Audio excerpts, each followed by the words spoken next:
Hello, my guy, Mr. Taiko. The spirit lost. A little heartbroken prediction failed.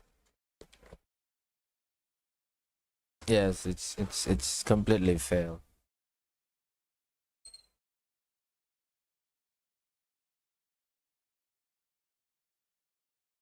What seems to be the cause, man? I don't know. I think it's chaos day one, man. Chaos day one, really chaos.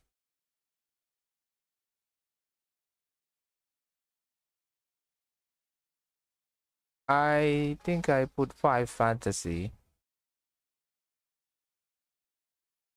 We got 5 account here, and then one of the account reached 59k, almost 60k fantasy points, but my main account is actually only 35k.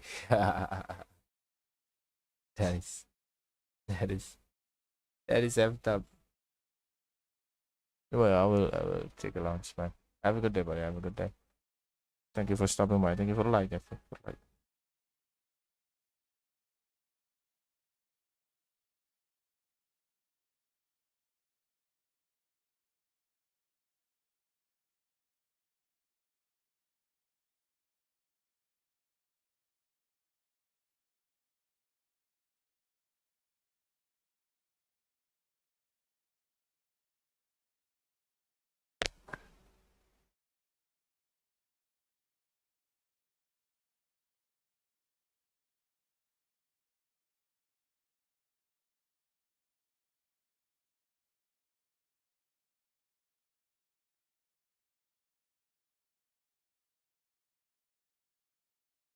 $50k. Enjoy your lunch, my guy. Thank you, buddy. You enjoy your day, buddy. Have a good one. Let's see. Let's follow TI. Gonna stream until it's finished. Oh, I haven't seen your chat, man. Full one. What's up?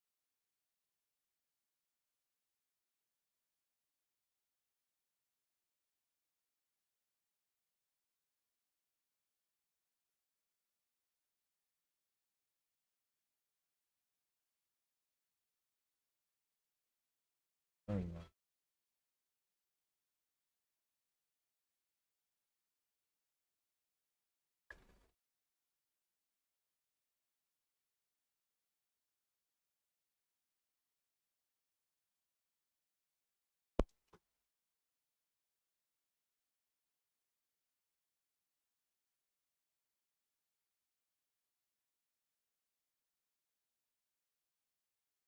And how Falcons will probably respond to this. He was 24 pick every single game yesterday. So they were second pick every single game. And I think going into this next series here, that may not be the case. Maybe it will be. We'll see. But the other thing that I think might be very difficult for Ame going into the series as well, as they discussed before, is Crit is playing some very strong position 4s right now that are lane winning heroes, and he's against Amar, which is also one of the stronger off-lane laning players. So I'd be very surprised if Ame doesn't have more of a shaky start in this particular, because having a 90 KDA, if you can do that through the entire tournament, would be absolutely insane. But I think he's on the radar for Falcons to shut down. Yeah, but I think we kind of discussed this yesterday, right? Like Xingqiu really prioritizes Ame in lane. Like XSS is fine with being left. He's fine with tanking. He's fine with building more supporting items and not having to have that kind of core role the way that Amar does. So in that case, maybe Ame is going to be fine because they're going to place more emphasis on that. This is interesting to note that Falcons are first pick, and they actually decided to ban Naga as opposed to picking it because they were given the choice. Extreme is like, here you go, you can choose Naga, you can choose Nature's Prophet, you can choose Beastmaster, have it, you know, take your choice. And Falcons decided to ban Naga and pick Beastmaster. And this is kind of an interesting thing because we think Naga is going to be an insta first pick for almost any team here, and I think Snaking plays a great Naga Siren. He's played it before. Even Skitter can play it. I was about to say, that's the debate. I wonder if you're going there, because when Naga, it was very popular right at the start of EWC. Everyone was surprised when it got let through, and Skeeter ended up playing it on Falcons, and they lost with it. So I feel like that's the bait for Falcons. If they let it through, Skeeter will want to play it, and it might end up in a loss for them. A mental victory. You're not gonna give this guy the chance. So yeah, I think we're gonna see Storm Spirit as a response to Beastmaster because Storm lanes very well into Beast mid in case it is, because as we know Falcons likes to flex heroes. Amar can play this hero as well as Malrine. Storm is a good answer. Doesn't need too many bans. I think the hero is almost gonna get a good lane no matter what these days against most matchups. So curious to see what Falcons is gonna end up doing with this beast, and yeah. Yeah, I mean, it's definitely open. It's not unplayable though. I've seen this matchup a lot, Storm versus Beast. Seems like Beast still does fine. I don't know if you can actually shut down Beast in the lane. Seems very difficult, why the hero is very strong. And most likely Malrine will play it.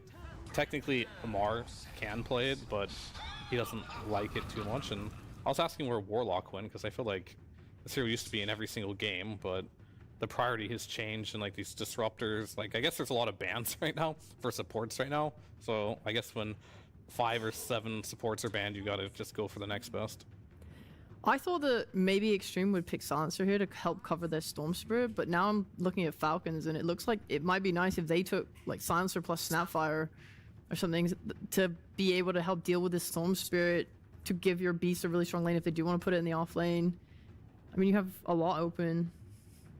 I definitely see something like you mentioned, Snapfire, Silencer, any combination of these two range supports. As for Warlock, it's sort of a response to Beastmaster because you're good against him in lane. If he gets boars out, you can fatal bounce them and you're gonna eventually kill the boars, as well as healing your carry in case he goes axes. So you have an answer to both. And I think the reason why we don't see Warlock as much is because the other supports are just a little bit better, a little higher impact. And when you play Warlock now, it's hard to get that level 6 early, which was his biggest strength, because the tome used to give him more XP, now it gives a little bit less. And you actually don't get 6 that early unless some crazy fights happen in the early game, which is kind of rare. So I think that is why his priority went down a little bit, but I think it's still a solid hero, and it definitely helps cover the Beastmaster, especially since Chen is already banned, and there are not that many good supports in the Beast. Yeah. Okay, well, Nyx, when it came out yesterday, it was on this panel as well. All 3 of you guys were surprised. Now seeing Nyx again after it having lost yesterday, is the surprise still there? It was a surprise because they picked it into Lycan, which just Yeah, but it was terrible. also Fly going, I never seen Nyx assassin in my powers. Yeah, I mean, this is a little bit different from Crit. Like, he can play the Nyx. He's always been good at roaming, but the issue with Nyx is always going to be you kind of forfeit the lane. This hero does absolutely nothing in the laning stage. They're going to pair it with another strong support at least, but later on in the game, Nyx has always been a good hero versus like Storm Spirit. You can also just Carapace the Warlock while he's upheavaling too. So you have some good options when it comes to that. So they expect to be good in the game. And something about Warlock specifically is that Warlock is very good against range supports in lane, because the range support wants to sit in the lane, the position 4, and hit the enemy carry or cast his abilities, but then Warlock gets a double fatal bond on 2 heroes, and you're slowly going to win that lane. You're going to keep pushing the lane, you're going to leave the hard cap open. So traditionally, melee heroes from position 4 are better against Warlock than range ones. So maybe that's the thinking, like we don't want to just sacrifice this lane. Because it is a Warlock, it's very easy to wave pull and just get the lane in a good position, and then just have the melee hero kind of snipe couriers and block camps. So from a laning point of view, a melee hero makes sense. Nyx Assassin just seems to be more of a response to Storm specifically. Otherwise, maybe they could have went with a Tusk, but Nyx is better at catching Storm than some of these other melee heroes. So I can see the logic. Yeah, I agree. I also, something that I like a lot about the 2 supports they picked on Falcons is in response to Storm, I don't think either of them are easy, quick picks for him. Like Nyx with his ult is never really supposed to be showing on the map. Enchantress is just, you know, she has untouchable. And she usually ends up building into this core with like Pike and stuff, and she gets quite tanky and hard to kill. And I think she also synergizes nicely with Beastmaster, you know, in terms of pushing towers and being able to group together. I think the 2 picks just seem nice with their opener and make Storm's life hard. I'm curious what route they're going to go here, because I think it's mentioned before, like Warlock is the hero. He's always going to be shoving the lane out, so you can kind of just leave your offlaner alone there, whatever they choose to pick there. And I think Beast would be pretty good in that situation. Like, you just do Beast if you want with the Nyx, and that'll leave up a lot of space for Crit to just focus on Skeeter's lane, maybe Malorine's lane. I think this Pango is going to end up going off lane because Pango lanes very well 1v2. It's a hard hero to pressure, and I think this lane they're designing is specifically good against Warlock. So no matter what Ame is going to last pick, I think they're going to be okay versus that Warlock lane. They'll probably go even, if not slightly lose. And this, again, this fits into the Falcons formula. They have two of these cores that can initiate with Beastmaster and Pango. The only difference is they don't have as much follow-up damage compared to like having a Hoodwink or a Snapfire. The Nyx Assassin can deal damage, but he relies on getting that Vendetta hit in, and Enchantress only deals damage later on. So their follow-up damage is a bit worse than their usual ones, but they're designing this to deal with the Warlock. So I see the logic. And on the side of Extreme, I think they have a very stable lineup. They have a lot of team fight, a lot of damage. In fact, it looks almost like a Falcons lineup minus the Storm Spirit. Very classy, and it makes it so it's very easy for Ahmed to last pick any hero he wants because he already has everything else. He has the team fight, he has the stuns, he has the heals in the lane. He has every condition set up for him to get the perfect last pick in this game.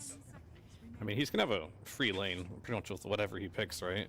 There's going to be no laning pressure. I mentioned it'll probably be a game where he doesn't get a free lane, but I think he will this game. He can Already pick backtracking. whatever carry he wants here. I'm very curious on like what he's thinking might be the best, because sure, he wants carry to carry matchup, he'll see that too. He's going to see absolutely everything, so they're sticking to the same formula where Ame just gets absolute last pick, and this is where he really shines because he has a very deep hero pool and he likes playing these very hard carries, and if you can get the right hero into the right game on that last pick, it can have a lot of impact. Do you guys have any carries in mind that you're thinking about? I don't know why I'm thinking Spectre, but I'm thinking Spectre. Spectre! No, please. Ahmed, don't do it. What if he buys Dom, though? Let's think about that. You might pick any mage Dom. Yesterday there was the like coverage gyro ban, I think, before Beastmaster was picked, and we didn't see that this game, so it seems they didn't care. I thought the Sven might be nice for Ame, but then obviously Falcons have left it in the pool so that they could just pick it themselves. What about Juggernaut? Juggernaut? Yeah. Dude, when Fid did say he could pick anything, I was like, yeah, it's gonna be the Jug game, isn't it? I can see the Juggernaut. It's actually good against Pango, though. Yeah, no, it is. It's good versus Against Sven. Beast, though? I mean, it's not bad versus Beast, actually, because you get a hard dispel after your spin now, which can surprise people, but they'll pick TA. Very standard counter to Sven, just because Refraction is very nice to have against like the slow burst damage of Sven. Yeah. And then, of course, versus Pango as well. Very difficult lane for Pango to lane into. It's also kind of good against Nyx because you have these traps everywhere, and whenever you place a sentry, you're gonna be able to see the Nyx move around. Yeah, so in terms of vision, too, right? yeah. So the TM makes sense. It is a good matchup against Sven. Beastmaster is okay against Tia because you have BKB lockdown, but that goes to almost any carry in the game. So I think it's a solid pick, and I think both teams ended up with something that they're kind of happy with, honestly. So everyone just kind of playing their own game, which is what I expected here. Honestly, I'm kind of feeling extreme looking at this last pick, TA. Yeah. I mean, there's something off-putting about Nyx Assassin right now for me. It really is. I think so too. There's nothing else, it's just the Nyx. Yeah. If it was a Hoodwink or a Snapfire, I might be leaning the other way, but this Nyx Assassin is really... Like, Crit's an amazing player, so he's probably going to be able to do some magic with it, but I'm leaning extreme this game. That's fair. And still, Fid, it's literally just that Nyx, like, not memeing? I mean, it's... Extreme's lineup just is really good. So, like, one problem I do have is the Nyx, and I think... You can overcome it with gameplay. I want to see the strategy they have in mind, but I have to lean Extreme's way because I'm not sure how they're going to make this Nyx work, but, you know, they can prove me wrong here. I'd love to see it. It's just such a weird hero to try and make work right now that I'm not a believer yet. Sure, and I mean, Extreme Gaming, you're favoring that draft. They've had great execution as well yesterday. But yourself, Rhea, you love to give the viewers hope for the underdog in the draft. I don't think either of these teams are an underdog. I said in the draft. I mean, I'm just underdog saying, in the draft. well, I'd say both drafts have like a lot of strengths and a lot of ways to play around them. So I think these we're looking at a good even game. I'll bat for Falcons just because these guys are jumping on the bandwagon. It was pathetic. It's like, okay, yesterday it's like, oh, I don't think Extreme can win this game. Oh no, I still don't think Extreme can win this game. Oh, Extreme are good now. I think they're gonna win. I think they're gonna win this game. But come on. All right, I love it. Even though, might not have any logical sense, the passion's definitely there. We're going to be getting into it. Both these teams undefeated at the moment, but Falcons up against Extreme Gaming with Lyrical and Trent.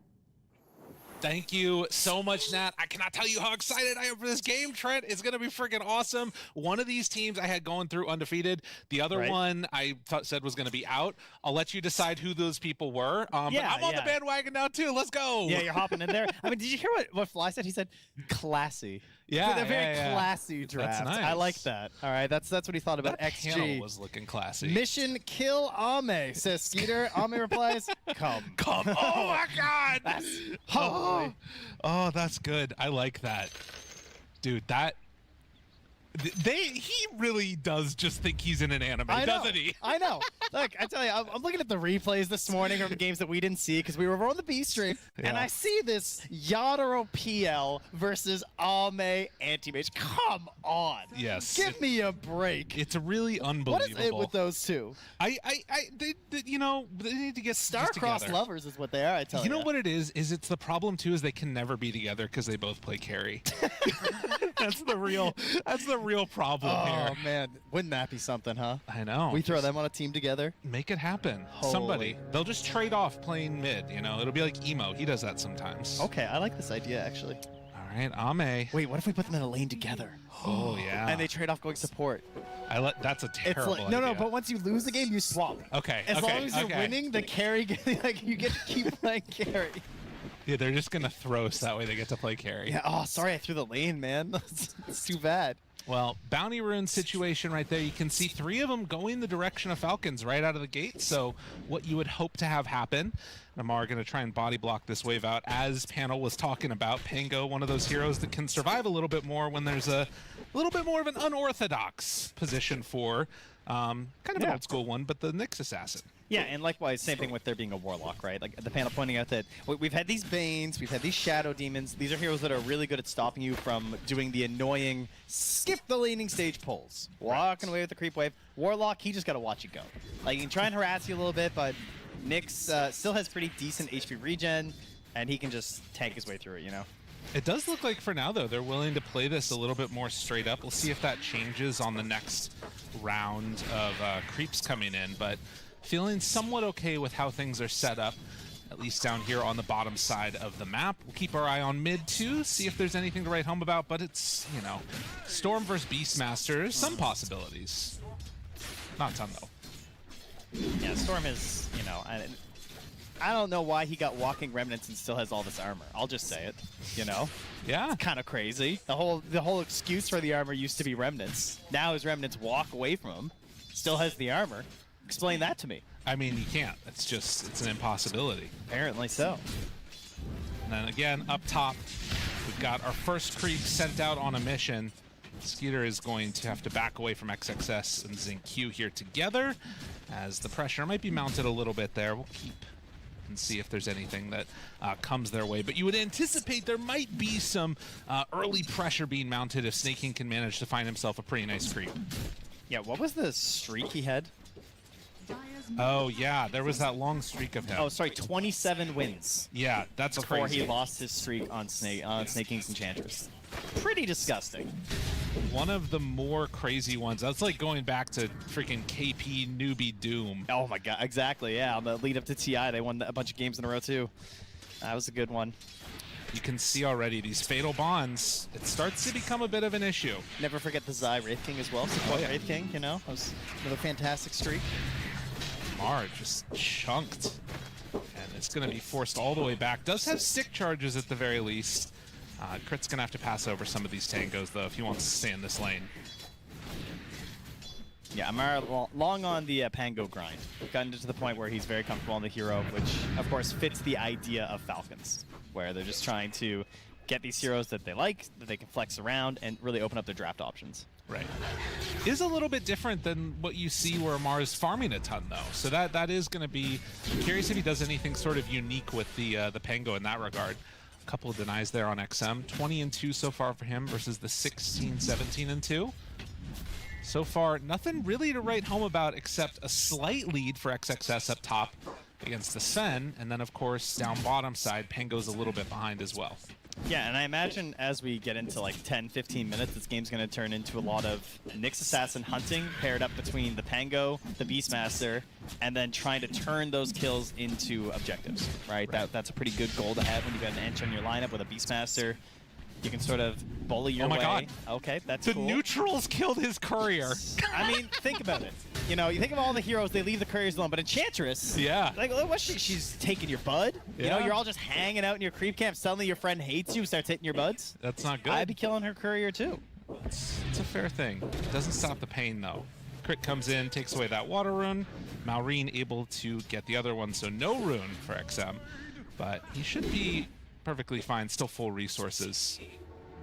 Yeah, you know, we were talking about it when we were looking at the draft. It was like the first 3 picks from each team, and it was just like Beastmaster, Nyx, Enchantress versus Storm, Mars, Warlock, and it's like team fight versus pick-off. Like, they solved some of the issues, I feel like, on the Falcons draft as it went on in terms of providing more team fight potential with that Pango, but it definitely feels like if they get into sort of a 5-on-5 match, it's just pressing R a lot for Extreme. It's pretty good. I will say it's also not very surprising that we don't have a kill yet. Yeah. Nothing too aggressive, really, in any of these lanes.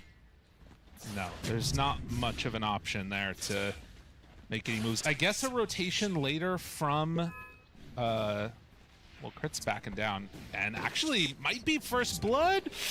Oh, is it going to be enough damage? The blood grenade! The last tick of the blood grenade takes him down. X-Nova still doesn't have boots. Oh, very good. I mean, look at that damage. It took a while, but eventually he got him, you know? Yeah. All right, that's pretty sweet. What's he bringing out with his first blood gold anyways? We get a pause here. He is bringing out boots and a Sage's Mask. Oh, he actually did get it? Okay. Yes. Nice. So they're on the way. Oh, look at that nice graphic, too. Love to see that. Yeah, so I think that this is, again, one of those games where I feel like that slow starting pace is solid, but there should be some type of move later on from Enchantress, surely. Like, these are heroes between, you know, the Ench and the Nyx that can make stuff happen as the game goes on. I mean, Nyx isn't great for rotating, but does have a stun, you know. You can bring in a creep towards mid or something like that with Ench. Problem is Storm's already hit 6. Yeah. So, does make it a bit tougher. But if you go for like an aggressive play on the Beastmaster and then you get that zip behind the tower and Ench is there waiting, that's a bit of a classic. The Ench players love that one. Taking over one of those creeps. And you can see already Malrine queuing up the Aghanim Scepter, which has definitely come in and out of favor over time. But I feel like it's really nice, particularly against like the TA, can start to burn through those stacks. Another interesting Storm game here as well, where we get rune gameplay. You know, he's got a Soul Ring coming, but he's got that bottle, and every Storm player, it's what they love. You got to try and secure those runes, but you look at his 2 supports, right? He's got the Hoodwink and the Warlock, so I'm probably playing towards the Hoodwink if I'm hoping to get a rune. Yeah. Problem is there's an Ench as well, so the battle is beginning. We're already seeing the scouting coming from Snake King. Xinq's here, and now holding the Roar and Malrine, like, they're bringing everybody. Looking for this rune. Are they going to get it? The roar is there. Gets the haste stolen away by XM. Drops down a tree. Does some good damage. It's not going to be enough to kill Malrine. And in fact, they're just going to have to walk away on XG. All right, there you go. 1 rune denied from the Storm Spear. Oh my god. Crit just comes in at level 2 to start mana burning. It's a little bit of hate there, excuse me, mana flare. But it does have the mana burn facet. So do like to see that when you are playing up against the Storm Spirit. That's true. We didn't bring that up. I mean, Scuttle was like one of my favorite facets, I think, when facets launched. It just feels so good on Nyx Assassin. Right. But you can see the value in this game. Yeah, no doubt. It's it feels risky though, because it is much harder to make good use of your ultimate, I feel. Yeah. That being said, you know, we played Nyx Assassin for however long until facets existed and there was no such thing as Scuttle, and you still got plenty of good opportunities, but maybe versus this Templar Assassin, it could have been a good opportunity to avoid some of those more common paths where you see the traps with sentry combos, you know? Yeah. Could have been going over like high grounds and stuff, but yeah, as you mentioned, there is definite value to the mana burn, so he's opting for it. Crit comes on over. He's going to try and recover some of his experience woes. Has left all of that for the Pengo, who also hits level 6 now there in the off lane. XM just farming, finishing off his treads. He's going to be able to kill off that camp, head on back to base. Pretty much the last time he can do this, right? Yeah. When Nyx is 6, you're probably not going to see him playing that greedy. Well, then again, you kind of have to play greedy anyway, I suppose, eh? Top lane will get a stun into the ulti here, but do they have the follow-up? The body blocks, they're pretty good. The body blocks are insane, actually. And that gets enough time to find XXS. Oh, Snaking, that streak is looking pretty, but look at the Fatal Bonds. It's a lot of damage out. Skitter is still low, but not low enough to die yet. Stunned, and just walks away all the heals in the world. At the same time, Crit died, I believe. Yeah, from the Fatal Bonds. Oh, okay, that's what that was as well. Okay. Yeah, they saw him kind of like lurching away there, so XM knew if he just targeted down Sven, he'd get the kill. Or at least, you know, give the kill to his Warlock, rather. See the nice moves coming in with the body blocks on that creep, though. Ensuring they get the kill on the Mars. Unfortunately, no Galvanized. That is too bad. Yeah.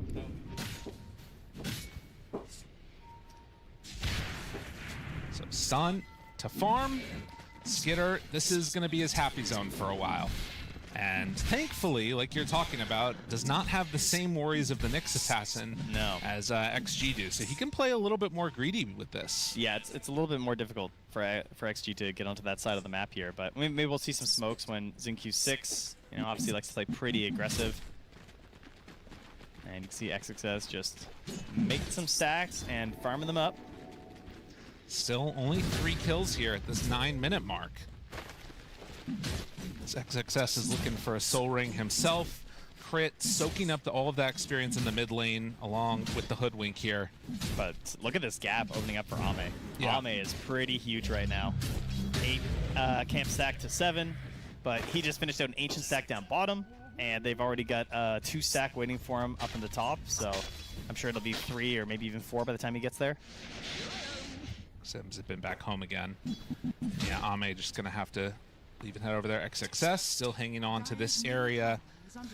I mean, there's really nowhere for him to go at this point. These guys just kind of see the Warpine Raider checking things out here. Like, yeah. What kind of stacks you guys got in here? Very good aspect of having the Ench on your team. They're gonna have a lot of weird vision things going on. They'll have to try and do their best to. Oh, they're trying to fight for this rune here. Crit going for the stun. He's going in. Nope.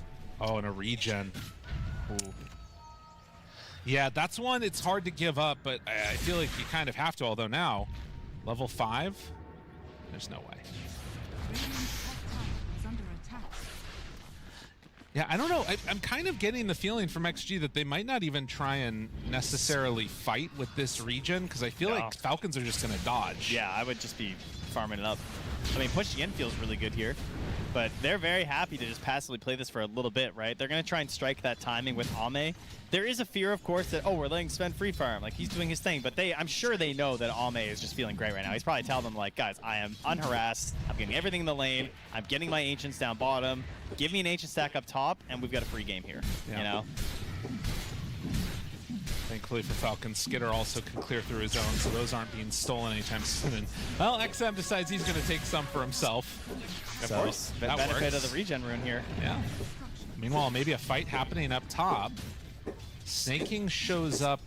I mean, they could start this. He still has half a regen rune left, you know? Like, he could still make his way to this engagement if they want XM to show. Yeah, no, he's going back mid, and they're not actually going to contest this. Sorry, guys, there's a wave coming, so you know, if there's a fight, I am not there. Dodge away again. Call it good. Now on to Snaking. Oh. Just the hate dropped. Everything dropped in Snaking. Finally goes down there. I was wondering if he was actually just going to survive through it. But all the ultimates dropped to take down the little Enchantress. I mean, it really helps the push. Yeah. You know, just drop the Golem in here. It just does not feel worth contesting at this point.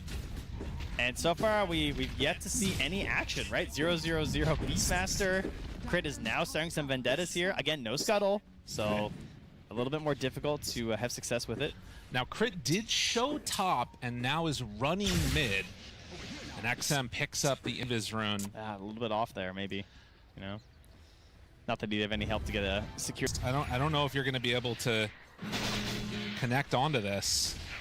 They're trying to anticipate his moves, maybe, as Crit is running through the jungle, and instead, Okay, this is pretty good. finding XM. Looks like he's going to take too long to kill this. We'll get a Vendetta into a Roar here. Finds him. Roar.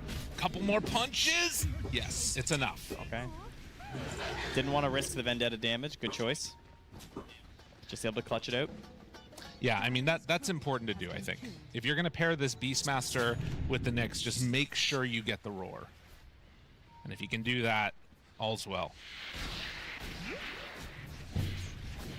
And, you know, maybe something to be said for what the panel was talking about. You know, they had mentioned that usually you pair together this Storm Spirit with something like a Silencer. That's what Ray was talking about there, and no defensive options really to keep him alive. Means it's a pick-off with Nyx. Yeah, there's going to be a lot of needed assistance from a blinking, hopefully, Mars. I mean, he's going Yules first, so it's going to be a while to kind of jump in with you, and then just the Golem, really, right? To kind of cover you when you go in for these plays. And even worse, he's starting now with 0 Galvanized. Right. So he really needs a little bit of help here on XM. All right, let's be real, though. It's all about Ame. I mean, we know that. There are 4 players that names start with X. They are not a high priority in this game. It's all Ame. Just wants the alphabetical superiority, I understand.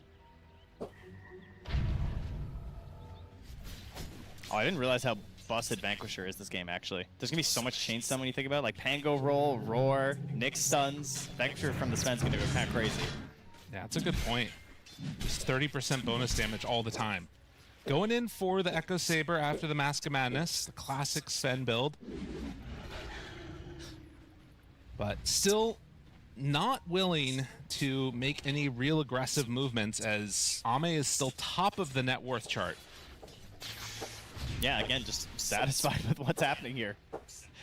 Xingqiu, X-Nova, and XM maybe thinking about something. I mean, They're finally bringing out smokes, yeah. Their Mars has a Yules, so he probably just wants to like try and stay in the lane a little bit, act aggressive, and hope to kind of draw them in as his allies smoke towards him. They also have a Spirit Vessel done for the Hoodwink. So that helps to make these kills onto the Enchantress that much easier. That feels really hateful. Yeah. To pick up this game. And you're certainly getting the most hate from that item. XXS trying to hunt, finds him. Ooh. What? That's crazy. It didn't He's push in him the far enough. forest. I mean, I don't think he dies anyway, but I still can't believe that didn't latch. The trees keep him safe. Snaking still living. All right, that is a 15-minute Ags here on Malrine.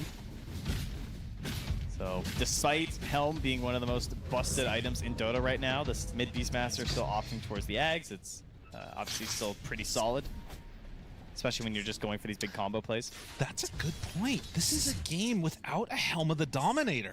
So Can you believe it? What I is think happening? our first series on our stream was also like that yesterday, and we were like, oh, okay, no Helms.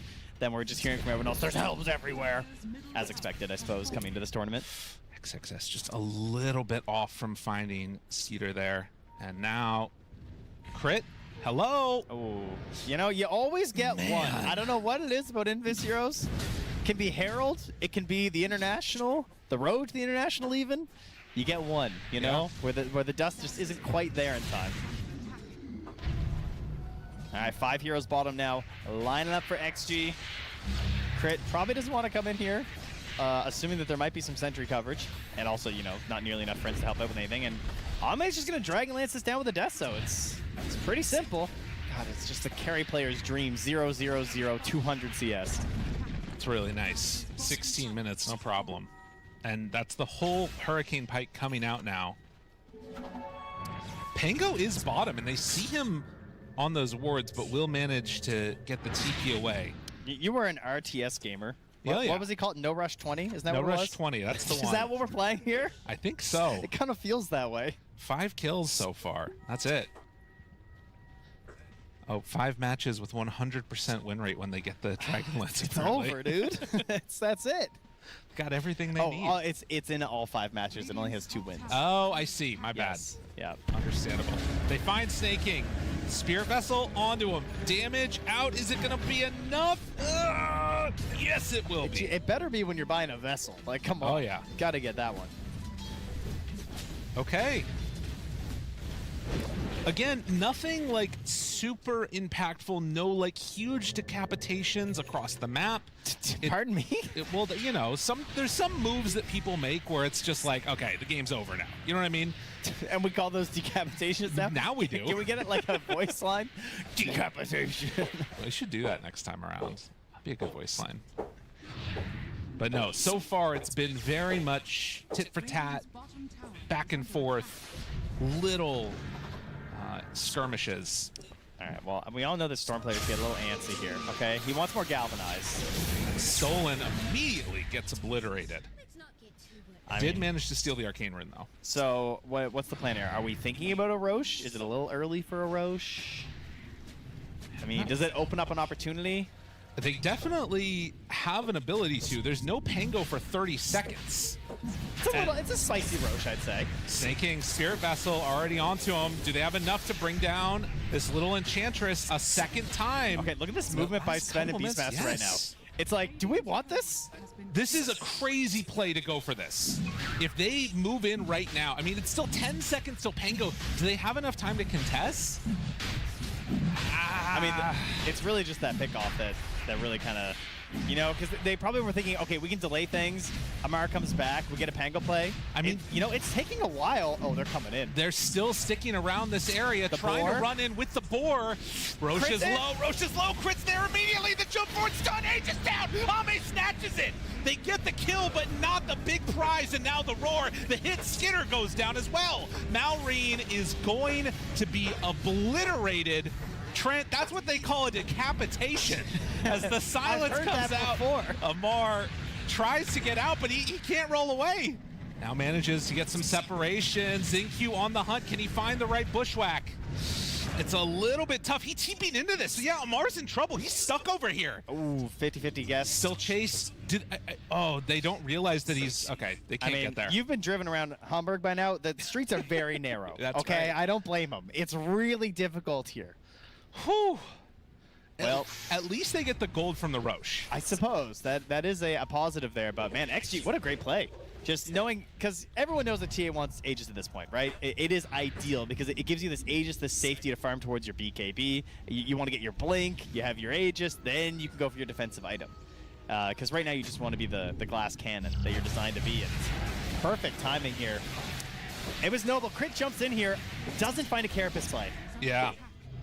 So not able to really assist, but provides the vision, gets Skitter in there. They're hoping to maybe grab that Aegis away, but just doesn't happen.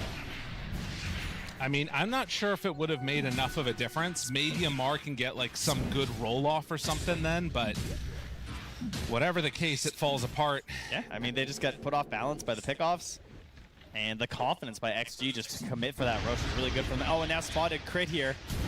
Spear latches, big zip from far away, and they kill off the pesky Nyx Assassin. Man, barely on the edge of that sentry, too.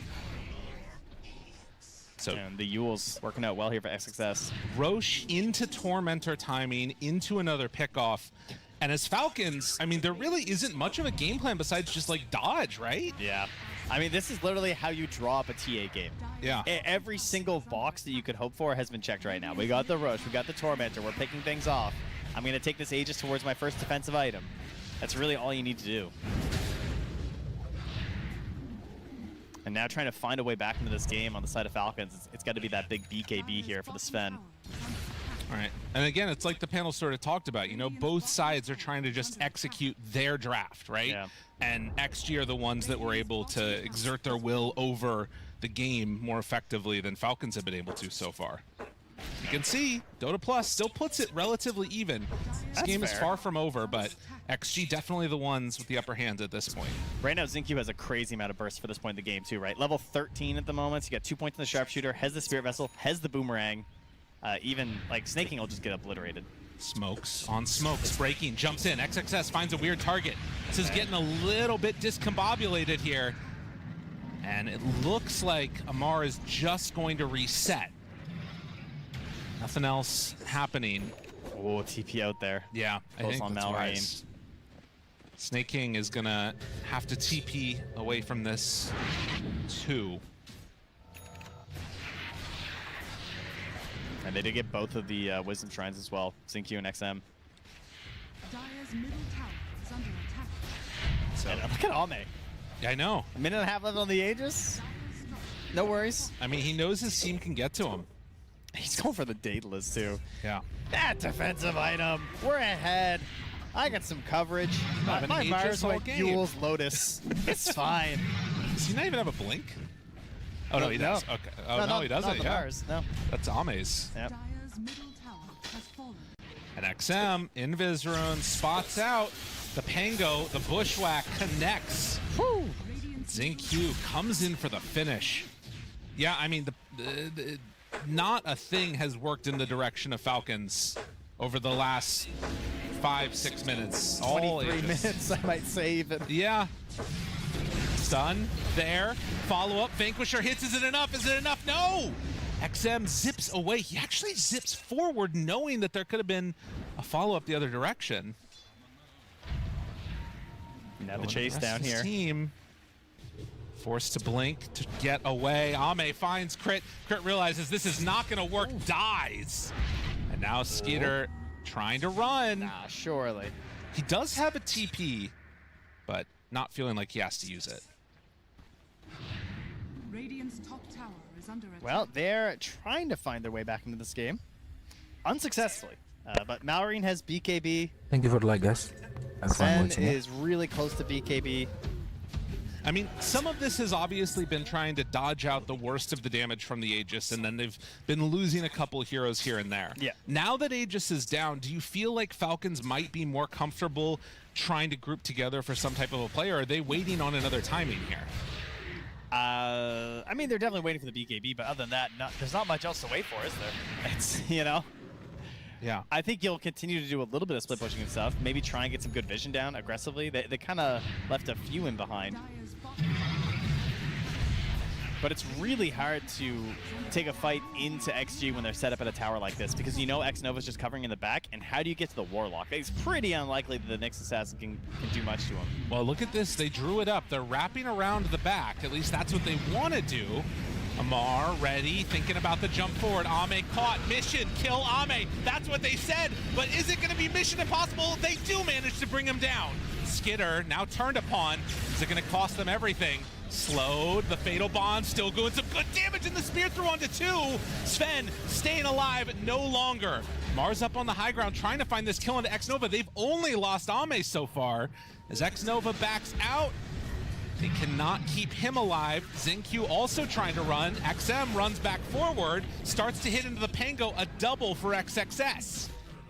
That was really interesting. They basically kind of stacked Ame. Like, they throw down the Golem, but they know they just have to wait with the BKBs. Like, at that point, they realize that the jump's too much. So you can see that XXS just holds the arena until they run out, and that way he's able to actually secure the kill onto the Sven in exchange. So it actually still ends up being a gold win for the Radiant, even though they're losing that big TA bounty. 18,300 net worth. Oh my god. Yeah, she is enormous. I mean, that is the thing. At the end of the day, they got the kill on the carry that is completely getting out of control. It cost them a lot, but they did manage to bring her down. Yeah, you can see the BKBs are up, so XS like, well, I mean, I can't really, you know, Yeah. what am I gonna do, bud? Sorry. And nowhere else really to stop this action from happening, but they did at least, like you're talking about, get that kill. I mean, on look at Skeeter. XM too, though. I mean, now he's up to what, 15 galvanized. My guy was at 0. Yeah. A You level know? up, some kills. Yeah, he's up to level 8 there, level 19 now, so get a couple more points in there. Which is good for them, because they really need him to kind of start contributing more. And now he's way up on the net worth as well. As you know, he was really sacking a lot of his game to kind of boost up Ame earlier. Now things are looking a lot better, even holding onto a regen. So, game firmly in their hands. Dire are It does mean that we're going to have our BKBs back for the potential Roche. So that is the good news for Falcons. I would say that's what, like, your last thing that you really want to contest at. Right, and last time around, the fight went so poorly because there had been that pickoff on Amar at that very important moment. We'll see if XG can replicate that again, find another key pickoff, and then just make an easy waltz into the pit. That's what they're trying to do with this smoke up as 5. Will Falcons give it to them? Roche about a minute and a little bit ahead, away. Oh yeah, has that gem there too. Ready for a jump on a That crit. would be a massive pick-off if Falcons could get a hold of that, because that would just help them get rid of these traps. Enchantress instead goes all in, Okay. brings him down. Tries to save him from the arrow. Is under attack. Is that enough to go Roche though? It doesn't feel like it. Oh, in it's not fact- up yet anyway, so That's a good point. it does make it difficult. Okay, they're lurking here. XM. Whoa, whoa, whoa. Mar forced to run away. The hits keep on coming. They're kind of late taking it back to Skeeter, but he was on a TA trap. Yeah, and has to go for the TP out. So no rolling thunder now. No, and he goes straight bottom too to like try and push out the wave, and also go for the Wisdom Shrine. Scan. There is an amp damage bottom, which XM is going to go for now. So nice to be able to just keep those traps on Oh yeah. on the wards. It's really good. Call that synergy, Yes. folks. And found again. Oh look, a pick off before Roche. Get him again. They're Man. waiting. The third eye. This game could really not be going much better for XG. Yeah. I think that they've done everything that they need to. I mean, when you're like, it's not often at 28 minutes that you'll just sit in Roche, Yeah. but they're just so confident, and it's just exactly what they need. Because again, Ame refusing to buy a defensive item. I mean, you can call Satanic a bit defensive, I suppose, but you know, not committing for a BKB. Then again, you know, it's actually it is still pretty decent BKB game, despite there being a Beastmaster's fan. So second Aegis goes into the hands of Ame. And while Falcons have some ways to take the fight, they just feel like they're not really able to get everything working together in perfect concert. It's been a, I'm sure, frustrating game for this Falcons lineup. The Nyx Assassin not working out the way they hoped it would. At this point, I do like their ability to actually like break into the fight though. Like the Pango Blink rolling in with the big eggs. Maybe if you could get to Basher, that would be really stellar as the next item. Everything for Ame, going for the AC next. And ready to drop down the banner. Plant their flag, say, we are coming up to high ground. Deal with us. Will they decide to jump? Now, Nyx is looking towards Storm Spirit in the mid, but you can't walk up to Ame at this point. They will kill off the banner. He's trying to deny off the banner to snipe snaking. That's pretty cool. Does that work? Will it still off the banner? I mean, it I looks like have it's no what he's idea. trying, so I don't know. I mean, it works on traps. yeah. Just don't know if it works on Bottom tower buildings. is under attack. Radiant structures are fortified. So they actually don't even, with that banner, manage to get that much damage onto the tower. They're instead going to head back for the Tormentor.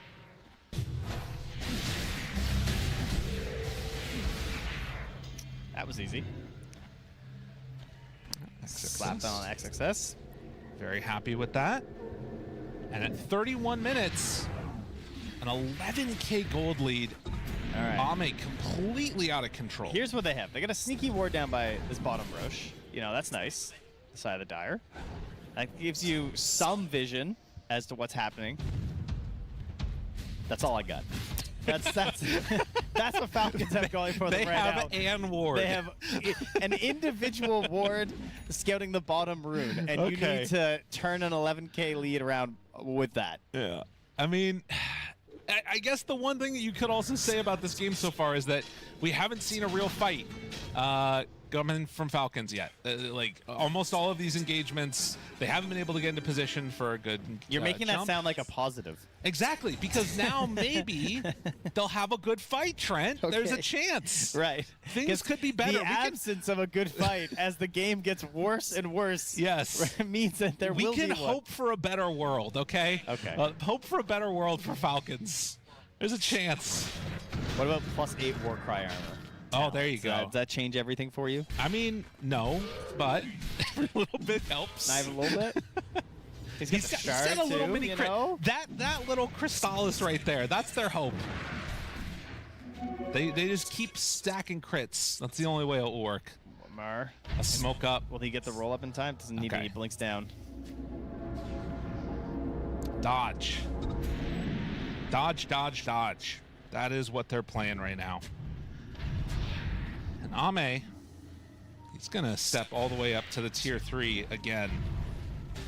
And kind of going to take a couple pot shots at it. A smoke up now. A crit. Do you think that Vince Vaughn could dodge ball lightning? No. No, probably not. just dodge balls.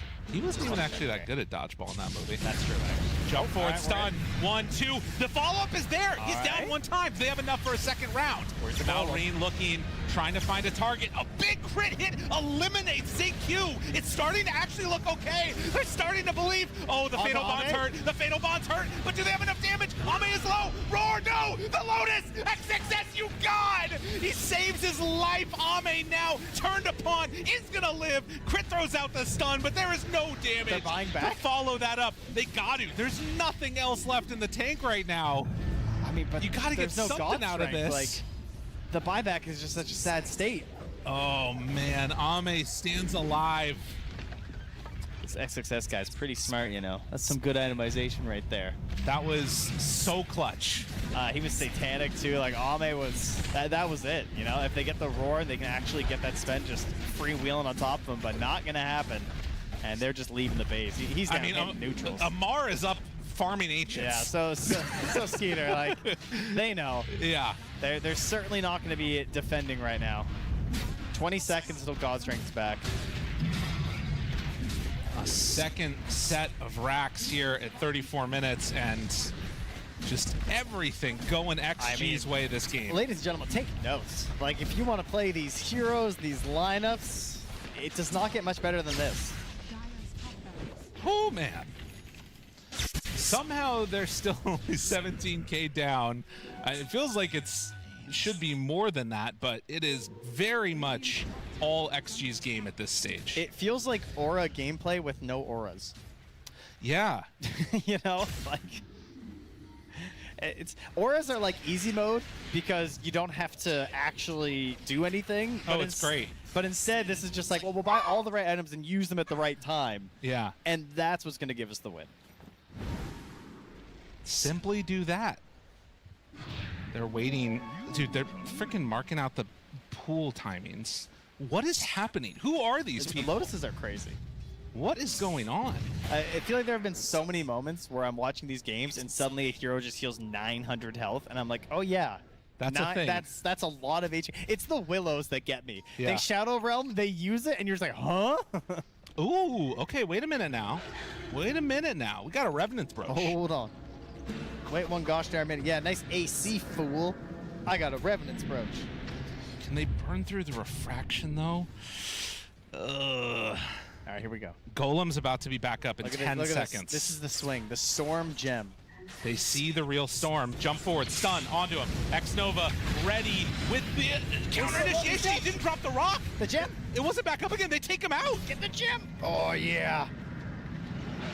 Okay. There it is. All right, we got something. That action, okay. I thought he was going to be able to get it off, but it must just have been like a second away from being available. It might have been a case of just like, I don't know if this is going to save you anyway, Yeah. but maybe. Ooh, another defensive item, though. At least feels defensive in this case. The E-Blade done for ZinQ. You see, Trent, the fact that it never worked, now it can work. that wasn't a fight either. It was. Remember? It's Nick's assassin. Finds these pickoffs. It's great. Oh, Crit trying to stay alive a little longer there. He's opting for an Aeon Disc next. Not an item we get to see too often anymore, but useful in the right circumstances. See if we can get off multiple spiked carapaces. The most impressive steel shot in the game, of course, as we all know, is Nick's assassin players. That's very nice. Yep. I do love these Aether Lens / E-Blades hoodwinks. Yeah. The cast range is just disgusting. It's He's got plus 135 on the neutral as well. the bushwhack. And that's before he scurries. Yeah, it's really just crazy. Dumb. Get an extra 300 cast range on top of that for your bushwhacks. It is absolutely ridiculous. It's actually so stupid. For very, very, very cheap. So, Skater also going to go for the magnifying monocle. Okay. Interesting. Everybody's doing it nowadays. It is the hype thing to do, it's true. I mean, 300 bonus night vision's pretty cool. Yeah. Well, we've seen all of these next round of neutrals come up. They cut the lead down. That's an interesting Warlock choice. 6,000. I mean, he's kind of beefy, you know? 1700 HP. Every little bit counts. It's true. But yeah, the lead now cut down to 10K. This is one of those things that is kind of nuts about Falcons. If they can get some time just to farm, they do it very efficiently. But TA does have a butterfly. X-Nova breaks the smoke, jump forward. Finds Snake King. Immediately dead. Now crit. Crit also in some trouble. Malrine roar, turn, go. stun, waiting for the timing. Yes, they get it. Warlock Golem down, but BKB's abound. Wait a minute. They keep on coming. Ame is dead too. And XM, you gotta get the hell out of there, buddy. You do not have anything in the tank. None of these heroes have buyback. And Roche is up. Not a single one of them. XG, what have you done? You know what it was? It's the panel came back upstairs. And the second they go and sit down, game starts turning around. They were getting ready. They thought it was all over. I mean, I don't blame them. It was looking that way. They're not wrong. And it still could be. I mean, just for clarity's sake, you lose one fight at this point, and the game is over for Falcons pretty much. Scooter's going to grab the Aegis. The Aeon Disc is now done for crit. They have to be perfect. And Malrine just got a huge injection by having that refresher shard available to him. Double roar now ready. That nullifier as well there from Amar. You know, very tempting to go for something like the Basher, you know, but he recognized, like, we gotta just get this kill. Probably, you know, knowing there's an E-Blade as well from Xingqiu, nullifying that in terms of a saving grace to try and bail people out from the Sven. Listen, you get comfortable in this game for a second. All the fights go wrong, and suddenly they go well. Okay, and Lyrical, XM, is he dead? XM, the gem, the gem, the gem. Oh, he wanted it. He wanted it bad. Not even close. Yeah, you're right. Look at his attack range. It's big. Okay. Am I crazy? Is this, you know, there are some bad feelings when you play Dota, but I think this is the worst one. When you're like an XG team, where you're dominating the whole game. Everything feels so easy. The team chat is all jovial and happy and everyone's having a good time, and then suddenly it's just like silence. I just keep looking at the numbers going down. I feel like I'm losing my mind because they were up 17,000 and now it's down to 2. It's like when you finally decide to invest. Dude, listen, that hit too real for a lot of our viewers out there, okay? Somebody is just like having an existential crisis right now because of you, Trent. It's not cool. Well, it works for everyone else. All right, 40 minutes, 21-13, and XG shell-shocked, but it's definitely not out of their hands either. Ame is, as we've heard from him before, so farmed. I need to see some faces here. Ame's talking, all right. I saw XM making some calls as well. Xingqiu, silence. Vibing, looks like he's jamming to something. Yeah. I would say. Oh yeah, XM's making some calls here. He's doing a lot of chatting. He's in charge of the defense, it would seem. They see Sven. That vision just off to the side, but Falcon's not able to spot Ame. He's melded. They're ready. Smoke breaking. Another Still seeing him. Anime moment here, perhaps. I know. Thinks about a jump. XM finds him onto Skitter. Backs away. Roar onto Ame. He's very far forward. Ame in trouble now. The roar. The second salvo. He didn't have anything. No more buyback yet again. The stun now onto XM. He's gone too. XXS stands alone amongst the cores, and Falcons Blinking one here. Oh, he's gonna get back. ready to run up high ground. Crit was ready to go for another one there, but yeah, they are coming up here, and I don't think we're taking any buybacks. Nope. Like sand through an hourglass, the hopes of an XG win is just falling through it here, as they are gonna step up to high ground. And I mean, if no buyback comes, is there any chance that they just think that they're super duper conservative, or are they gonna go for it? Just go 2. Yeah, I think that's the right play. Because they don't know. It's for gold that they don't have buyback. If they knew this game was over. Grabbing a couple waves here, pulling them over. All right, Skeeter down to the bottom tower. Everyone else lurking way behind. Obviously, no real chance of a fight here if you're on XG. No. They're going to be down very likely two full sets of Raxiers to even out the game, as their creeps are attacking the tier 4s on the dire side. Yeah, that's a good point. There could be some shenanigans that come out later. That's something to be concerned about if you're Falcons. Have to keep an eye on that mini-map. They'll use the second glyph and actually back out for a moment. Falcons, 10 seconds until he's back up. Gonna pop God Strength, and yeah, just retreat. Oh, this TI just continues to deliver. Honestly. All right, level 25 now for the Pango. The 8-second cooldown swashbuckle. Oh, BKB on Ench now. And look at this win probability. Enemy support BKB. My carry.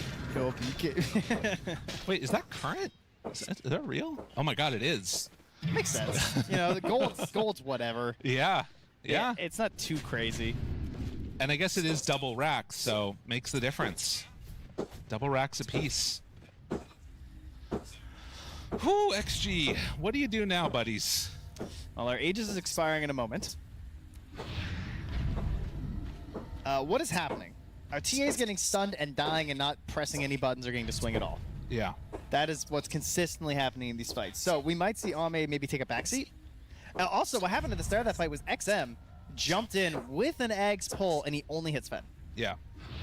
And there was a lot of heroes, but they kind of did a very nice delta split. And then it was just like, oh, it's only one guy we got. And that kind of ruined their attempt, because the idea is you jump in with a TA, she's really close, right? You get that pull in, and they might have, she could have blown up 2 heroes. That whole fight could have just been a total XG wipe or something. I mean, this is the problem with having just like this one giant carry in Ame, is that no other hero is a legitimate threat to kill Sven. No. So when XM jumps, kind of doesn't matter, they can wait. Ame has to show himself to find that kill, and that's when the counter initiation comes in. Maybe there's like a Shard 25 play from the Storm as well. Try and boost that damage a little bit. Just buy Dagons, you know? Just buy Dagons. Okay, yeah, sure. Start blasting. I mean, Mallory just bought a refresher, and he's already at 3,500 gold. I don't even know what he's going to buy next. I don't think he knows either. Dude, Hex sounds pretty hype. That sounds pretty good, I'm not going to lie. Because they know the problem. They know how to win the game. Yeah. But Templar Assassin has done it. The 45-minute BKB. There it is. Better late than they never. Never see it coming. I mean, I think it's the right call to do what she was been doing. Yeah. But it always is a little funny to see. Eventually it runs out, you know? Amara now down to the 6-second swashbuckle with a finished Octarine core as well. She needs to get that status resistance neutral. Do you think we'll make it to tier 5s? I feel like it's one more fight.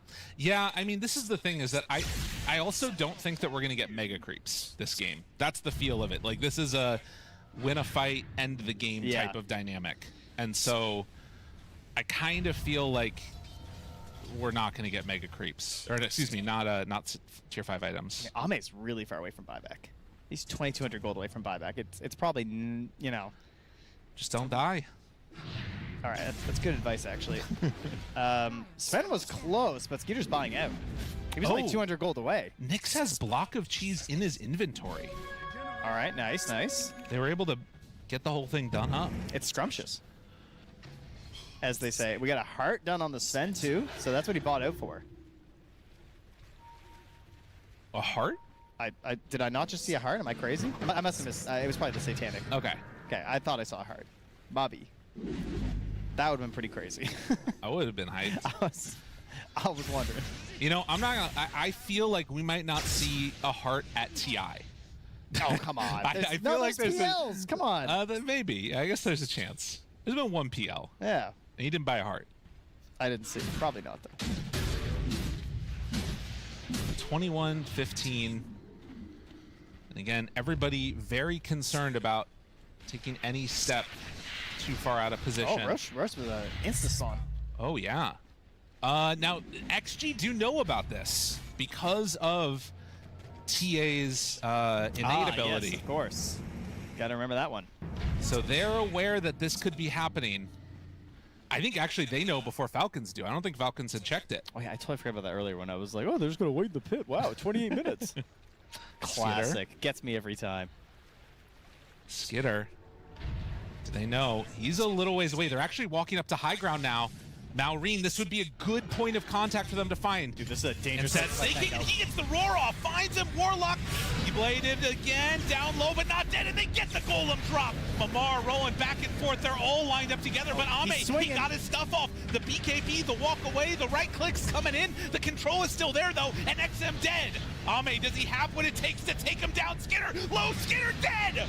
They kill him too! Ame gets lifted, but I don't know if they have the damage that they need as the blink run away, crit controlling, stun is there, nullify, the supports combining together to start to kill off Ame. He is in trouble, stuns are there, Malrine, he's back! Starts hitting in the storm, finds that kill, and Ame finally is going to fall. And they tip their dead carry to say, we can do it without you. But Nullify not enough for the kill, but Falcons, they take them all down. X-Nova left alone on a cliff and running right down into the pit. They do not have buyback on the storm. They should know this for time. And they are going to try and end this game here if Halo dengan siapa possible. di mana? Ada suara cekebling. Help of the drums. Don't have their big lad to give them the assistance. And again, I mean, he's only got 470 for the buyback, actually. There's some bounties. At least one bounty. But they won't be getting that. Boots of bearing for snaking. They're trying to rush this down. Oh, yeah. Gotta finish it off here. I mean, I don't think you can. Can you? Well, I mean, there's a tier 2 top, like, they can't even get tier megas. 4s. Just go tier 4s. Yeah, but what if there's a buyback? Well, they know that Storm doesn't have one because he bought back earlier. But TA might. Yeah, that's true. And she can just eviscerate you. I mean, it seems like they're willing to take that chance, at least try and force her to use it, but they're going to see that she does not have it. Malrine steps forward, starts to punch. Okay, Amar's crazy. Amar going into the fountain for no reason, but now is fine. Broken. Steps away. Xingqiu trying to slow this down. I mean, again, like you're talking about, without Sven, they do not hit this very hard. Now, Roar, not dead yet. Xingqiu low. Xingqiu goes into another world, nullified, but dead. And now TA is back. Xingqiu is back. They're actually starting to turn this. XXS is alive. Ame hits. Good blink. Oh, that was by Amar. That was actually so cool. That was very cool. And they have to go back because tier 4s ended up dying in the base. They actually lived to fight another day. Yeah, and they got, what, 1 tier 4? They lost both of theirs? Yeah. Okay. Not what they wanted. Great work by the Creeps. I mean, shout out to Radiant Creeps. Putting the team on their back right now. Oh, man. All right, we got Refresher Shard on a Pank. We got Cheese on the Nyx. We got an Aegis on the Beastmaster. It is an uphill battle for XG, one could say, when you're down 30K. How many buybacks we got? Big old goose egg on the Radiant, I believe. Meanwhile, we got 4 on the Dire, including Skeeter. I mean, Ame still has an 8-second BKB in this late game scenario, which is kind of hype. And we saw that he was able to bring down Skitter, well, like fully surrounded by Falcon heroes. Oh, are they going to be able to do this? Falcons have an insane lead right now. Gem is on Xingqiu. It's got to be thinking about it rapier time soon here. Instead, eyeing up the Swift Blink for Ame. I don't know if he needs more damage. I think the damage is okay. You know. I'm over here. So 51 minutes in, 22 to 22. I mean, unless he goes for the Ancient. Oh. That could be something. I mean, they're pushing that bottom wave. The waves are fully pushed out on the other side, but jump in, roared, dead. X-Nova gone. There will not be a Golem in this fight. Now they pull in Skitter. Ame tries to hit him. Doing good damage right there. Amar blinking away from the hits, though, so Ame's not really able to hit anything. He can't get in. And in the meantime, everybody else has fallen. Falcons taking care of business. They leave Ame for last. There's the basher too. The from Yule Lamar. Scepter is lift up. The hits, they go. Ame is going to die. GG is called. Falcons pull it back from the brink, manage to close out this game. Whew, all right. I mean, all right. Remember earlier I said take notes if you want to play a TA draft. Just make sure you end the replay at like 28 minutes or something. Somewhere around there. Yeah. Now, if you want to know how to get a comeback, watch this replay and start taking notes on the Falcon lineup. Snake King does the double thumbs up as we head on back to the panel. They like what they see there. Did the panel like it? I gotta say, what felt like a last effort double buyback high ground defense from Falcons ended in a fantastic victory. Extreme Gaming, everything was going their way. It felt like this should have been something very easy to close out for themselves. But on that flip side, Fly, you could sit here and say amazing from Falcons to just keep going through it, to be able to still find the target prioritization in a team fight that was 4 protect 1.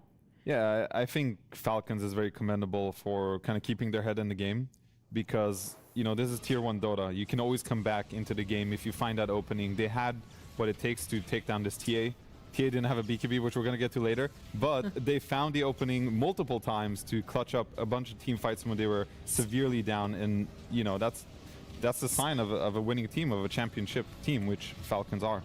Yeah. It was in certain replays here, but Fear, what was it exactly? What certain timing allowed Falcons to be able to take these team fights, to not get picked off the way that they were in the first 20 minutes? Well, I think they just took the fights that were just in front of their base, essentially, and they just got the chain stun, and it really just came down to could they burst the TA within 1 stun or not. And every single time that they were able to do so, they won the fight. So I think, as Fly mentioned, like the difference between like a championship team and a good team is can you win the games that are hard to win? And Falcons have the confidence to just, like for these fights, just even if you're behind, you have to make a play on the map. And yes, they're losing. They could just sit in their base, split push, do nothing, and slowly lose, which I think a lot of teams would have done in this case. But they're like, okay, we're really far behind. The only chance we have of winning is if they make a mistake. Is Ame overextended? Can we jump him? And sometimes you will be overextended and overconfident because you are winning the game. And I think Falcons just really capitalized on that, the mistakes that XG made. Yeah, we sort of hinted it there that, I mean, obviously Trent and Lyrical said it in the cast as well, but the BKB for Ame on the TA coming out quite late in the game. Do you see, Ray, the reason why it wasn't built earlier, if it felt like at that point it was even still worth getting that BKB? I don't see it. Like, I thought about it a lot, and I think it was just a massive mistake because you're not playing with safe supports. Like Warlock obviously has his teamfight ult, but there's no Shadow Demon to disrupt. There's no banishment, there's no Ringmaster type thing. Like there's nothing that protects you when you get gone on, and we saw it in a bunch of these teamfight replays where you get stunned by Sven, you get rolled by Beastmaster, you get Pango rolled like multiple times, you have Nick stunned. These playing get so many stuns. And I think XSS, the way he plays is that sometimes he plays a lot for trying to make sure Ame is safe. And like for the example this game, you know, he goes the Yules into the Lotus Orb, and we saw a couple of like Beastmaster Roar Flex, which were nice, but at the end of the day it isn't enough. Maybe you needed to buy a Lincoln Sphere or something to put on Ame. He also probably should have bought a BKB, but it came out way too late, and you saw in that fight where he finally did have a BKB, it was probably best case scenario where Beastmaster rolled a Warlock who survived, who then still got his ult off, and it still wasn't enough for Ame to carry that fight. Yeah, I will say the Lotus did come in clutch. One of the team fights where Malrine went to go raw, the Lotus went down on the TA, reflected back on him, but he's still going to be our standout player. He did an amazing job on this Beastmaster, 7-1 and 14 on a game that really felt like an uphill battle for the first 20-25 minutes, Fly. And yeah, there was a lot of initiation coming out from him onto this TA, a lot of great target prioritization. Yeah, I think both Malrine and ATF are, you know, the ones to mention this game because they were able to control the fights very well. They jumped on different targets when they had to, or like the Pango's rolling the back line while the Beast is rolling the TA or somebody else in front. So I think those two together, they were able to completely control the later portions of the fight and find these clutch initiations that they needed to in order to win. So yeah, very well played by them. We do still want to give the props to Extreme Gaming, and we want to have a look at a little bit of an earlier team fight when they were still very much in control of this game, and it was around this Roshan fight. Yeah, so this this was the first Rosh of the game, and Extreme were already in control of the game. And I think Falcons kind of made a pretty big mistake by even attempting to contest this, because any moment you're spending not farming on a hero like Beastmaster, who does not really have his timing yet, he doesn't have his BKB, he only has his Ogre Axe. This was a very costly mistake by them, because this propels the game much more towards extreme gaming side, where they can just take over Tormentor, take over tier 2s, and I think Falcons were better off in this moment to just split push. But, you know, well done by Extreme Gaming that they were in position to take that fight as well. But this was one of those critical mistakes from Falcons that I think they could have avoided completely. Yeah, it went from that first Roche fight really just being not a Hail Mary, right? Because the game was like nowhere near out of control, but it definitely felt like this desperate play compared to the most recent Roche fight in that game, Fear, where it was amazing, or at least the fight leading up to that Roche, was amazing for the side of Falcons. Yeah, it was, and it just really came down to initiations as usual and itemization. Like, I think going Satanic on Templar Assassin is criminal. Like, I don't see what this item does on this hero, and you're going to see in this team fight as well. Like, if you have a BKB here, you can continue to hit, and you don't care about this role. And you have to know when you're playing versus a Pango that you are, unless you're targeting the Pango directly, which is never going to happen, the time you're going to have is going to be during under a BKB. Otherwise, he's going to chain stun you. And you can buy the Satanic all you want, but it doesn't really come into play on this hero because you often aren't very low and then go to full. You're playing off of refraction. You want to get as much damage done in the small duration. You do have to do damage here. Yeah, we'll see how much more this is going to be warped in a direction. So far, as you say, so far so bad for Spirit. Making some adjustments in this game. Like I said, I think Invoker would be banned. That is exactly what has happened here. So they get rid of that. But Tundra will get their good old tested and true Doom, which will more than likely be on 33. As mentioned, they did try it on Crystallis, I believe, yesterday without success in that individual game. And they've played it on him in the past as well with mixed results. I think you put this on 33 unless you have a really good reason not to. Not because Crystallis can't play it, but because 33 is just the best. So, yeah. You know, you should have a good reason to put it carry. Either that 33 just doesn't see a way into the game from his laning stage, or a tempo argument, whatever it is. Spirit stick to their guns with the Pugna. I wasn't really that impressed once again with this overall first picked hero in the previous game. It's the same opener from both teams. Yep, indeed. Well, last game was Invoker, right?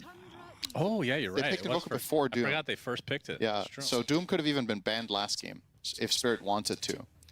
But they let it through in the second phase.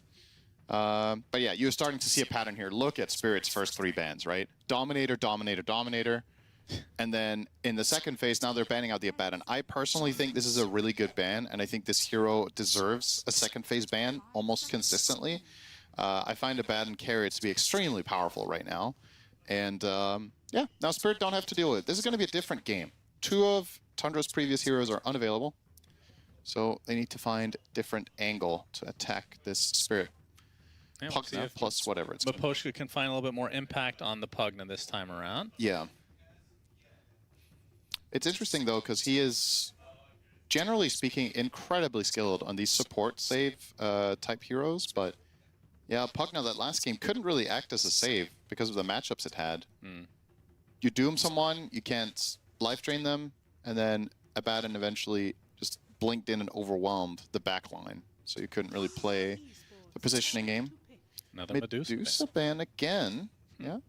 I wonder what gives this first phase AM ban from Tundra. Like, there's got to be some sort of Medusa perspective on it, and now they don't want the Medusa themselves after all, so they have to ban that too. Here comes Bane. Spirit banned it last game. Probably a Toby special. Yeah, most likely. So. Yeah, hero that has the ability to stun through BKB. Doesn't fare well against summons, but obviously no summons yet for Team Spirit. It was actually been picked 12 times yesterday. That's surprising. We didn't get to cast it. No, we did not. Guess we missed all the Bane games. I, of course, myself am a Bane aficionado, so I'm happy to see it being played. Bane historically has some very clear strengths and some very clear weaknesses. One of the few heroes that hasn't really in terms of many other supports, been receiving the same love in terms of ability to farm. You can buy Shard and obviously kill waves with it, with AoE Brain Sap, but until that point, Bane lacks exceptionally, compared to other supports, wave clear. Yeah. In turn, though, you get very strong laning, and you get incredible single target, and the ability to set up around the map very nicely on side lanes. The ability to save, potentially, with Nightmare. I mean, Pseudo-save. It's a pseudo-save, yeah. It has its moments, though. Okay. All right, an early Shadow Friend. This is definitely a switch up, to say the least. This is another tough lane matchup for Doom, by the way. But last game, the laning stage was not the problem for Spirit. Yatoro was crushing it against 33. This matchup should, on paper, be even worse than the TA. So maybe you're like, okay, well, the 15 CS he had last game at 8 minutes or whatever it was too much. Let's try to get it down to sub 10. And now they grab the shot. Again. Yeah. Okay, what will we see on Soxa this time then? Classic Soxa heroes available. Tusk. Oh, yeah. Bounty Hunter. Obviously the Shaman he would have maybe wanted to play. There's Lion, which has risen in stock, which I personally am very happy to see, and so are you. Your favorite hero, of course. Yep. You love Mana Drain in particular. Love it.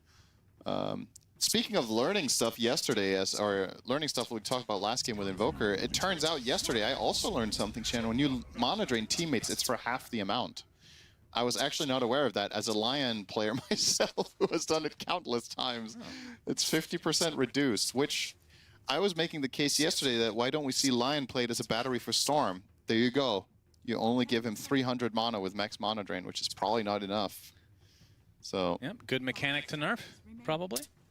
So Earthshaker picked for the Tundra side. Is this an off lane? Is this mid? Is this support? I guess a bit of flex potential. There's flex. It's actually a pretty interesting perspective against the Shadow Fiend. If you have a lane matchup that is borderline unplayable, just keep fissuring waves and keep disrupting the creep equilibrium to try to give 33 an angle. He's, generally speaking, I think 33 for me is one of the things in the offlane. He's just incredibly good, obviously, but I think the thing he is the most better at than all of most better. Yeah, most better than all of his opponents is manipulating the wave. I think he is a true, like, he has invented tech, basically, that is now more or less normally used with, like, pulling waves in specific fashions and re-aggroing and just disrupting the flow of the lane. So I think it's an incredibly powerful skill to have because it means that when you get counterpicked in lane, you're not out of it. You find a way to get something, just like in the last game. I think a lot of other Doom players in that game just fall flat, but he got whatever he could out of a terrible situation. Interesting pick. I was expecting potentially carry Shadow Fiend, but it looks like it's a mid for Laurel. Yeah. Ursa was just too good here. Obviously a good way to kill the Supernova. You can buy Axe against Bane, so you can get out of grip, but then there's Doom. So, well, maybe this is a response to the fact that, I mean, with Phoenix being picked, you know that Phoenix and Bane are the supports, so Earthshaker is guaranteed to be a core. Yeah. Well, Phoenix could be a core. Okay, theoretically. Unlikely, though, I would say. Earthshaker mid against Shadow Fiend sounds awful. Yeah, it's tough. So this might have to force the hand of Chrysalis playing the Doom off-lane Earthshaker. I would like Tundra to put Phoenix mid. I think it's the best choice. Really? Yes, because wow. If you put Shaker 4, you can get stuff for Doom through fissure manipulation of the wave. I think Phoenix lanes fine into SF compared to all their other options. Their other cores are getting bodied. And Phoenix with levels here is not bad. Yes, the Ursa is a bit of a problem with overpower, but you have a lot of tools to keep him in place. You have fissures, you have grip, nightmare, you can Doom him, which purges overpower as well. When is the last time you've seen a mid Phoenix? Has there been one this tournament already? I'm not sure. It's a lot. It something that's been rising in the last month. Yeah, it's not that uncommon actually. So it's it shouldn't be too surprising. In this tournament, it's only been played 5 so far, and I dare say at this point it will be picked in another role. I don't think it's playing 5 here. I think that's Bane. I mean, I personally love core Phoenix. Yeah. I think it's one of the most entertaining heroes in the game. It's just, historically speaking, it's been basically support. It has its stints in the core role once in a while. We'll see.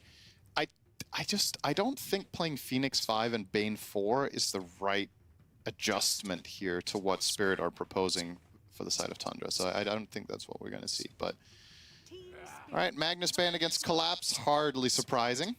What else can he grab here with Mag and Mars out of the pool? Two of the big AoE controlling heroes that could keep the fight in one place. So it didn't take them too long. Hey, look at that cart. You can't put a creep in it. That is not possible. That's why it fell off. I've tried it before. Maybe you can put a Dom creep in it, though. I mean, yeah, I have not tried that. That is true. Got to save that creep. All right, Toro's all smiles despite losing game 1. Looking pretty confident there. Well, now he's not all smiles anymore. He was smiling for a little bit. Maybe somebody said a fun joke, like, did you know you can't put a creep in my cart? And then they all laughed, and they were like, wow, that's a really stupid thing to say, Collapse. And then they all calmed down again. All right, last pick for Tundra. Yeah, your guess is as good as mine here. Honestly, I just think there's so many options, and it's a matter of what do you think is more important. Now, Stampede against Supernova is really good, which might make you want to downgrade the Phoenix to support once again, because Supernova just got that bit worse. Let's get some Troll Warlord. Good against Ursa. Bad against Pugna, though. Well, not with Ags. Really good against Pugna. True. Yeah, if you go the Ags route, yeah, you're right. You could do that. Yeah, I could see it. Crystallis does. I mean, I'm a troll hater though these days with the ult just feeling so hit or miss. Yeah, who's good against Centaur and Ursa simultaneously, right? Because I'm thinking heroes like Lifestealer are good against Centaur, but then you're playing Lifestealer into SF Ursa. There's so much physical from Spirit. Razor? Razor's decent. Yeah, his patented Razor. We talked about it last game. That's true. Not the worst Razor game, at least. Also not the best, but it's pretty all right. I don't want to see the Doom carry. I think that would be a mistake. So yeah, and I have to say, so far the Tundra lineup looking kind of awkward. I mean, there's all this flex potential, sure, but it is the Razor that you talked about. Yeah, it still feels a bit awkward to me. I personally do not like their lineup at all. It's for Phoenix, so it will get its first its debut outside of the 5 role this game. Yeah, definitely happy to see it on. Or no, excuse me, it's only been played 4, right? Wait, what was the stat? Was it soft or hard support? Hard support, that's 5, right? It's only been played 5. Hard supported. Yeah, there you go. Well, please, just making sure here, Shannon. Learning things today. Yep, that's right. Yeah, so it's going to get its debut as a 4 here. Now that does, as we talked about, mean that you're putting the Shaker mid into SF, and then Phoenix Doom against what is supposedly Ursa Pugna. Could be another tough lane for 33 here. Surely they're going to do some lane pulling shenanigans without question. Now, in terms of ease of execution, I mean, the lineup for Team Spirit just looks normal. Like I am an idiot and I can understand what they want to do. This lineup for Tundra, again, it's just weird. BZM mid, Earthshaker against a Shadow Fiend. Any melee hero against Shadow Fiend should theoretically get absolutely crushed. But what if he buys Helm of the Dominator on Shaker and farms jungle with it? Do you actually think that's going to happen? No. I don't. But it would be really fun. For Earthshaker? If he buys it on Shaker, he'll buy it on every hero. Yes. Right? So he's not. I think so. There's no way he's not. He's not going to. He's also going to get it too late, I think. That's the other problem. I think this is an expected lane loss. But yeah, I agree with you 100%. I think Spirit's chances this game from draft much better than game 1. I think they made some good adjustments. And if Helm of the Dominator has been the story for Tundra so far, I think only one hero in this game is likely to buy it, which is the Doom. So that's already half of that lane pressure off of Spirit's shoulders from last game, only having to deal with one of them. Yeah, that's true. Maybe Phoenix will get it. Position 4 Phoenix. It's honestly possible. Come on, there's no way. Honestly, how? It's honestly possible. How is that good on Phoenix? You're just using it for overall pressure on the map. You're pushing lanes, you're farming. Phoenix is one of the supports that historically buys Midas, right? So if you can buy Midas and Phoenix, you can buy Dom. It's not a Soxa build, though. That's the thing. It would not surprise me. If you I would not be surprised if, I mean, it is a Bane, though, on the other side. I was going to say, Soxa, a lot of times when he's playing Phoenix, he gives up farm, and he ends up being kind of the effective 5. But with a Bane, he has to take. You can't, yeah, you have to. But we'll see. We'll see as we get into game number 2, Spirit versus Tundra. Both of us, I think, are in agreement that Spirit should have the advantage in this game, too. They absolutely, without a question, have a better chance than game 1. I'm not sure if I would just straight up say they have an advantage, but It's a bit tough to wrap my head around. I kind of need to see just how well this this mid lane goes for Laurel and SF, because it is. There's no doubt he should win this lane. The question is by how much do you win against Midshaker? I think Midshaker is one of the melee heroes that does better against SF because you obviously have the enchant totem last hits that you can grab once in a while. Yeah, true. So certain other melee heroes just have no chance. We'll see. Smoke-a-rooney. Let's see if he gets a word out. He will. He'll place the Very word out. aggressive. Good luck, have fun from Laurel. Followed by a heart ping, of course, as we've got used to at some point. Indeed. It will be the massive Serpent Ward again this game. Obviously, a different player playing the Shadow Shaman this time around. Yeah, there's no really sadly good Centaur fingers will be here. going for the bootless build. I say sadly just because I don't ever see the other one. And you know how much I love Counter-Strike. That's right. Uh-oh. Nightmare play onto Collapse with the static link Good onto stomp. Crystal. This is going to be a good amount of damage onto the Centaur. Kind of awkward engagement. Collapse going to make it hard for them. Toby also getting super low. Rue won't be able to finish the job though as Collapse does juke pretty successfully. But still Collapse having to go back to lane with such little HP. Pretty big annoyance for him. So other than the fact that Crystallis loves Razor more than anybody to have ever played this game, is it actually, like, what makes it good in this game, do you think? Good lane matchup against Centaur. It is whether you drain Ursa or Centaur in the middle of a fight, they are generally going to be up nice, close, and personal. So you, even if Stampede gets used, you're probably going to drain at least a couple of seconds off the Ursa, which can be quite valuable. But it's not the most obviously good one, because Ursa can still deal damage because of Fury Swipes. I don't know. I'm mainly just thinking about it because of the hero-player combination. For other teams, I wouldn't have thought about Razor as much, but it's him, it's the Centaur lane, and it's the overall, how to say, the way it plays together with their lineup, I think, is very strong. You have control from Bane and Shaker, you have the Phoenix for the big ult. Ultimately, the way Razor plays fights later in the game is very much hard commitment style. So you want to have heroes that commit in with you, and that's where Shaker and Phoenix are really great to create a diversion. Because if you jump in and you use Supernova, and Razor is linking and popping ult next to someone, who do you choose? Yeah, true. Right? So, ironically, it's good for Razor to play with a Lightning Rod, actually, later in the game. And what kind of item build would you expect from the Razor? Probably Helm of the Dominator. I can't even tell if you're kidding. No, me neither. I don't know yet if I am. Okay, outside of the the Helm of the Dom type shenanigans that we've been seeing, is there, like, are you going for tanky Razor? Mixed Razor, where it's a mix of DPS and tankiness? I think Crystallis generally likes going the Maelstrom build, so I'm expecting something like that. This game, not the best SNY game, so maybe Maelstrom BKB, upgraded boots.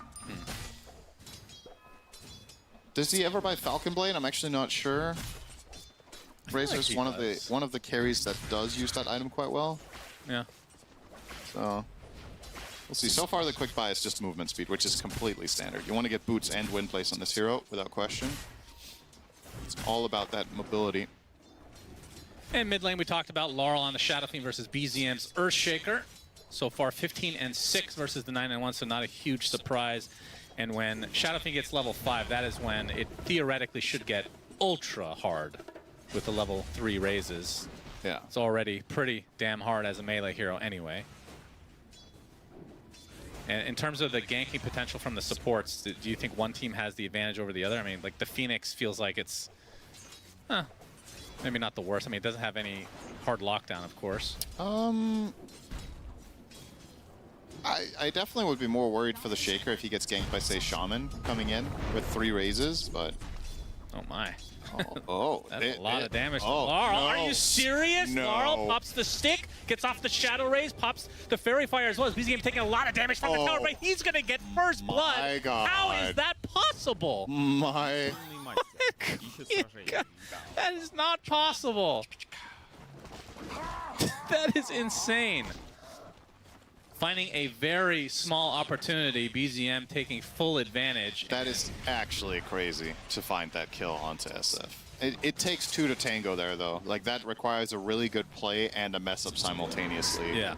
But, I mean, the thing that's funny about this is that now they come back to lane and the guy with first blood is still and losing. Crystallis dies in the top lane to the combo between Collapse and Rue. So, something Spirit desperately needed after, I'm sure it was kind of demoralizing seeing their Shadow Fiend die to a melee hero. He's still going to win the lane. Yes. It's just 100%. he's winning it less than expected. Yeah, this should be absolute dumpster. But now it's just you're winning. It's becoming a more and more possible game. Just this singular kill is so big for Shaker because it bridges the gap. He catches up so much in experience, and when Shaker gets 6, that's when Phoenix dives in mid become interesting. You can dive in on Laurel, slow him, and if he's close to the creep wave, which Shadow Fiend a lot of the time will be to exert his pressure on the lane, he will stand in the wave. If Phoenix can dive in and then you can walk in for an Echo Slam, you could find a secondary kill on Laurel maybe.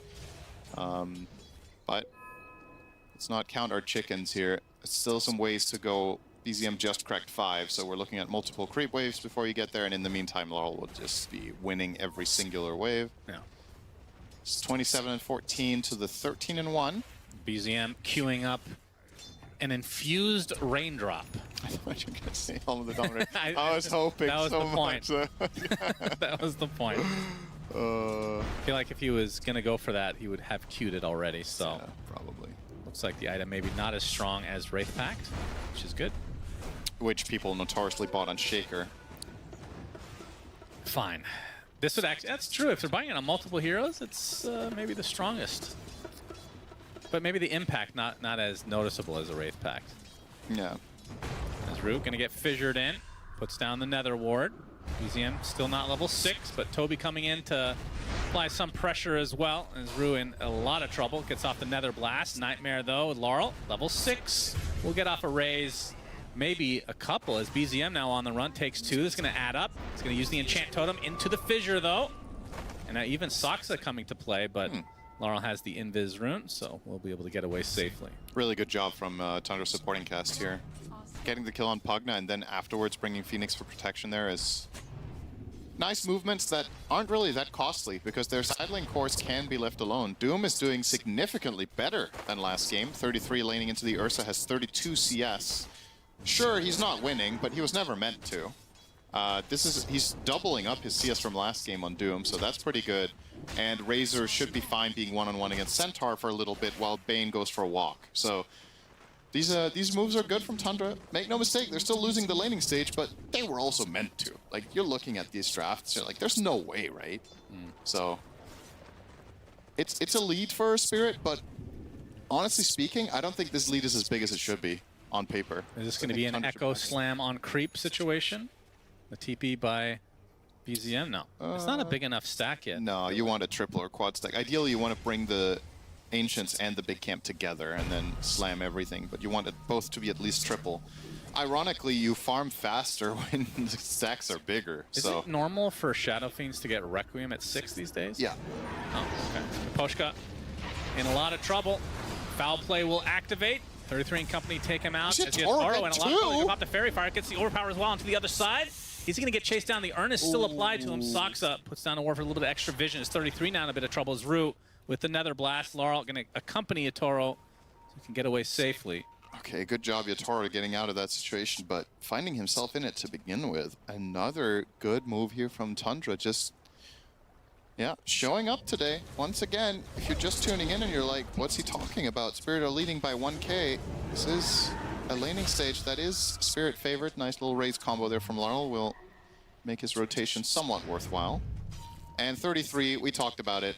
Like, who does this except him? He just realizes, oh, we're 7.5 minutes in. I'm going to cut the wave, by the way.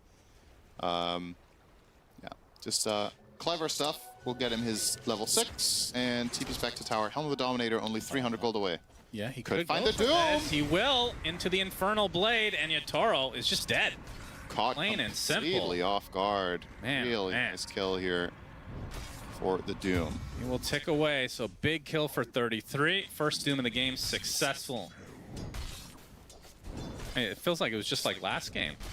He instantly hits level 6. I mean, that was on a support, but still instant kill effectively. Unlike last game, though, he's almost top net worth. Yeah, he's having a much better game overall. BZM going to get help with a Nightmare from Toby. Into the Echo. A lot of damage being applied by the Nether Ward as, okay, the Decrepify keeping him alive with the Stampede, so nice getaway for Team Spirit. That's a value raindrop right there. True. Kept him alive, and the Siphoning Ward facet as well. They do have to burn the Stampede to truly get him out of there, but that was the first Echo Slam of the game. So, no bueno there for BZM. He's working on his Blink Dagger about halfway there. Meanwhile, bottom lane, Yatoro pounding into the flesh of 33. Laurel comes to support him. So, end up getting the trade, if you want to call it that, over time. As a Plasma Field coming in from Chrysalis is going to proc the foul play, and Maposhka just awkwardly dies here. They definitely did not expect Razor to be showing up here. They thought with that Doom kill that this play was over, so they just go for the Dom creep. But the reason that 33 was that deep in the tower to begin with was because of that the Chrysalis rotation through the gate, but they were just ready. And they have Fiend's Grip, Chrysalis. Oh, okay, don't want to actually do anything. Chrysalis a little bit low on mana, I suppose. Yeah, it's a tough kill. 1800 HP and Blade Mail. Collapse is having a great game himself. Considering he did get counterpicked by the Razor, he is 15 CS ahead of him. On the Centaur, doing double very bracer, well. Blade Mail has the chip vest, and looks like Pipe before Blink. We'll see if he keeps to that. It's a very good choice. I like it a lot. I don't think he has to set up plays immediately in this game with a dagger. You need to make sure you can weather the storm when Tundra's lineup comes online with their big AoE magic damage abilities, Echo with Blink, the Supernova, the residual damage from Scorched Earth. Very nice to have a pipe there. Toby and company can take out the tier 1 bot easily. I was going to say Helm of the Dominator and company, but yeah, Toby's there as well in the fog. Watching 33 do it on zone with a siege creep. He opted for the Satyr Banisher here. Will allow him to purge off Decrepify and Overpower. Yep, it's actually really good this game, this creep. He might just keep it. It does significantly less damage. That's the downside. Having this creep instead of, say, a Soul Stealer, or excuse me, not Soul Stealer. I actually forgot the name of the big Satyr. I was gonna say Soul Stealer was Shadow Fiend from Heroes of Newerth. Soul Stealer, it's called Mind Stealer. That's the blue one. But what's the big Satyr called? Juicy Stealer. Tormentor. That's right. Oh yeah. Not to be mistaken for the Tormentor that nobody takes in Archon and below, I've heard. It could be related. Yeah. I don't know the lore. Goat turns into building. Who knows? As BZM TP's in the mid lane. Fissure onto 2 with the dive from Soxa. I was hoping to get the rune, but it is bottom, so they will still get the rune. Yeah, shield rune this time around. So BZM able to bottle that. And he has 12 minutes blink and almost phase. This is pretty good. Yeah, doesn't have Echo for another 45. Did he take out the Ancient stacks? It looks like he did. Yeah. Oh, with the Echo probably. Yeah. Always fun to see that. Yeah, it's also fun not to see it. True. It's fun to imagine it. That's the thing about Dota and spectating. You can't see everything. There's always 100 things going on at once. Yeah, imagine Deadlock. Yeah, I want to be a spectator in that, huh? God, that sounds miserable. It's tough. The action is overwhelming. Stacking and stacking. Here. Oh, BZM. Echoes up in 2 seconds. Gets the Enchant Totem off first into the Fissure. Didn't want to commit, though. For it. 33 has the Doom. He's going to get Hex from the other side. So Maposhka wanting to set up a play here. Stampede to try to close the gap. BZM misses the Enchant Totem as Yatoro just working on the Doom. 33 drops as a result. And now BZM with that shield rune is going to be tanky. Trying to get away. Blink Dagger down for another 9 seconds. Max range shackle. And this is going to be a slow death, but a death nonetheless for the mid Earthshaker. So a play trying to be set up here from Tundra. Does he get a Fissure here? Oh. If that Hex didn't come out, he could have maybe played his way out of that, actually, with a Fissure into Blink. Cute little 21 charge using the tree line, but and that turns Spirit's into sick. a Battle Fury for Yatoro. Yeah.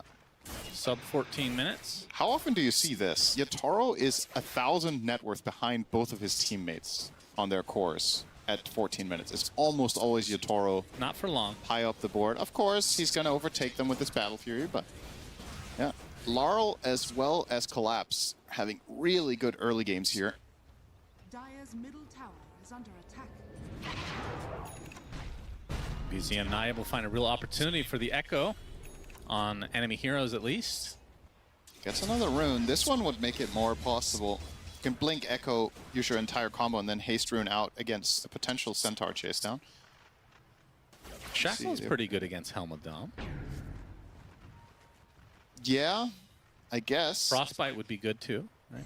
Well, it's a creep hero, so it just treats it like a hero in terms of duration and damage, right? Yeah, that's true. But Shackle is a very long duration one, which is nice. So allows you, it's 4.2 seconds. So Aposhka, TP. He's out of there. BZM not able to find what he was looking for. Wasting some time as a result. Chrysalis, did we mention Chrysalis as well? Did go for Helmet Dom, yeah. Okay. All right, that's two of them again. I mean, this one does make a bit of sense because Razor's not a crazy farmer, right? So this helps in the farm department and also helps tankiness, and you always want to be tanky on Razor. I think you do farm slower with this than with the Maelstrom, if I had to guess. Probably not by that much, though, but Razor actually, if left to his own devices, does farm pretty fast. It's not like one of the absolute fastest ones, but he's solid. But yeah, Helm of the Dom, you're just getting extra creeps that you weren't otherwise. Pushing the lane while jungling. So it's kind of funny how this takes me back like, Echo, all right. Foul play activates. He needs to get hit one more time. All right. Aposhka dead. Okay, he got really, that was a bowling. Got catapulted, yeah. That was down the lane. Like a trebuchet. This takes me back 15 years to Luna's buying Helm of the Dominator to stack their own Ancients in Dota 1. Good old days. I say 15 years. It's probably almost 20 by now, Shannon. We're getting there. Oh, yeah. Diaper's not far away. At least for me, it's 33. Going to be the recipient of this smoke gank if they can find him. They see the pine cone. Not worth a full smoke, of course. BZM. No Echo, though. On the outskirts, yeah. And he is going to show himself with a fissure. So maybe that'll open up an opportunity, but Toby's nearby. Smoke not really turning into much for Team Spirit, who sport a 2K lead at this stage. Radiant's middle tower Laurel, is under attack. only about 400 away from a blink. Yeah, going the classic caster mid SF build with Kaya Yasha into Dagger and then either Ags or BKB is probably what we're going to see. I guess BKB is not that appealing here. You're only countering Shaker. So maybe you think Ags, but at the same time, countering Shaker is pretty damn important. It's just that one fissure can just ruin your entire combo. Or, of course, Blink Echo, which is faster. Yeah, maybe he's waiting for that cart to be built for him from Collapse. Oh, yeah, you can just drive through Requiem. Yeah. It's kind of cool. It is. Ursa kills Dominator creeps quite well. Yep. Actually, he's one of the best I've seen so far, because he can 100 to 0 it in like 2 seconds. No joke, I wonder if that's part of the pick. Yeah, I wouldn't be surprised. We saw it against Doom and Phoenix. Take a full Sun Ray with a Plasma Field to fall from Chrysalis. Pops the Stampede to try to get away. The Enchant Totem not enough with that Shard Collapse. I think that was an Echo Slam, actually. That was not an enchant. Oh. He echoed for the Shard effect, but not enough damage. Wow. We'll take the mid tower, though. That was being pushed by... Who's... Yeah, well, now we have the next game that we haven't talked about, which is Guess Whose Dom It Is. I don't know who was doing the work there, if that was 33 or Chrysalis, but it was 33. They're pink, the little skellies. Good to know. And now he has replaced it for the big frog, the croaker. Oh, I love the croaker. Now Roche was grabbed, of course, here for Spirit. Very standard. You have Ursa and Shaman. You're just getting Roche, unless things are not going according to plan. And Yatoro will be aiming for a basher first here. And then curious to see, he has queued up the Ags. We were talking about this option of buying Aghanim against Bane and Shaker, and that seems to be his priority. Of course, Doom, and put a spanner in the works there with using your ults. And Laurel will get BKB before Blink. Wow, okay. We have a Hex, though. Into the Shackle, and Yatoro's going to eat right through this Earthshaker. Poor BZM. Wrong place, wrong time. As the Phoenix will follow him to the grave. Really, really nice from Spirit there. Have you seen a single egg this game? No. I don't think so. At the Sakta has a Spirit Vessel. We'll be going Yule's next into the Shard. Yeah. Where's the Dominator? True. We wanted to see... Well, I don't know if we wanted to, but it would have been funny. I mean, if we're going to see it on anybody, we'd like to see it on the Phoenix, because it's weird. Right? Yeah, true. Pipe picked up by Collapse, and now Chrysalis with his BKB. Yatoro has the Basher, as we've seen already. And it looks like... Oh, interesting. He wants to go Aghanim Scepter next, so being able to get out of stuns with the Enrage. Yep. That would have been a really clever thing to point out a minute ago. Boy, that Aghanim Scepter. I wish somebody had brought that up. Oh, wow, this actually cost him his foul play. Oh, Not that it really matters all that much, but... Oh, they still want to fight, it seems. They could get in... Oh, Rue is going to be late to the gate, but... Well... He's not going to the gate. Yeah, the smoke pops. They should know someone's nearby. Oh, Flash got the field. clipped. Wait, they didn't see him? They did not. Well, I don't know if that gives vision. I don't think it does. Huh, I thought he would see him there. All right, well, anyway, I don't think they... Maybe they couldn't have reached regardless. He's out of there. And in the meantime, Yatoro grabs another objective. Now we're starting to talk. We were a bit unsure about whether Spirit were building a big enough lead in the very early laning stage, but these last 5 minutes have been very big for them. Tormentor, Roche. Tundra do take the enemy shrine, though. But yeah, that's not going to help much in the gold department. BZM looking for an opening. Gets off the Echo Slam. It's just on a Pugna, though. He actually gets stampeded. The Fissure is blocking him, though. He's going to get off the life drain as Yatoro comes in and finishes the job onto BZM. And just like that, the big turnaround from Team Spirit arrives. Disaster. TP attempt is successful. Toby will be eaten up as well by Yatoro's Bear, who has the Aegis for another minute and a half. And yeah, this is looking all Team Spirit right now. This lineup for Tundra has not come together whatsoever. At least not yet.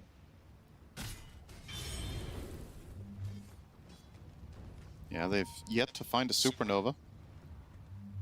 33 with a very good map read here, stopping on that camp as this is coming in. It's crazy that he just predicts this move unless they saw the smoke. Wall hacks. Yep. And Laurel's still not done with that blink. Did he stop at something else? Maybe just been walking around a lot. Oh, he just went for the BKB, right? That's what I was surprised by, was that he chose BKB first instead of Dagger. Oh yeah, he changes. But he's coming back for it now, and then, I mean, this is surely just Aghanims, right? Or is there any other consideration? Let's see. 33 now with his own Dagger.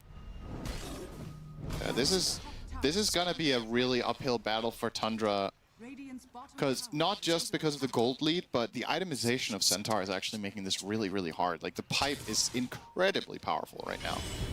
In any teamfight that breaks out, you have to either be able to pierce the pipe or avoid the Stampede runaway, and the only stuns you have are Shaker and Bane. I say the only ones. I mean, obviously that's a good amount, but the heroes are tanky on Spirit's side. Ursa is a tough kill. Centaur is a really tough one. And SF is BKB, so approach wisely if you're Tundra here. Yeah, it feels like Tundra are scrambling a bit as the lead continues to grow for Team Spirit. I feel like this, as Aegis is down, of course, but this next Rosh is going to be pretty pivotal. Okay, they're going to try for something BZM. here. Oh, he almost gets hoof stomped, but the stun comes out just in time. Chris with the BKB, and now the collapse Stampede. And Chris's BKB is going to end up not doing much if he can't get this kill. Laurel jumps in now, and Yatoro just rips right through Chrysalis completely. And now a Requiem set up, a second core dies for Tundra. And they just cannot find anything in this game. Once again, no Supernova, no Echo expended. Collapse breaking that smoke immediately and still getting away is massive there. I think, I'm not sure if BZM was unable to echo there, but it's also, it feels really weird to just echo this one Centaur, right? Yeah. Phoenix can't really Supernova because there's no good setup, and yeah, Crystallis commits all the way down that lane, or rather that rundown in the jungle, but doesn't find the kill.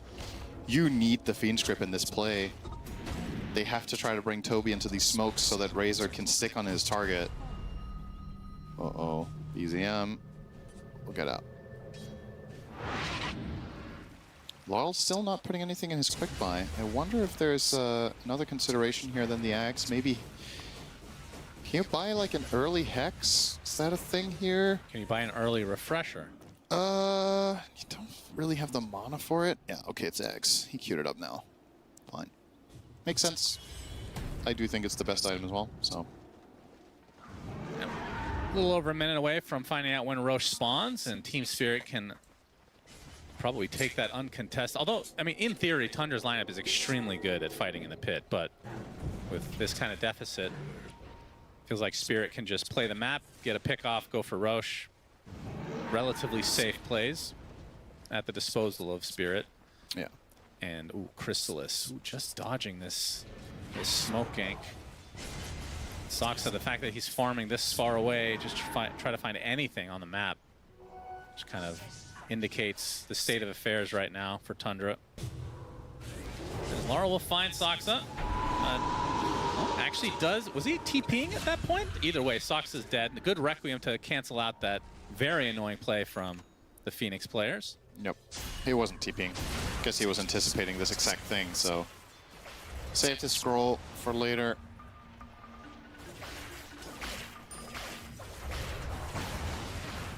Spirit just remaining in completely firm control of this game. A complete 180 from last game.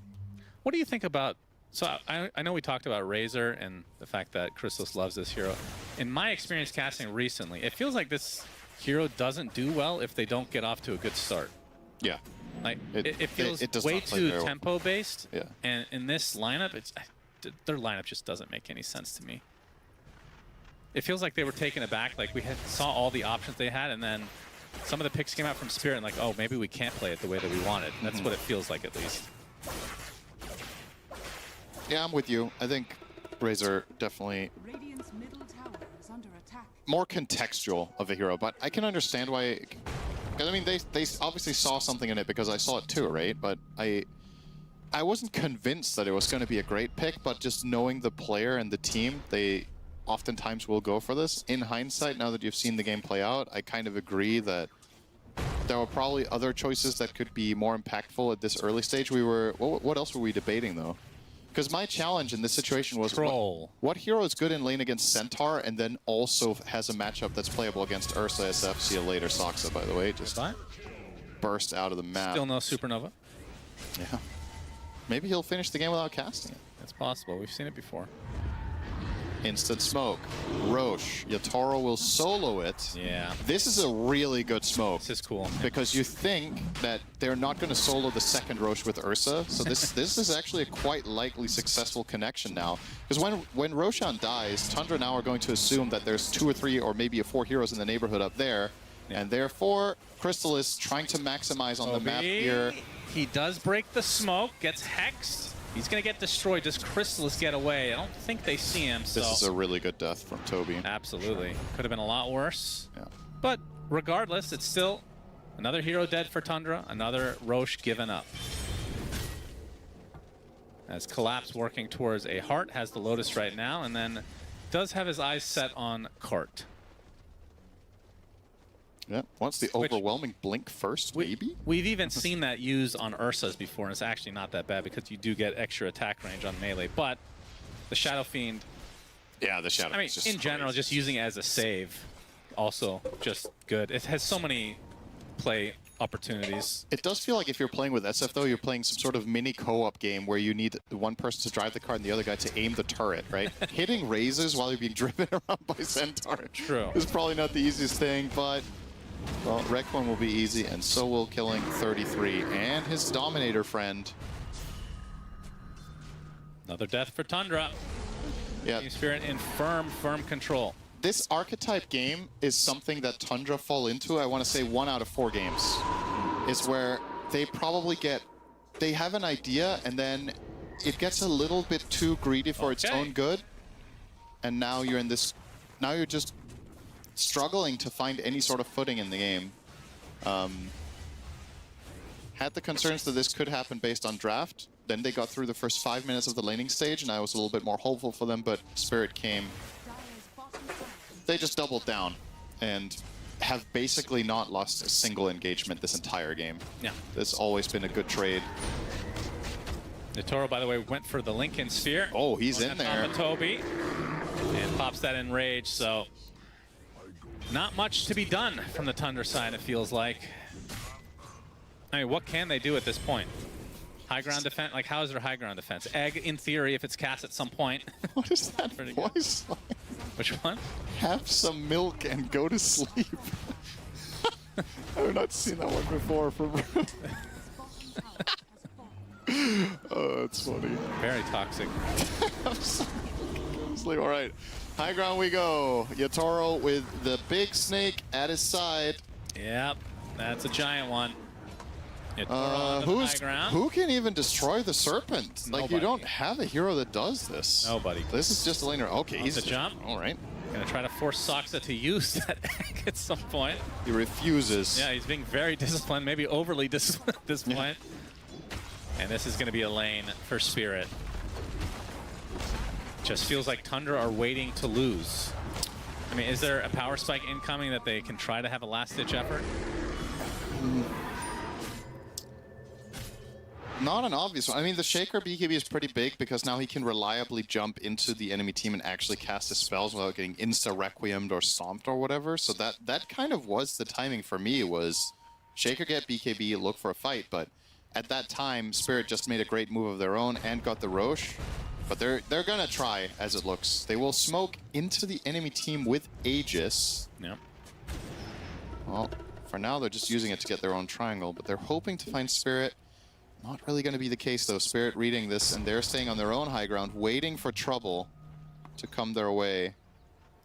If Tundra run into Spirit, or Spirit are in position, this game is just over. Like, you have to catch them in a weak moment. Yep, it has to be picture perfect.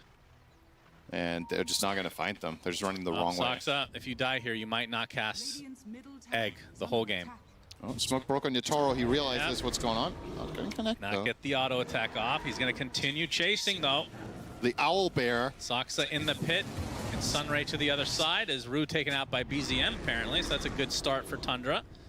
Yatoro onto the high ground. Stampede is there. And goodbye, Phoenix, again. 45 seconds of no egg. Radiant's middle tower is under attack. So it ends up being a 1-for-1, which in theory, Tundra should be theoretically okay with. Have you seen this Ursa set before? Is this one of the new ones? I think I haven't seen it before. I've seen this, yeah. That's not bad. The Owl Bear. It's not new? Well, how have I not seen this before? Maybe I mean, depends on what you mean by new, I guess. Maybe in the last 2 years? Okay, it's that old. Collapse with the shard, so double edge. Yeah. Giving extra regen. He's big. He's got the overwhelming blink now. Oh, wow. Goes for that before the ag. Yeah. Interesting. It's actually really nice for Ursa to play with overwhelming blink on a teammate. Just getting in there and getting that massive slow makes it very easy for Ursa to target. Actually does not get hoof stomp. Good time on that stun. We'll have to nightfall away, though. Yeah. Fissure in to walk across. Pretty much the highlight for Tundra in the last 10 minutes was surviving a gank. Pretty much. So, sure did do that. Chrysalis now closing in on Satanic. No damage items whatsoever on this Razor. Static Link will need to stick in order for him to become a real threat in the fights. And even then. Even then, is that enough? I think if you get a full Link on Ursa, he still kills you. Yeah. No doubt. So the stuns need to really sit at the right timing on the right targets. BZM does have an Arcane Rune, and they will smoke with this, but once again, whenever Tundra smoke, Spirit are in the direct opposite end of the map, and they would have to run in a straight line to even get there in time, and they have no idea. So they will now start invading the enemy triangle, and they will be successful because there's no one at home to defend it. But I don't think success comes from taking over the territory here. The success comes from actually getting a clash where you cast your spells. Yep, and they're going to have to deal with this bot lane as well at some point, which means Spirit gonna play behind the creep wave, waiting for the eventual defense to come. But it's going to be a very late defense. Level 25 Yatoro. Goes for the two extra charges rather than the additional overpower attacks, which you could have been tempted to take against Phoenix, but then again, Phoenix doesn't use ult, so I guess it doesn't really matter that much. Yeah, talk about a counter. You pick this hero and then he just doesn't use his ult the whole game. Yeah, when Tundra do their post-game breakdown, they're like, what went wrong? Saksa immediately he'll just chime in with, well, Ursa didn't counter me. I never used my ult, so he couldn't kill it. That's true. Technically it's true. like not skilling your ult against Rubik, so he can't steal. Well, Yatoro's going to show himself. As Root, we'll see that. Oh, Toby actually stole the shrine, yeah. Cute little steal. It's the little victories here for Tundra, because you're sure not getting the big ones. Yeah, Toby queuing up an Aghanim Scepter. I'm just going to throw it out there. That's not going to happen. Yeah. I appreciate the ambition, though. It's a good effort. It's showing a mentality to put this in your quick buy right now. That's right. We can do it, guys. We're playing for late game. Yeah, maybe Spirit just doesn't want to push. That's also a possibility. They'll wait for next Roche, surely. Yeah, it feels like they're playing it safer than they normally would. And maybe that's based on the fact that we're at TI as Toby dies. Munch. And the fact that they have already lost the series. Yep. And they've already lost a game in this series as well. Hex onto Chrysalis. Laurel getting queued up. A nice Requiem right on top of his face. Goodbye, Chrysalis. 70 seconds, no buyback. Now I think they don't need to play it very safe. Now I think you get there. Time for the second lane. About the Echo Slam, and of course the egg to follow. Nobody can break this. Like, they need to hit the snake so many times with Shaker, Doom, and Phoenix. Like, good luck. One range hero, that's 33. Oh, nice block off from BZM. Yeah, the fish. I've actually forgot that he was on his team. All right, that's good. Keep up the memes, everybody. Oh, they hit this will be a second set if they're not careful. Yatoro gonna reset and go for the range racks first. 33. This is a last-ditch effort for Tundra in this game number 2 in all likelihood. Blood is applied as it is reflected, in fact. And that might be the death of the Ursa. We'll see. Saksa easily taken out by Laurel. Still has his ult, in case you were wondering. And he's be able to walk this off, actually. Yeah. I don't mind that Doom from 33, casting it into a Lotus Orb. He recognizes that if they want to try anything here, he has to Doom the Ursa and take the... Oh, okay. Laurel blinked in and showed off his Outworld staff. Yeah, that was good. Yeah, if you don't Doom the Ursa there, you're never killing him. He was being life drained. You have to Doom him and hope that some teammate can connect literally anything. Yeah. If you kill the Ursa there, maybe it opens up an opportunity. If you don't go for it, this happens anyway. So that was the one chance. Like, they cannot kill this guy twice next to a Serpent Ward. I think Yatoro will grab this Aegis. You're going to group up top. You wait for Shaman ulti to come off cooldown. You go for it. But he actually got doomed by 33, who's showing up a refresher. So Miposhka will have to wait for a while. Okay. For 1 minute. Good stuff. 33 buying some time. Banner and Cheese grabbed by the Trust. Is this a Trusty Wardog? What's that one called again? Workhorse activated, ladies and gentlemen. Cart available for Yatoro or Laurel. Or a support if he's really desperate to use it. I feel like Life Drain would look really cool while you're being driven around in a cart. Yeah. Drive circles around them. Yeah, that's awesome. It's like a sundial. Okay, we have to see that now. I'm gonna get my hopes up. Yeah. There's Rasta back in 20 seconds, and like you said, that should be the end of the game. Let's not mince words. The game has been over for quite a while. It's been very close to over at least. It feels like Spirit has to screw up so monumentally bad to lose this game. I just want Tundra to cast their spells together, and then if they lose, it's okay. I just want to see the spells. Want to see the R button being hit. I want Soxa's keyboard. I want sunny side up from Soxa. Yeah, let's get some scrambled eggs going here. No, it's probably going to be scrambled, let's be honest. Yeah. All right, Shaman on the way. Yatoro continuing on, and yeah. Rasta is indeed on the way. There's the Serpent Ward. As the backdoor protection does activate, Yatoro has the Enrage. Crystal's gonna get double-edged. Mystic Staff goes off. As there's the Echo Slam from BZM. Where is the X? Supernova! The impact is unbelievable. As now the heal's coming out, looks like the Doom will drop to the deck. BZM looks to be next on the list. Laurel, one more right click needed. Can't find the distance though. As Yatoro still trying to go through that back door as a second Requiem comes out. And this time, Soxa actually heals up a decent degree thanks to the Lotus. But the buildings are going to melt eventually, and that is a second lane. Actually, that's the Megas. They did get the mid in that last engagement. The Mega creeps. Tundra still not calling GG, despite literally everybody watching knowing that this game is in fact over. Maybe they think the game wasn't good. Yeah, that's true. BG incoming. As Chrysalis destroyed by Yatoro, and 30. There's the cart used as a taunt as GG's finally come out. And this is going to game number 3. Have you ever seen a pro team type BG? That'd actually be really funny. Obviously, that does happen on occasion in pub games where people are like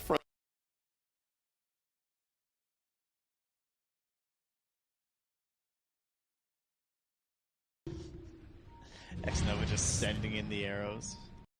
I am X-Nova arrow number 3000. You know? They're all just flying through. All right, Roshan's going to move in 1 minute and 20 seconds. So now the question becomes, do you try and set up for bottom side if you're XG? Or Falcons?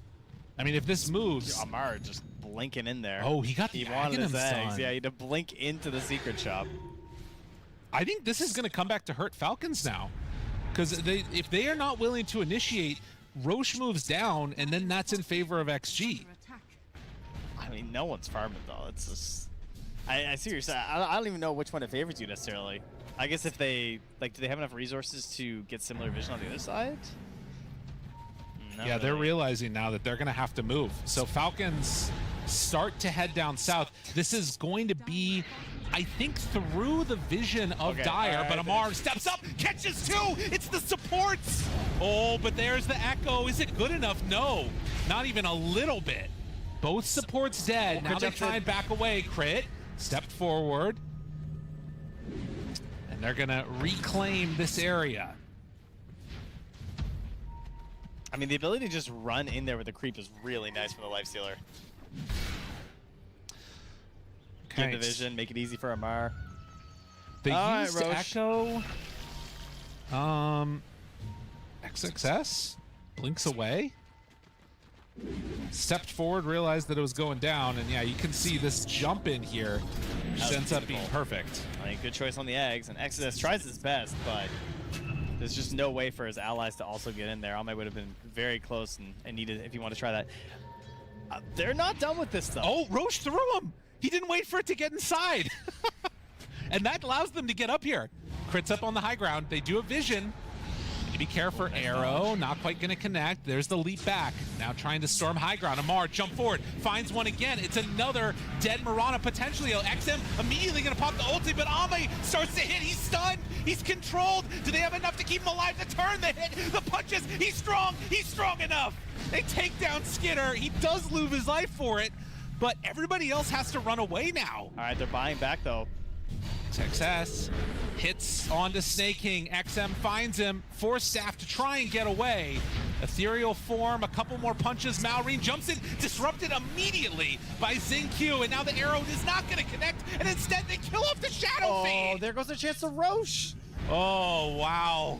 Good block. The arrow blocked by a boar. And that kept alive Malrine. That could have been tragic. I think that's I think that's it. I mean, that's enough, eh? Like, Malrine goes down, but I mean, they can't Rosh on the Dire. You can't Rosh on the Dire, can't Rosh on the Radiant. Rosh isn't dying here. This has been a, 4 to 5 minute Rosh fight. It's very torturous for poor Rosh, because he knows it's coming eventually. Oh, They're yeah. just delaying the inevitable. Making him think about it more. And still, less than 1,000 Okay. gold separating the two teams. I just noticed here on the buyback, he has plus 2,539. He has 4,000 gold on Shadow Fiend. Buddy, make a choice. I mean, he doesn't know what he needs. It's tough.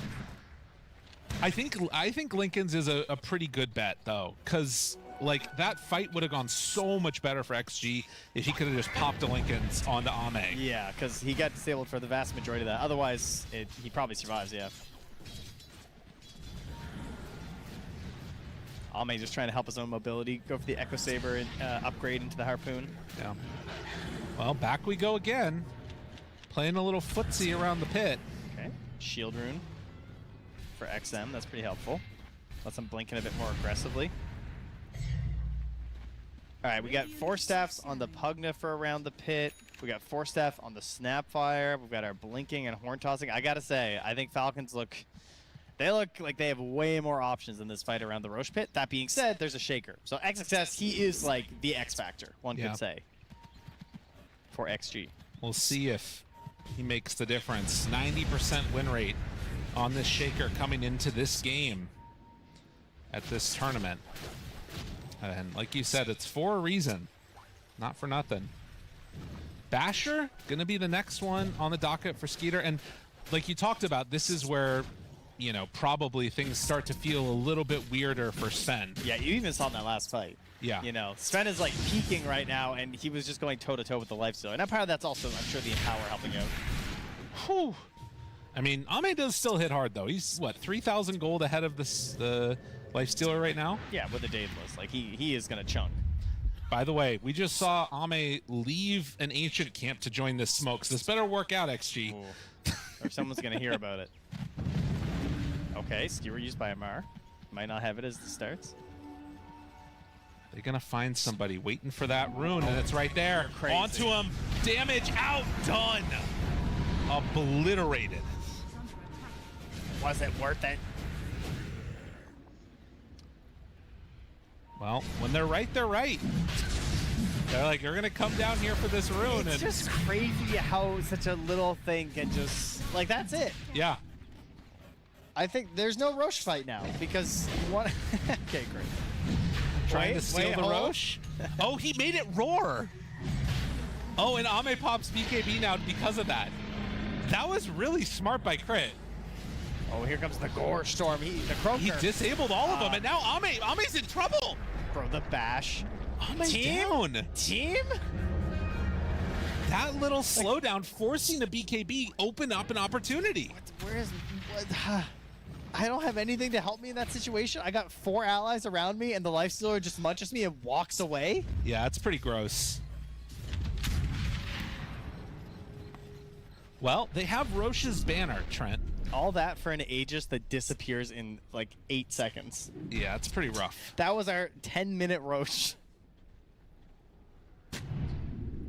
X-Nova dropping down a ward pretty deep there by the gate. And is in the area where all the rest of the Radiant is. I do not believe that she knows this. Going for the Wisdom, sees a courier, and yeah, it's just going to be a dead Mirana. And the gem as well, yeah, that's a big one. Oh yeah, that hurts. Another kill for Malrine as he 1 death last game, still just 1 in this one. Snaking also 0-0-10, that's kind of hype, but we got the hype shaker item, speaking of which there. And Shadow Fiend, they both got it. Big areas effects. The refresher race was won here by XXS, but actually Tamara, I thought he was going to refresher too, but he changed his mind, he's going for the Aether Lens.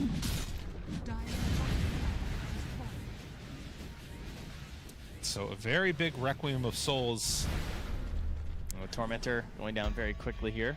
And it's worth noting too, like in that last game, I felt like we never really saw the full strength of the Storm Spirit. Like he wasn't doing, I feel like, as much damage. He was kind of just that one to set everything else up for Ame. In this game, it really feels like, you know, SF and Earthshaker are these big core heroes that are dealing massive damage. Yes. And so it's not that 4 Protect 1 anymore. Yeah, way more damage potential, and also just like additional stuns and stuff too, even from the Sven. Like they all three of them have a good combo of disable and damage, which helps because their support duo is a little lacking in that regard, right? Yeah. You got the one arrow, pretty weak damage heading to the late game from the Mirana, and then Shadow Demon just going for the save, but very much lacking in the team fight. So the fact that all three of their cores have control and damage in an AoE is really nice. All of these map movements coming in, realizing there could be some danger heading their way, and the immediately back out by Falcons, grouped together. Just no freebies is what it feels like is going on. It's always awkward too when like you get a Roche but nobody holds the Aegis, because it's this like weird middle ground where you're not dominating the map. They could potentially still take a fight, but you're still you know, not wanting to just get randomly picked off around the map. Yeah, you don't have enough to confidently take an engagement because you don't have this blessing of an extra number of the Aegis, so we just chill. And it's for a long time too. 4.5 minutes before it's even capable of respawning. Level 25 on Ame. And Amar has changed his mind. He's gone back for the refresher now. There's a refresher also done on Malrine. So the refresher nearly done for XM. Dude, that's crazy. He's got 920 XPM on Sven. That's a lot. So we're about to have 4 refreshers in this next fight. So don't bother keeping track of spells. Splitting the map, getting the extra echo damage. You know, one thing that could be a little bit weird here is that you do have Earthshaker with the Aeon Disc. So if that pops as he's going in... Oh yeah, that's a bad feeling. That's a backpack. Yeah, like suddenly all of his damage is gone if they can pop it on him. You gotta do the backpack, put it in as you're blinking, you know? Oh, so okay. instead resetting in. Yeah. That's the strat. So 15 minutes faster than average. Deciding refresher is that important on the mag. I like it. But a 4K gold lead for Falcons, not really making the difference here. It's going to be all about buybacks and how they use them, as well as, of course, those big refresher and teamfight ultis coming in. And there's no sizable lead this time like XG had previously, which kind of, it almost baited them into this like going high ground and playing aggressive and being a little loose. This time I think both teams recognize that the game feels pretty even, and you certainly don't want a repeat of game 1 where the team that was ahead just sort of gets a little out of position and suddenly you're just back in the game for their opponents. Right. Well, the thing that's weird too this time around is that like because there isn't that Aegis, you haven't been able to make like concerted efforts to shut down the rest of the tier 2s. XG have lost their 2 side lane tier 2s, but they still hold on to mid. And now, Moonlight Shadow in. Crit, is he going to die again? In the same spot. Yeah. Realizes that's not meant to be, and no, they're just gonna get away. Alright, another rune for Shadow Fiend, perhaps? Dude, I think we're getting 60-minute items. I think it's happening. With 20 minutes to go, you think? Like, just... Because they're vibe? just... Are you vibe checking this game? A little bit.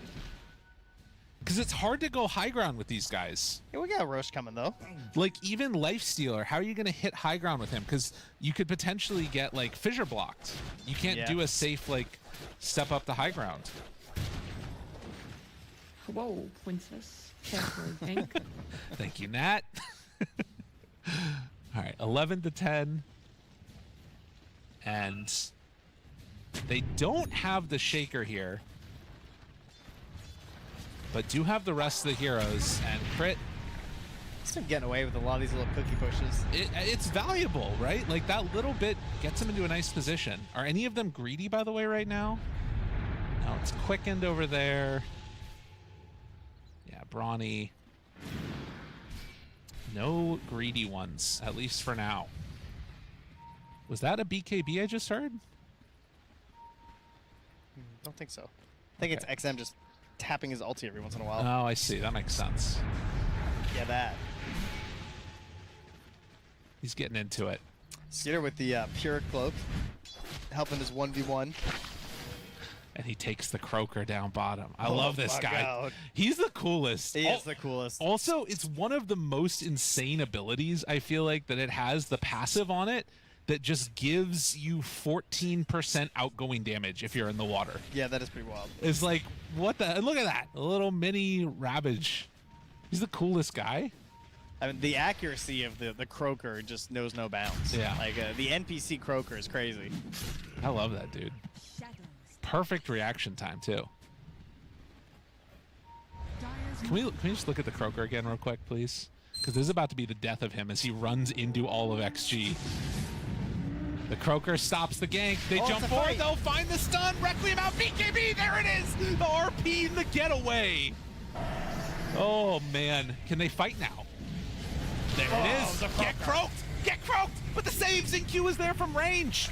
Still, Ame in some trouble. Pops the Satanic, trying to survive. Sure. Jump in, Echo. XXS says no.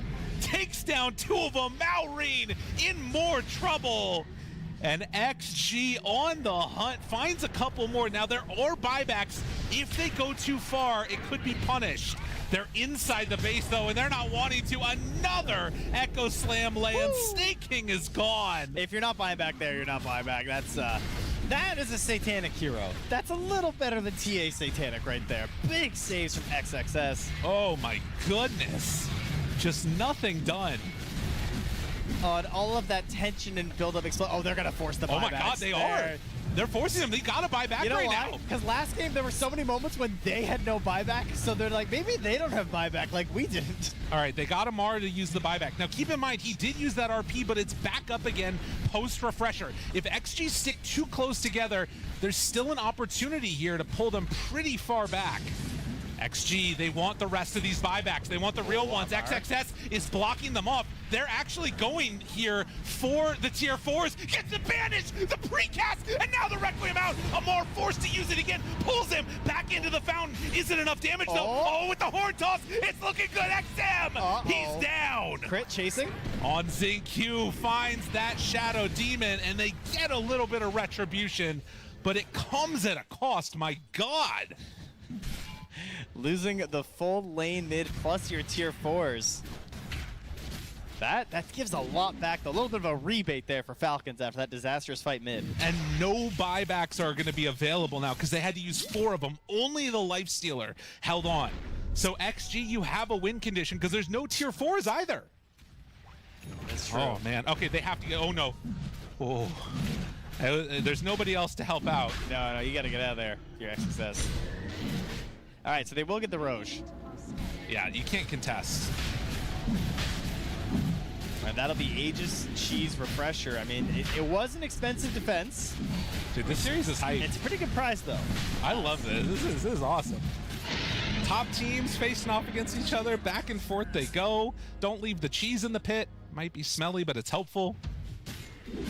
Crit looking at perhaps another block of cheese here.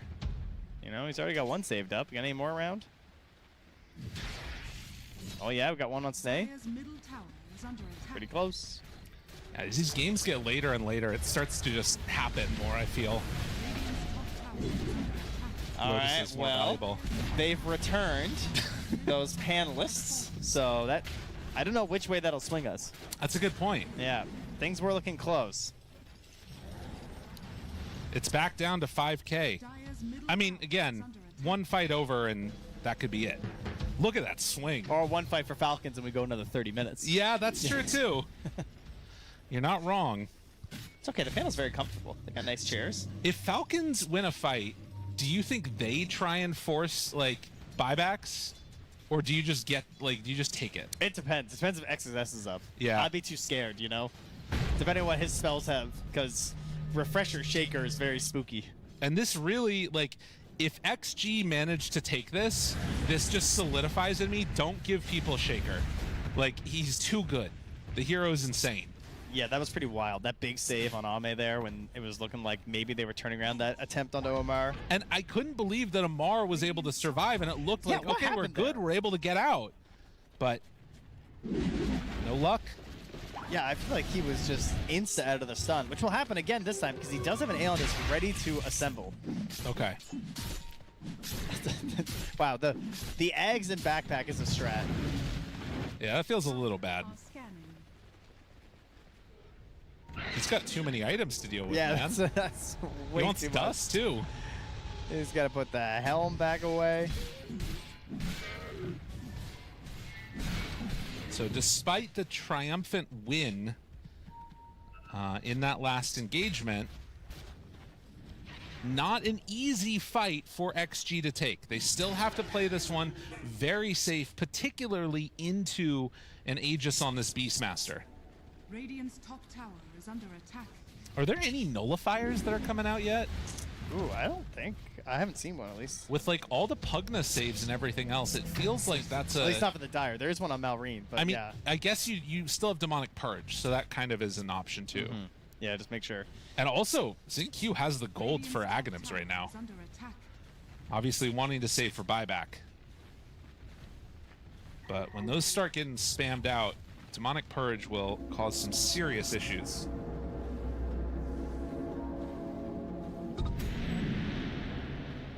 So 48 minutes. 2 minutes left on the Aegis. Crit. Does he get caught here? Gonna try another cookie clear. It's a little bit scary. Skitter pops Rage. They take the Tormentor. Get it on Amar.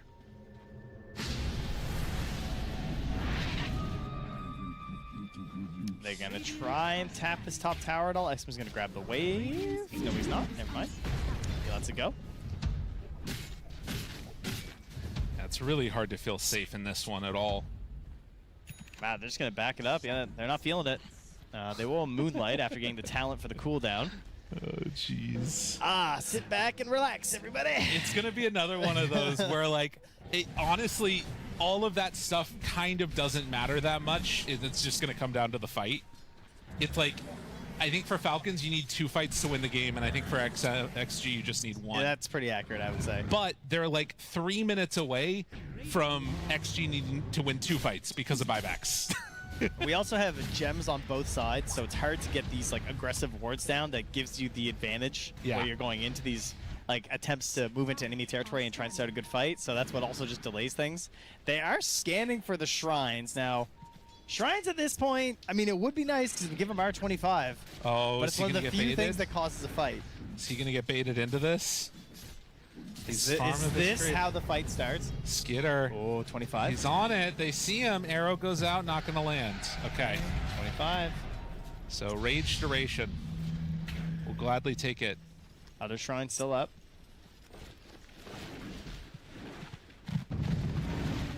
Yeah. They back away. God, the skewer range too now actually does also present another issue. Oh yeah, it must be huge by now, eh? For XG. It's pretty big. I mean, you're going in the well. Oh yeah, no, you're out of there. Yeah, Ramar grabs you. You're gonzo. It's just 2 scoops of pain. Chant Totem cooldown now for XXS. Other 25s online. Amar keeps that creep out there. Of course, that's the other thing that's still really nice about this is you can keep that helm in the backpack. And your creep's still running around, which is so gross. Doing the thing. All right, they're back to the outpost. Everyone TPing in here. Oh, snaking. Oh, XS is gonna try something here. Finds him. Fissure. Chant Totem. Team doesn't like it. Not even an arrow. It shows how much respect they have for how this could completely turn around again. And now, they're not. The advantage of buybacks is not there anymore. Because you've got, what, 30 seconds and they're back up again. It's basically done. Dude, we're going to have some crazy, like, 10v10 fight again. I can't imagine the comms over these past 10 minutes. It's just been like, they're just doing the same thing over and over. Both teams. Like, let's go stand here. Let's go stand here. Go clear that wave. So let's go stand here. Everybody just waiting. I mean, it is XG in control because they are the ones who are holding the line in between the Radiant base and Roche. They just need to hold it for potentially another 4 minutes or so. They did end up getting that nullifier, by the way, on Malrine. So, do you have an answer to some of these defensive options? XXS. Oh, Amar scouts this. He knows. He pops here, he knows. Oh, he doesn't know. I cursed him. I thought he knew. He went right. Oh, he would have had him too. He's mid TP. Yeah. Sorry, I had too much faith in you, Amar. I apologize. I think that's a good thing. If you have too much faith in him, right? I really believed. All right, counter smoke. Amar is no longer smoked, and Amar is no longer with his team, except for his life stealer, who's with them, and they're going to walk up to high ground, run right into Ame, the stun right there, but the Fisher block, no! He can't get onto him! Are you kidding me? Oh, XXS! 10 minutes for this! That's not what was supposed to happen! Oh, looking a little sheepish. 9-1. Oh, jeez, guys. Oh, no, insta smoke. They're going back in. They know. Yeah, yep, that was BKB. That was God's strength. You gotta run. You gotta hide. You can't stay here anymore. Go to your well. Just go hide in your well. Thank you. That is not your well, but that is a sick-ass blink. Thank you. Excuse me? My man. Oh, he's like, where'd he go? What happened? My guy's got 4 ankles, and they're all broken.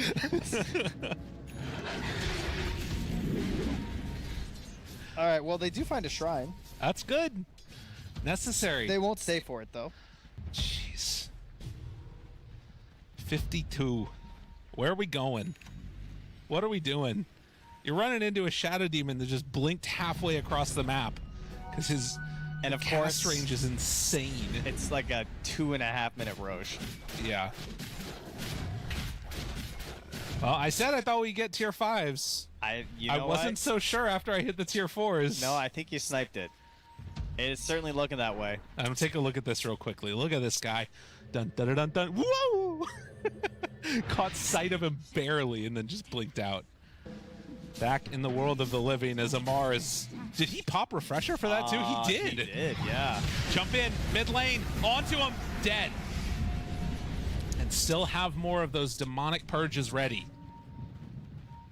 And they're going to start retreating off to the east in case Roche spawns. They want to have some control over the area. There's a little Xingqiu illusion here. They know that that's the real one. They know it's him. Uh-oh, that's stun. Good stun, but the roar, now the turn disruption. They can't hit in the midst of it, and the demonic purge doing good work. That is a problem, though, as they get the big RP. Does not have refresher, though. Will it matter? Skinner right on top. XM gonna be bashed, gonna be killed, and Ame stuck up on the cliff. XXS tries to do something here, anything at all, to salvage this fight. Will get a kill on to the snap, goes for the TP out. That's a crazy set of plays from XXS to try and salvage it, but it's not enough damage. Just gets a dive back onto crit. Ancients being hit by the creeps. Oh, don't let it end like this. Nah, they got Glyph. They're fine. There's no TPs or anything. Not gonna do anything too wild here. The good news is the Roche isn't immediately up, so if they check it, they can't just quickly do it. They might just plant snaking in there, I imagine. Might as well. What else is he gonna do right now? Man, that was close. I thought they were gonna turn that back around for a second there. I thought there was gonna be like a satanic and Smet was gonna start going, but... And saved. A chance, a bash, an opportunity. XXS backs away and they're gonna disrupt Skitter and then just retreat. I mean, that's pretty much your only chance to maybe get the Aegis, you know? Is trying as this trio to shut down one of these cores inside of Falcons. But now the Roche is going to spawn up top. It's spawning in a second. Malrine's there. He's got it. That's our 4th Roche, as you can see there. So plenty of goodies. Dude, what is it with this TI? This is just, like, insane. All of these games, like, they're not all hitting 60, but 50 minutes still makes mayhem. It really does. I mean, and just, like, the patience, too. It's kind of a classic, right? And no one wants to take a bad fight. Yeah. So you're just waiting and waiting. You don't want to feel like you're throwing. And you each one of these games matters so much, too, for placement. Yeah. I mean, you're trying to get straight into the International here. Get off of this road. The road it's full of bumps and scary other cars, and you don't know how they're driving. And as has been pointed out a couple of different times, an incredibly competitive tournament across the board.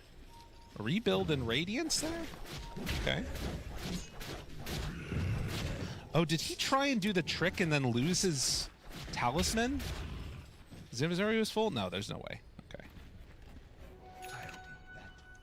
Got a BKB now for crit, so comes back after a couple of deaths, wants to be a little more survivable, as he's close to 25. Ooh. Doesn't have, you know... I mean, the Mortimer Kisses launch, it's a lot of damage. Yeah, I don't know. That's not bad, I guess. It is like pop, pop, pop, pop, pop, pop. I don't know. It always feels kind of bad late game just standing there, though. You know what I mean? Yeah, it that's feels true. like you have so much to do that like max channeling is just like. That being said, you're also just doing more in a shorter time frame, so there's an argument there. But it feels bad to go multi. You know, when you haven't gotten into the AC town for it. completed. Amar found. Blinks away. Puts on a highlight reel of his own. I can do it too. All right. Thankfully, he did not blink. But that also means no God Strength. That's crazy. Which means... Yeah, which means we're smoking and running at them probably with this Aegis, I imagine. And XG are going to run away themselves. Farm out this entire area. Head on back to the base. Yeah, there's no way that they're going to get a jump during the duration of this Aegis. And yeah, buying the 57-minute minus. Yep. Let's go, X-Nova. You know what's up. Getting that bundle of Mad Stone for free. Has the greater healing lotuses the whole way through, too. Yeah, gonna get the D ward there. My God. Just drops the Lotus. I mean, we're at that point too where the item is like XXS, like the Aeon disc is gone. He's got like this Blink, BKB, Refresher, Octarine, bots too, and 8,000 gold nearly. 40,000 net worth on Sven. Ame is topped out. Doesn't have a Moon Shard yet. Well, and he also needs that 60-minute item for some movement speed. He is a slug. Yeah, Ags also is another outside of the option. Swift Blink, it's just he's just trudging along the map at 325. I think we are just waiting for those newts. Can see down bottom they're gonna go for a Tormentor here. Yeah, last hit 764. Let me tell you, if any of you guys took any of these heroes in fantasy, can they do this? You are living large. No, they cannot. They realize now that is not gonna work. You need more people. All right, noble effort. All right, they're coming down bottom to help out and take it. So now they'll go for it together. As friends, snaking, don't die. Oh my God. Jeez. That's scary, man. Yeah. All right, gets Malrina's shard. That signals to XG we can hang out for a little while. Not too scary to be on this side of the map. They scan the gate too just to make sure. Marana, if I'm not mistaken, yeah, saving the 2 charges on X-Nova. So as soon as 60-minute comes around, you can immediately just go bang, bang. Probably on the hard camp, or on the small camp, I mean. Would be the most value. All right. 60 minutes coming up. So does any of the tier 5s change stuff? Like how much will it change stuff, do you think? Not as much as they used. At least I feel like they don't change as much as they used to, but they're still all like I like the movement speed enchantment. I think is pretty big, right? They're going right before it. Moonlight Shadow. Malrine is showing. Now jumps away. Blink out. Blink out. Blink out. Dude. Ame's dying. He went for. Ame's dead. Oh no. Uh-oh. Yeah, Xingqiu now also in trouble. Nullified. Right-clicked. Finished. Yeah, my guy just got RP'd, and it was Jover. The whole horn toss on the RP. Good grab, good find. Goodness. Okay, so they might be able to get a buyback out here? I mean, they can just insta-go for their items, right? Yeah. You can see they're just cleaving through the neutrals. X-Nova also doing his best to try and get some for the Dire team. I mean, I guess he did use his BKB. He didn't use his God Strength. So nothing really matters because he's going to need both. Book of the Dead, attack speed, and magic attack damage for Malrine. All right. Mar, what are you finding? Horn tosses. We'll see what he decides to pick up here. In the meantime, Falcons is still set up near high ground. They drop down the banner. Steeler has access to his as well. Oh, it's the Helm and the Undying. All right. The Audacious also, the attack speed and magic damage. So they're doubling up on this. Yeah, they're trying to get through the Sven. You know, the dead guy. They're still saving for the moment, not having to use any buybacks. XXS can go for a fissure play. Immediately you can see the infest and run out. I mean, they know they're not buying back on the Yeah. Sven, right? So they're feeling pretty confident here in their 8 seconds. Melee racks soon to go down here in the mid lane. Get him, creep. Kills all of that. They do get the melee. So now melee racks for both teams down. Has not chosen an item yet for Amar. It's got What's he got Unrelenting here? Eyes pretty good. Book of the Dead's still pretty good. He has attack speed and damage if he wants to. Or you could do the spell debuff. Spell amp and debuff could be pretty good. It's like, does he want to be a carry? Does he want to set up his I carries? kind of like the Unrelenting Eye to get like turnaround RPs. That sounds kind of sick. But he also already has an Aeon Disc. Oh, Xnova gets the XP gain on top of a Minotaur Horn. So 1,000 experience per minute. Try and get to 25. Boundless, Fallen Sky, Wise, Book of the Dead for crit. So another one of these heroes that's going for the XP talent. Snake Geek's looking to get involved, man. When you picked up the Fallen Sky. All right, we have the other Helm of the Undying, though. Primary attribute, 4,800 HP on Sven. Look at it regenning up as he like that. Dude, and actually now with God's Strength, that is gross. Yeah. Holy. Yeah, that is the Sven dream for sure. That is so much damage. Okay, 62 minutes. Let's get a pause. Everybody stretch. If you're back at home, probably don't leave because it could end in like a moment. It's a good idea, actually. And yeah, we get the spell lamp there on XM. 52 to 48. I mean, it's about right. That's what you can say. Oh yeah, that's good stuff right there. The question you're asking yourself is who's going to get the better initiation? You know, who's going to find the easier fight? I think XG have an easier path to end the game with tier 4s already being down, but It doesn't matter at this point. It doesn't really. I mean, maybe you could go for some like backdoor play if you push in the lane all the way, and that's something that you do need to be careful of. I mean, Ame, if he manages to just hit the throne, it's going to be close. Obviously, you still have Glyph, but you know, break some TPs, do some of that shenanigans. There's a possibility there at the very least. Teams needing to make sure all of their settings are absolutely correct. You cannot have any missed inputs or anything at this moment in time. And, you know, 62 minutes into the game is the best time to check to make sure your settings are right. Yes, exactly. Yeah, you know. Shaker still has the tier 4, so they need to farm a little bit more to get the tier 5 neutrals for both him and the Shadow Demon. I mean, we're at the point now, I mean, there's so many nullifiers, there's so many Aeon Discs, there's so many refreshers and everything. The one thing that is, like, solid is just disruption, which is one really nice thing about this hero. Of course, he's not 25, so he doesn't have the second. But that is the big save, you know? Take a sip of water myself, why don't I? And 2,000, all that's separating it. 10 buybacks. Shaker currently is 6,000 gold above buyback. Has 10k gold on Shaker. When do you think you buy Rapier for him? Wait, for who? For Shaker. Go the Spell Amp route. Come on, make it happen. I mean, that is kind of hype. Dude, you get a Shaker with Rapier, get Divine Regalia. I'm looking over at the panel. They're just deadpan. They're like, we came up here 20 minutes ago, thought this game was going to be over. I mean, Crit has some ideas of his own here. Oh, yeah? Yeah, he's thinking, well, you know, I didn't get the talents on the first way through. Okay. But if we win one fight... Oh, look, he's looking at the camera. Exactly. He knows I'm talking about him. If he gets one fight and he hits 30, which obviously comes from one single engagement, he's thinking about heading up that alternate route there. I mean, at the pace of the game, he will get level 30 before there's a fight, based upon how stuff has been going so far. Roche is up in 50 seconds. Are we waiting for? Oh, well, potentially up in 50 seconds, I should say. Are we waiting for that? Also, where is Malreen's courier? What is going on here?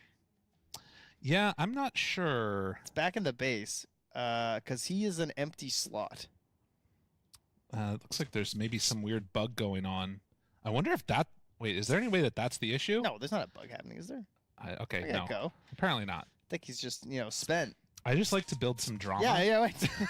It would appear that there's a massive flaw and the game is void.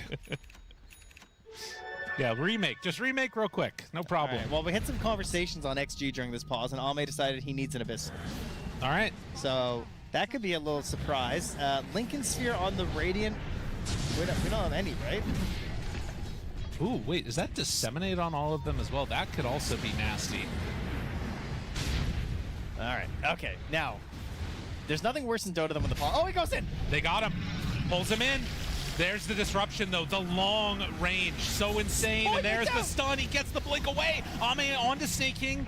But Aeon Disc keeps him alive. Big initiate. He died to the crit. The cleave. It was way too much. And now the turn. Oh, he jumped inside of Malreen. What a save. They needed that badly. XXS still on the hunt. Second refresher wanted to go for it. The batch. He finds it. And there's the arrow. They're in trouble now. Disruption to keep him alive. Skinner starts hitting away. But there's the heal that comes out. It's too strong. Skinner trying to stay alive against Ame. It is not going to happen. Dead on 3. He just doesn't know it yet as Amar tries to skewer out. XXS on the hunt, TP away, and there will be no bash this time. 3 dead for 1. It's always the team that goes in first, isn't it? Oh, yeah. It feels... that was a beautiful attempt from Amar, but that disruption, it was the blink out after as well. I thought they could get him. Yeah. But it just wasn't there. And, you look at what he has queued up right now, realizing this Lifestealer trying to get to the Aghanim Scepter. It's been an issue. You see this jump. What a save. Xingqiu waiting for that last moment for them to really commit. That is wild. And just blinks his way out. Holy. Xingqiu doing everything right there. Saving the game. And the just blow up that happened. But yeah, they managed to get him away there for the moment. Malreen, did he have refresher there? Yeah, he refreshed, but then he doesn't blink. He tries to go for the roar. Yeah. But he doesn't blink, so then he gets bashed. Maybe could have been an escape. Pretty unbelievable. And that commits them for the fight, so. So the other thing to watch for here is, again, backdoor plays. It is possible, but right now all of the waves are shoving in to the Radiant team. Are they going to go back and check Road as well? Ends up getting the evolved Helm of the Undying for the Shaker. So now another hero with 4,700 HP this time around. Perfect. Pulls him in. This is a good target to get. The cookie forward, finds the stun. Another cookie used. Pulls Ame into the base. Can they get him again? Now Kisses coming out, hitting on to this Sven. It's not going to be enough damage as he does pop the BKB, and now the Fallen Sky, the pullback. Is it going to be enough damage? It looks like it. Disruption for Xingqiu, but it's only going to keep him alive for a moment. Ame is gone. They will take down, it looks like, wait, they force out the glyph? Oh, that's huge. They're about to lose their last building. That's true. But that glyph means backdoor is in contention here. Why does it feel like Amar has a bajillion spells? He just keeps finding these scoops. They ninja moved Kez into the patch. Yeah. It's just really Amar. All right, so they didn't back for the Roche. They left it. They tried to play a bit aggressive. They get some buys. What's the way that you go here now? Oh, wait, they didn't get a buy, did they? I actually thought they got a buy. That was so long. Is there any way Falcons can win this game here? Aghanim's on Lifestealer makes a big difference. They were able to sneak one away and steal it last time around. This is now going to be the 5th Roche. And the roar starts to do more and more damage. But they will be able to take this down. Bottom lane is shoving in. If Falcons don't deal with that, by the time they push, that is going to reach their base, and you could go for some backdoor TP in with no glyph on Radiant.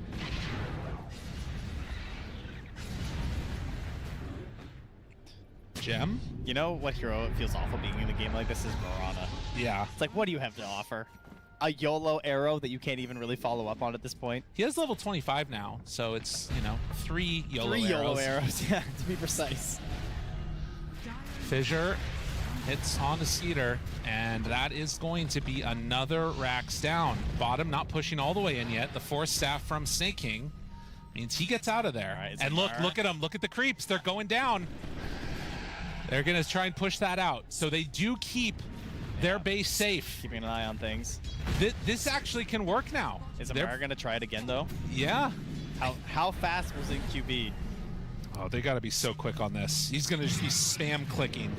He didn't get the cast range enchantment either. So he just has to rely on his Aether Lens and his Blink. Arrow. Arrow. He's ulting. Big arrow. Oh, the stun in the midst of his jump. Ame, you're a god and you didn't even know it was coming. Unbelievable. Skinner comes back to life now. XM, he's roared. Do they have enough? The damage coming in from Crit, it is. They managed to find that kill. So they do get the bring down, but they come back to life in a buyback from Amar. Another potential win condition here. And he still has 2 RPs. You know that the SF has buyback. Yeah, I think everyone knows everyone's buyback for sure. I think you're right. And they're just, look at this. The freaking, the Necro books. I mean, Skeeter also has buyback. Like, there's a point where you're just going to send him in here, you know? And the Roche banner actually being valuable means these creeps are not dying. They show up for a moment. XXS loses some HP. They don't have to commit almost anything. You saw in that one, by the way, the stun as Amar blinked in. Could have just been a tragic moment there if they would have been able to find the RP onto Sven. But you said it. What does Mirana get you? And then he finds like a clutch arrow. So nuts. Tactical from X-Nova, of course. Oh yeah. Knew it was going to hit. All right, they've gotten forward enough that if Pugna tries it again, XSS is going to attempt something here. Just realized that Skitter has 709 feast stacks. There it is. Yep. Punch, punch, punch. Echo out. Not going to do anything. He is in his undying form, still stunned. Throws a fissure, but to no avail. A ton of gold going to Crit this time, and they're going to clean this up. Finish off the Megas. Now the jump stun. Ame decides he wants to hit him. There's the follow-up stun onto him immediately. XM wrecking the souls, but the RP disruption came in, which means Ame is not hit. Now starting to beat into Skinner, and Skinner gets obliterated. No, he's back. He's still in. He jumped inside of him. Okay. But now he's probably dead. Alive for a moment, but yeah, only a moment as the hits, they come in. But the damage coming out from Crit from the full artillery downtown hits away, but another disruption and the save. They're keeping Ame alive somehow, some way. They get it. Ame lives. He shouldn't be alive, but he is. Oh, Crit the cheese. He eats it, and 4 dead as it all falls apart there. But it is Megas. Okay. The buildings are down. There are buybacks. They tried to make the big defense to ensure the building would survive, but it wasn't enough. It does fall 19,400 damage from Ame. Dude, I love DotA so much. He's just so sick. He's just cleaving into everyone. I mean, that's gross. That is absolutely disgusting that a hero can take 18,000 damage. What in the hell? Dude, XG are doing it. Total damage done, 77k by Sven. Okay, but you're now moving into the base of a Magnus. Now, he does not have Refresher. And he also doesn't have buyback. So if Amar goes in and anything goes wrong, it's game over. Oh, God. Man, can they delay it out long enough and then go for some push? They also have got their glyph back again now on Falcons. I think we're just going for Megas. Okay. We're getting Megas on Megas. It's been a long time since I feel like I've seen a Mega Creep game on both sides. 20 seconds, no Wait, RP. Look at these creeps. Yeah, they've backed away. They've gone. They're not even going to try it. But they don't feel comfortable hitting them yet. That's something else to keep in mind. That glyph is so important. And you can see win probability now favoring XG. Nice. Because of the lack of towers on Falcon's side. And of course, because tier 4s don't regenerate, you could start just spamming, sending in those Necrobook creeps too. Yeah, we got a few, that's true. How big is Crit now? He's got the talents, but not the items. Yeah, 29. It's hard to get there. His dreams were not realized. He bought a refresher. That's so fair. He is not YOLOing damage rolls and spamming his... Have there been any other switch-ups at all? I'm really surprised there's been no rapiers yet. I mean, there are a lot of dyings, rather. So it's 13,000 gold now on Shaker. Like, buy a Moonshard for somebody on XXS. I don't know if there's a better item than what he has right now, so I think that does make sense, but... I mean, the best item is buyback. Oh, and also we're at the point where we can get another tier 5. Ah, true, if you want to make some changes. Yeah. Yep. That would be very good.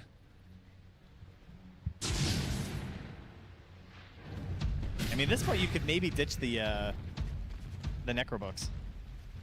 You know? Yeah. So it's like I feel like they're most useful for spamming into the racks. It's not very often that they decide tier 4s and throne. That's true. They are good for pushing waves, though, which is fair. But, you know, maybe there's something that's going to help in these like massive team fights a little bit. Timeless Helm of the Undying for the Shadow Fiend. Okay, so he will get his ulti off almost no matter what. Hey, and most last hits this tournament now for Ame. Okay. Oh, jeez. Somebody's fantasy points are going insane. I think a lot of people. Yeah, it's Ame, you know. He's Yeah. probably like the second most picked carry after Yadaro, probably. Yeah. And Moonshard bought at an First hour time. and 15 minutes. That's a 2, sir. Dude, I'm gonna have to take another hit of my inhaler.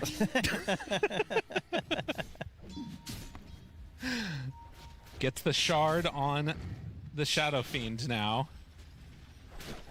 Rarely seen, but does have the cooldown reduction on raises per the enemy hero hit. When you just got a swag, you know? But that is where we're at. That's where we're sitting. And another battle around the Roche Fit, which honestly doesn't even really matter that much anymore. I'm looking down bottom where there's more Necrobook creeps being sent to push out the bottom wave, which was also pushed out by Necro creeps. So I mean, we've got both Malrine and Amar kind of eyeing up their neutrals, trying to decide if there's any value here swapping. Dude, you know what the actual item is that they should be buying? Is Helm. Helm of the Overlord. Because it stays alive in their backpack too. Oh yeah, and just upgrade it? Yeah, I mean, he doesn't really have enough gold for it. He's only got 4,600. Well, I guess not for Amar, but like Earthshaker, for instance. Oh, you know? I see what you're saying. Yeah, just grab a dragon, check it Yeah. out. Can they handle megas? I don't think they can, but if you send them behind a wave... Yeah, that's true. It literally is just becoming an RTS. I think that's what's happening in this game. A smoke bot late game, and no way at this point to easily break the stalemate. Crit is almost at level 30, and given enough time, he can transition to that other core, but it's going to be a while. Amar pulls in, catches one, roar used, Ame disrupted. Disrupted and saved. Now XM, Ame turns and hits, and the satanic turnaround is insane, but the damage is still out. Coming in, it's not going to be enough. That is a dead Skidder. The control now onto Snake King. Oh, Amar does not have a buyback. He will actually in 3 seconds. Yeah, his is coming back. So they will be able to come back to defend this. TP away, not going to happen. I feel like Amar thought about it. He thought about doing another RP to pull him further away from the Shadow Demon, but he didn't want to risk it. And then the bandage came out just at that Cookie moment. off to the side. Crit trying to do what he can, but will eventually be stunned and killed. Those were the now buybacks. in the base, Ame! What? Brother. They pulled him all the way in. Amar with the buyback. Brother Bear. He's back there, and he is dead now. Does not want to have to use the buyback. There's shit happening up above, and suddenly Ame's in the fountain. Get out of the well. What? What happened? I mean, Amar just bought back, and Ame, we know what happened, but why is what you're looking for. Oh, that was, I mean, that should have been game right there.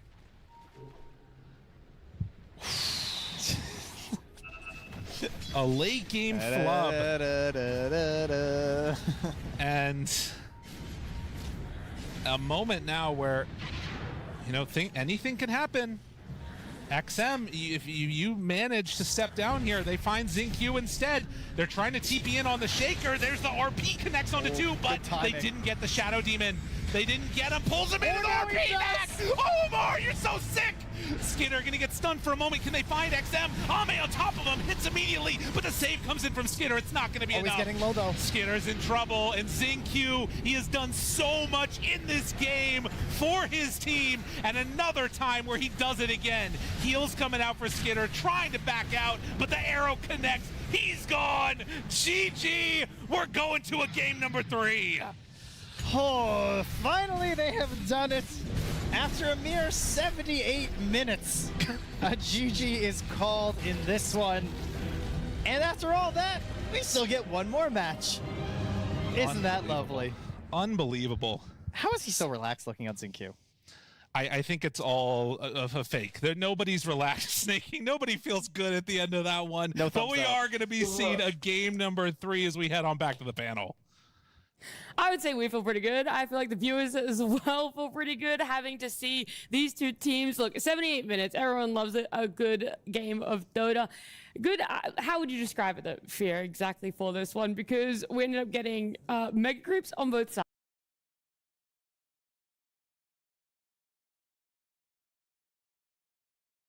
Well, So it gets rid of Decrepify, gets rid of time dilation, and Howl. Wait, is Howl dispellable?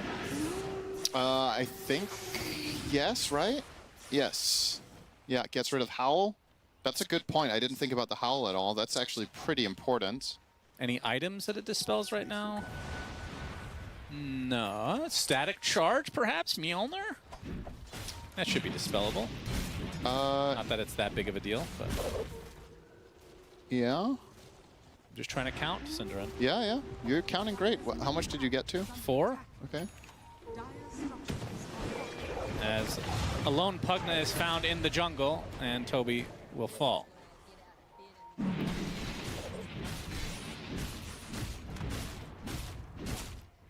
Oh, they go on to collapse. Yeah, this is a hard kill. Repositioning BZM on the correct side. Half HP. Hand of God for collapse. Puts down a hairball as well. They're all together as Yotaro coming in to try to finish the job. Collapse will live through the day. So much expended as a Chronosphere, likely in a defensive measure, having to be used from Tundra. And that is a lot expended for nothing, essentially.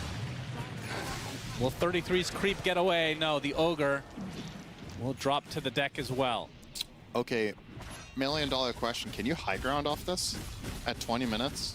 You can poke at the very least, I would assume. No Chrono Lycan down. No Lycan ults. No Chrono. Not that Chrono You poses have- that much of a threat. You have Aegis. All right, maybe it wasn't a $1 million question. They were going to try, but are they going to manage to get a lane off it? Probably not this early, but let's see. This is a very early high ground push in the current version of Dota to push high ground at 22 minutes, but Yeah, they get the root. And the instant hex though onto Yotaro. Has the ult available. Wukong's command. There's a long stun now. Storm's been in a lot of trouble. Will zip away. Now Toby sacrifices his life for the betterment of his team, but 2 supports dead for Tundra. Spirit relatively low on HP. Maposhka, Hand of God, not up. sure would love to have a mech right now, but he has Drum Solar. They can still do damage, and they can still take these buildings super fast. Yotaro still a minute and a half on that Aegis. I just love this play call. I was not confident about how much they were going to get here. On the fortification. Creep Wave will survive, although the Storm Spirit comes in to finish the job. But they still have plenty of time to take this, despite the creeps being killed off. Starting to get low, but mission accomplished. Yeah. And that is a Barracks in favor of Spirit. Still with the Aegis, so Tundra still not really looking for a fight. And this is a huge win for Spirit. Will it result in the actual win of the game? I mean, Tundra's side, it really just feels like, Synderen, that they have to get to late game with the Void. Yep, and Spirit are very well aware of that, so they're how playing late this. game is late game? 40 minutes? Probably 40, I guess. So Chrysalis right now sitting on Mjolnir, Helm of Dominator, and Yasha. We'll be going for the Manta, which I guess for the Whirling Axes you kind of have to. Although MKB, I mean, problem is it's just so far away. I think the issue here is that, let's say... Oh, they find the stun onto the Storm. With the Sharpshooter to fall, he's going to get healed up by the Pugna. Laurel getting out of Wukong's command, but Chrysalis gets the Chronosphere onto several heroes, takes out Rue in turn, as Laurel getting super low as BZM and company able to bring him down. Toby, though, taken out by Yatoro in the meantime. Collapse. All these creeps just cluttering the field. The Zoo meta is back. Yatoro kind of stuck in isolation. Gets shackled. Full shackle, in fact, and Chrysalis and company just don't have the damage to finish him off. BZM. Still a decent amount of mana to continue fighting, but with 33 making the play call to run away. They will try to run away as a team. BZM now out of mana. So the fight ends with a 2-for-1. Yeah, not bad for Tundra at all, but now there's Chrono cooldown again, and there's Shapeshift cooldown again, and all of Spirit's heroes are coming alive. So do they run down mid and take tier 2? Or do you just keep farming and playing the map? Either way, the choice is yours. Yeah, straight up go. I like this. You just want to try to punish every time this Chrono's down, Shapeshift is down. You're effectively, right now in terms of power level, you're kind of playing 5v3.5. So, very strong moment of opportunity if you were to find something. Oh, he just time walked on Chrysalis. Oh boy. Bushwhack connects, and the ult from Yatoro, it's enough. Faceless Void dead for a minute. As BZM, he does have haste rune, so that's just, honestly, that's a misplay there from Chrysalis, I think. Just, he Manta'd really early, right? He gets ensnared, he's like, oh, I just got my Manta, I'm gonna Manta. He has cooldown on Time Walk. If he holds the Manta until Time Walk is ready, he can Manta Time Walk to high ground and maybe get out of trouble. Instead, it kind of becomes an RNG fest where you Manta off the first net, and then if Troll doesn't net you again, you get away. But odds definitely in Yatoro's favor there with how many swings he was able to get in. And that's a costly death. Not only do you die, it's the Manta reveal, so this what could have been a surprising factor in an upcoming fight will no longer be that. They also get the tower that they were meant to get anyway. I think Spirit very happy with this overall exchange. Yeah. And, okay, so we were talking about Void and when this becomes a strong Void game later down the line. Once again, the issue here is that Storm never really starts doing a lot of damage in Chrono unless you place it perfectly on the edge. So, realistically speaking, with good movement from Spirit, it's going to be tough to place Chronos that are just flawless like that. Void can't really isolate and kill targets very easily. He's playing into Solar Crest and not Holy Persuasion, Divine Favor for the 20 armor. So you have to get a Nullifier before you can kill them. Yeah, 33 has to use Shapeshift to get away. He will. Now another ult down. He's a running. Yep. Yeah, Spirit getting everything that they want. I mean, it's only a 6k lead, which I think is the most surprising thing, maybe. It's not insurmountable. It's just it's on a knife's edge, right? One big mistake from Tundra, they lose, and one glorious play, they equalize the game. So it's definitely not a good position to be in. It's definitely winnable, but the biggest challenge lies ahead. Roche number 2. Oh, Saksa. You have to fight for Roche number 2. I think if you give it up to Spirit for free and they get a banner and an Aegis, they take a second lane. Yep. Saksa trying to be a bit of a nuisance here with BZM. They kind of have to send some big defense here. For sure. Chen and MK porting back, and Troll. All right. They really hate this ward. I'll get it. Tower half HP. That was a nice heads-up play from Saksa there, getting 2/3 of that. And forcing rotation. It's very big to move Spirit around the map when they're in the driver's seat. Every time you force... Spirit as a team are very good at playing map control. So whenever you can like force them away from the ground that they've gained, it opens some doors. Yeah, so for sure. you can see they're very quickly spilling out on the map once again, and look at this being drawn by BZM. He's just drawing the bottom area. I think he's effectively saying, we need to play down here and push this lane again. Like, just go. And Saksa might be up for the task. He's also pretty expendable. If he were to get ganked here, it's a 4 Shaman who has his Blink and Force Staff. He doesn't need any more stuff. But unfortunately, Chen has a friend. And that friend, Shaman can't really deal with. And unsurprisingly, this is the big moment. And Tundra, are you ready for this at all? This is going to go down pretty fast. I don't even think they have time to get here. Oh, that's worrying. I feel like this inevitably leads to a top push that Tundra will be hard-pressed to hold. But maybe there was no way to fight. Or that. Soxa spotted and killed off. Aegis to Yotaro again. So push number 2 incoming shortly. This is a really important kill for them to find, even though it's just on Soxa, because of the timing of it. This bottom lane was able to be pushed in, and Soxa had Serpent Ward ready again, but Secret. Spirit are well aware that this is really important, so they go and isolate him while they're killing Roche, they kill him off, and now, as they're going for their push down mid, they know they don't have to worry about the snake being placed in their base immediately. But Tundra, in turn, knowing that this is coming, are already starting to send other heroes down there. Lycan and Pugna trying to pose a threat. Laurel is on the hunt, and Toby is food. He showed. That was a long Atos. Yep. Does he have lens? No. That was really far. Is killed off again. That's crazy. That was in range. He doesn't have Atos or excuse me, lens or a neutral item with cast range. Well, he has the facet. That's yeah. true. Even then, it was like 200 extra. Yeah, it gives 300 extra. Yeah, that checks out. You know what? That's. We'll give it to him. It's fair. All right, and the group up from Spirit. Nice kill. Oh boy. Very quick. Aposhka takes a tumble. Trying to find some response. Yotaro will take out the Triceratops and the Serpent Ward. Nice amount of gold. Yeah, this is how you beat GPM records. You farm all the jungle and then the additional creeps and Serpent Wards that you usually don't have access to in addition. The Vlads will be online for Poshka once he's back up and running. Looks like they're just going to wait for their Chen before. Yeah, there's no reason to force forward. this. And the most important thing that happened in this last minute is that Spirit got this bottom wave pushed this time. So now Tundra don't have a counter threat, which means now they're forced to defend. Otherwise, the split push can maybe make things a little bit dicey for Spirit, but now it's completely straightforward. You run down mid. This is going to be a 5v5. Are Tundra up to the challenge? And most important, do they have the damage? Like, how do they kill Troll twice? He has Satanic. Yeah, he has many dispels now. Aghanim Scepter and the Satanic. And the damage to boot. Oh, as Toby spotted in a very precarious spot. Double Force Staff keeps him alive. He was grossly out of Chrysalis position gets there. the Chronosphere only onto one. Hand of God to follow, and now the Axe is making it a lot more difficult. Wukong's Command, they do get the Hoodwink. Wukong's Command already exited, as Soxa will be the sacrifice. So it's a 1-for-1 on supports. It's 33. He's going to get hounded now. No pun intended. He is a wolf. Looks like he's going to drop to the deck. Gets forced out to the high ground. It's going to be close. Collapse trying to finish the job. Getting healed up by the Pugna. Will survive as a result. They might be able to get through this life number 1 onto the Troll.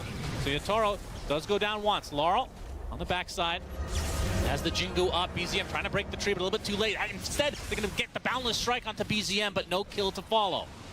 The Tundra doing a really good job of delaying this. They'll be force-staffed again as Chrysalis trying to frontline right now. That's going to be a pretty tough proposition for him. Pops the Manta into the immediate time lock. Serpent Ward placed as well. Boundless Strike's going to cancel the Shackle, as it looks like this might be another death. No, another force staff, keeping him safe. BZM with a nice stun from very far away. Troll's going to have to pop the ult to try to right-click through, as Chrysalis in a lot of trouble, getting perma-netted right now. Ethereal Blade, no. Chrysalis is dead. 68 seconds on the deck. Big kill opening it up for Spirit now as they tear through Soxa. 2 dead for Tundra now, as this turns into a 5 versus 3. Do they have anything left in the tank on the Tundra side? Heroes are relatively low for Spirit. Gonna do a soft reset, maybe going with the next wave. Toro gonna heal up a bit on the creeps. Uses the Satanic to get back up to full HP. Rest of his team a bit isolated though. Laurel has to use the Boundless Strike to get away. Now the Atos onto 33, back in shapeshift form. Collapse still pretty low here as Yotaro jumping in, but another Decrepify, keeping an ally alive. They're doing a really good job here. They've just bought 30 seconds.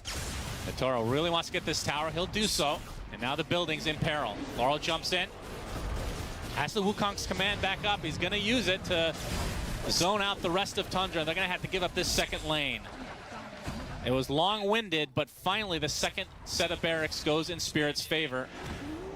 I'm not sure if they want to go any further, though, as the Void is back up. Yeah, they can spill back out on the map, get their next item off of this big bag of gold they got. Yotaro is now 10,000 gold ahead of the Void on the troll. 10K. It's almost the entire gold lead is on one hero. Yeah. Pretty crazy stuff here. He's going to go and kill the Tormentor for his team as well, I reckon. No, he's just leaving. All right. He had ult. He could have killed it if he wanted to, but not worth his time. He has places to be. He already has his shard. What does he care? You know? That's right. Actually, his whole team has shards, so it'd just be for the gold. I mean, Troll also has the lowest int gain in the game, right? So he's probably not smart enough to realize that Torment is a good play. Yeah, true. Shares that, of course, with low-rated Dota players that say Tormentor doesn't exist. Oh, he crossed the line. Figured it out. He's back. Yep.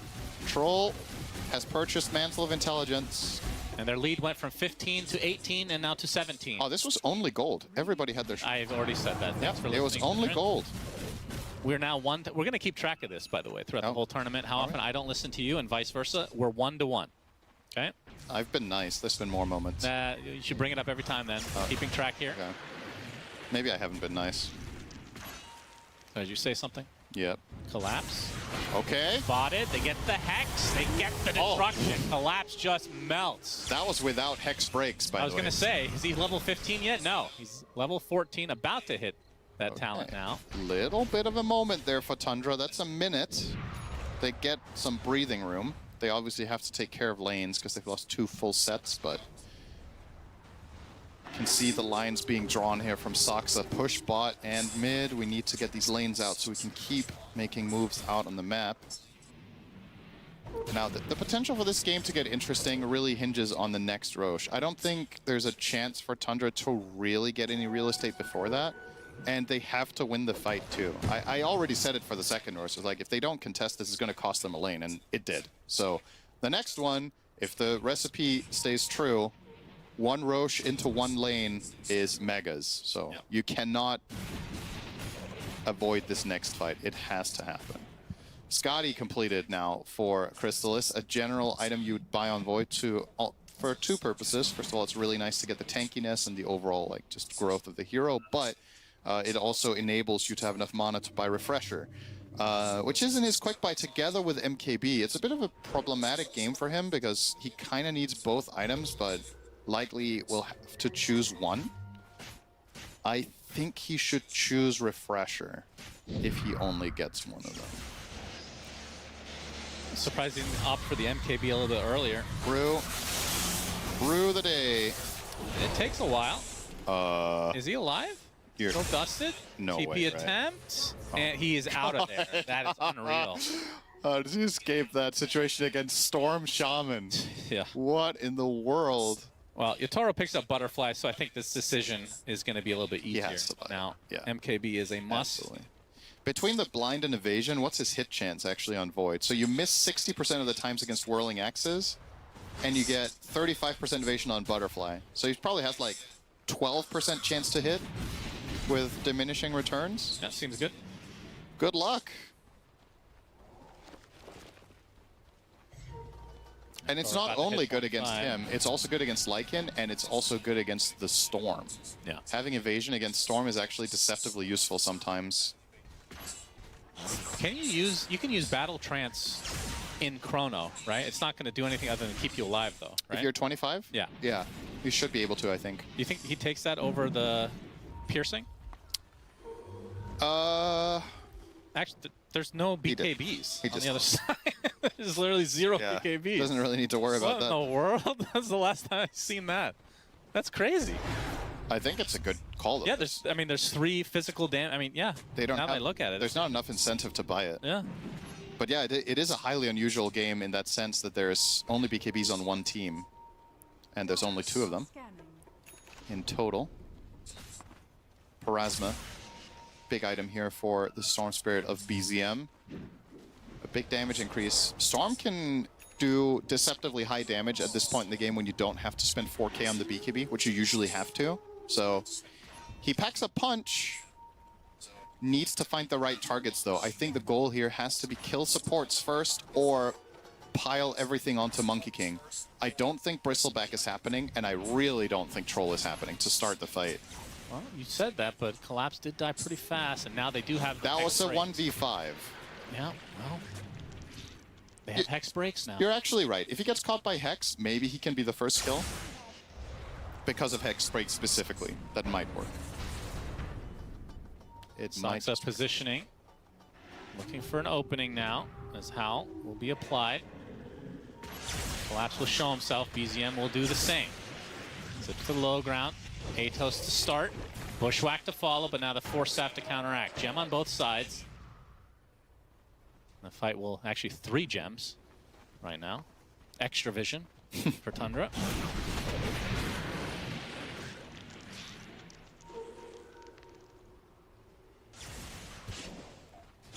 Why do they have 2 gems? Did they pick one up off somebody? I'm guessing so. Hang on. So the first one is owned by Lycan himself. No, maybe they just want 2. Huh. Okay. This is a big play from Tundra. Gonna attempt. Oh, wow, Roche. this It's is already at fast. HP. It is really fast. They have the Chrono. They can use it defensively as well to be able to finish off Roche. But the Roche Belch comes out. Now they have to reposition. Yatoro, he's not scared. He wants to go inside the pit, gets the Triceratops first. Laura Wukong's command ready to go. Nullifier applied to the Lycan, who will shapeshift now and get outside the Wukongs. A little bit awkward here for Spirit. Wukongs is now down. Tundra. Oh my god, Roche needs to cross the map. Now traversing to the bottom side. Oh, this is so awkward. Somebody get in front of Roche so you can throw them. Yeah, make him throw the tree of Monkey King. BZM looking for an opening, goes on top of Poshka, but they get the stun onto the Bristleback. He's gonna melt. Nullifier applied as well, but no, the Hand of God comes out, keeping him alive. But they have enough numbers. Finally, the Bristle falls, and 75 seconds without Collapse. That is big. Attempted TP from the Lycan, no. 33 will end up dropping though. So it ends up being a 3-for-1 with 2 buybacks on the supports of Tundra. They still have Chrono though, so this is. And another buyback. I really like. And, yes. right. Bring everybody. They know this is the game right here. You got to bring everybody to the table and make sure you get a good Chrono here and maybe get the Roche off of it. All right, the jump right onto Yatoro is already at half HP. He pops the ult, so now he cannot be killed. Laurel inside the pit, relatively low as well. Yatoro losing control of his hero, because that's what happens when you hit the R button. Pops the BKB and now tries to run away. Is this a reset for Spirit? They've already used Collapse as buyback. Wants to get something out of this as Roche still pretty damn low in the pit. BZM, he's going to be spotted. The stun comes out, Nullifier applied as well. There's the Wukong's command, back up again. They get the stun lock onto the Storm Slayer. BZM zips away though. Has enough mana, likely to find the distance. And Shapeshift again offline. I mean, how many times have we seen these ults come back online with how long this fight has progressed? Yatoro back in the pit, trying to bait somebody in. Collapse trying to make some space here. As Roche, all he wants to do is die. Just too much damage being applied to him over this long course. Too much stress for his heart to handle. Chrysalis, Nullifier applied right now, getting healed up though by the Pugna. Still no Saksa for 20 seconds as now Yatoro is going to get belched in the face again by Roshan. BZM zips in, but still Roche is not low enough to try to go for a steal. Laurel misses the Boundless Strike. Nullifier applied again. This is like the 8th Nullifier, it feels like. Collapse getting extremely low, though. He cannot die. Chrysalis dieback. Chrysalis dies to Laurel somehow. There's the dieback onto the Bristleback, though. Nullifier again onto the Lycan, getting completely stun locked. Now is Laurel going for the finishing kill on the support. And now the focus is on BZM, who dies. Chrysalis, the Chronosphere is too late, though. He's going to get 1 support. Can he get anything more? Rue's going to follow suit. Now Yatoro fighting against the Rasa, getting extremely low. Foul play does activate, and that's a 1v1 battle. Chrysalis versus Yatoro. Don't think you want any part of this. Is Yatoro going to... Okay, they're going to get Chrysalis with the creep. Troll Warlord. Continuing the pursuit. As several buybacks from Spirit, so Chrysalis is going to have to get the hell out of here. Oh. And they're going to have to give up Roche, but the net does come out from Yatoro. Oh, no. Is it going to be a permanet? And looking like that might be the case, and even Rue coming in, but the Bushwhack misses as Chrysalis continuing to try to get the hell out of here. The GGs come out, though, as that is a full team wipe. Crazy end of the game as the Ancient was apparently going down to the creeps. What a finish. Wow. As Team Spirit come out ahead. honestly, those 3 minutes at the Roche pit was one of my favorite moments of this TI so far. That was good. It's really cool to see the level of understanding that both teams had without having vision of each other, right? We can see both teams' perspective the entire time, but the way Yotaro keeps weaving in and out of the pit, poking and prodding, but never committing. It might look stupid that this chrono comes out this late, but honestly, there was no good opportunity to chrono ever. Team Spirit had really, really good formation. You know you can't chrono the troll in there and kill him because you don't have enough follow-up damage in the chrono, as we've talked to death at this point. Storm keeps zipping in and out to try again, poke, find something, and eventually, in these stalemates, at some point somebody slips up. And it sucks at getting caught out, they build the fight on that, and then eventually Spirit draw the longer straw. Roche is probably sick to his stomach with how much he had to deal with, the constant stress, movement, day-night cycle. But in the end, Tundra end up going out in this best of 3. Spirit level up, though. Game 1 didn't look particularly good. Game 2, they completely dominated. This one was a lot closer, which is what we were hoping for. But really, we talked about at the beginning, Sinner, the Faceless Void pick, it did kind of come online towards the end, but you need so much time, so much space for this hero to truly get to that point. It just wasn't enough for Tundra. Yeah. It's difficult, right? The overall last pick of the draft, I think, was with Spirit, and so you had to pick your carry blindly into whatever your Yotaro was going to run. Yeah. And this is a beautiful chrono. You know, he does get a triple kill here. He manages to kill Laurel here as well.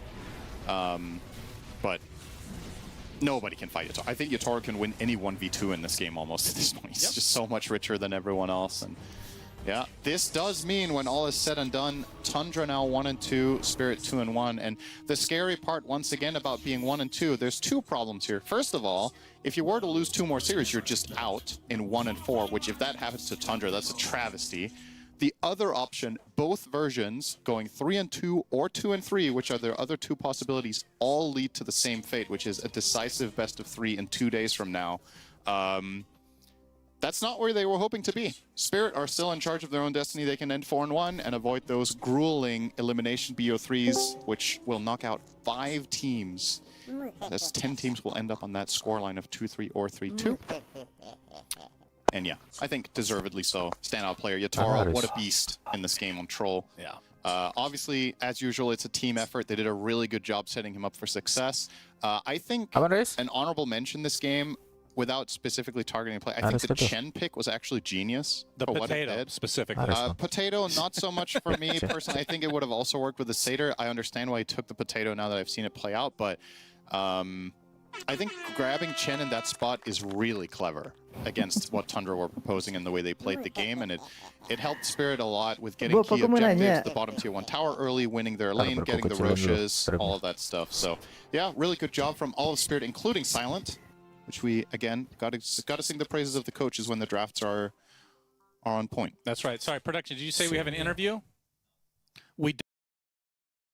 Sing your praises. Tadi kita nonton Ame. Prediksi sejuta orang salah ya. Apa terus? Yeah, looks like a pretty good Ursa game. Jadi kan dari kemarin aku tonton ya, kayak ya mungkin dari 3-4 gitu kan, mereka lagi tanding gitu ya, 2-3-4 yang tanding itu. Dan apa kepotong suaramu? Hampir selalu. Halo. 2-3-4. Oke. 2-3-4 pertandingan itu pasti selalu ada ya. Selalu ada Pagna di dalamnya. Oh, Pagna? Enggak, aku mau nanya hero. Entah itu di pick, entah itu di ban. Kalau nggak di pick pasti di ban. Pagna. Kenapa, Bob? Aku nggak nemu sampai sekarang, kayak anjir. Emang sih kalau main tim as a team itu ada banget hero tuh kan, advantage banget gitu loh, bisa nge-heal-healnya cepat gitu loh. Habis itu dia punya healing ward itu juga mengganggu gitu. Beberapa hero-hero mid itu sekarang kan lebih dominan menggunakan mana, nggak kayak dulu yang Primal Beast itu bisa jadi mid gitu kan. Habis itu model-modelan sekarang kan midnya tuh yang mobile sana sini. Habis itu Pagna juga speednya kencang gitu. Tapi kenapa Pagna gitu loh? Aku sampai sekarang nggak sampai sekarang sih. Pernyataan pertamamu udah menjawab gitu. Masih enggak apa? Pernyataan pertamamu udah menjawab, Bruce. Bisa nge-heal. Satu, itu mantap sekali dia punya heal itu kan. Bisa ngepanis dia pakai ward itu ya kan. Nether wardnya pedas banget tuh. bisa dia di grab wardnya itu, bisa di cover, andai nggak bisa dia apain kan. Nah, bisa di grab juga dia nyelamatin seseorang yang perlu dia di grab heal ya kan. Nah, dia punya innate itu kan tai juga itu, bisa cast spell and use item ketika channeling kan. Lagi TP itu loh, literally kayak Jagger TP baru dia spin bisa. Bukna TP, pencet BKB bisa. Tai banget. Ya kan? Mau bebas, mau yang kanan yang kiri, yang kanan bagus ngancurin tower, yang kiri juga bagus nge-heal kan. Ini hero yang ngeselin banget, terus ya larinya kencang banget larinya nih, tai banget. Blast, hancur, pressure, bisa memanfaatkan apa nih keunggulan. Dia punya profit kecil aja dia bisa sapu bawah nih contoh, bisa menekan carry lawan, fantastis ya kan. Langsung pindah ke carry-nya, abisin dia tower itu, mainnya flow dia nih. Ya kau sudah menjawab pertanyaanmu sendiri. Itulah kombinasi dari semuanya tuh. Skill satunya bisa nge-pressure lawan, carry lawan, pindah ke carry-nya juga bisa. Di grab bisa nge-save, another ward, bisa ditaruh di mana aja bebas terserah, ngerugiin banget. Durasi berapa nih? Durasi 30 detik, cooldown berapa? 40 kan nipu. Cooldown cuma 10 detik dia. Iya, aku ngelihatnya kayak aduh. Iya, enak sih, cuma kalau main solo itu kayaknya tidak dianjurkan kita pakai pugna, apalagi kalau mau party sekedar 2-3 party itu tidak dianjurkan gitu, karena pemahaman ketika player ada pugna itu sama kayak ada ayu gitu di dalam timnya gitu loh.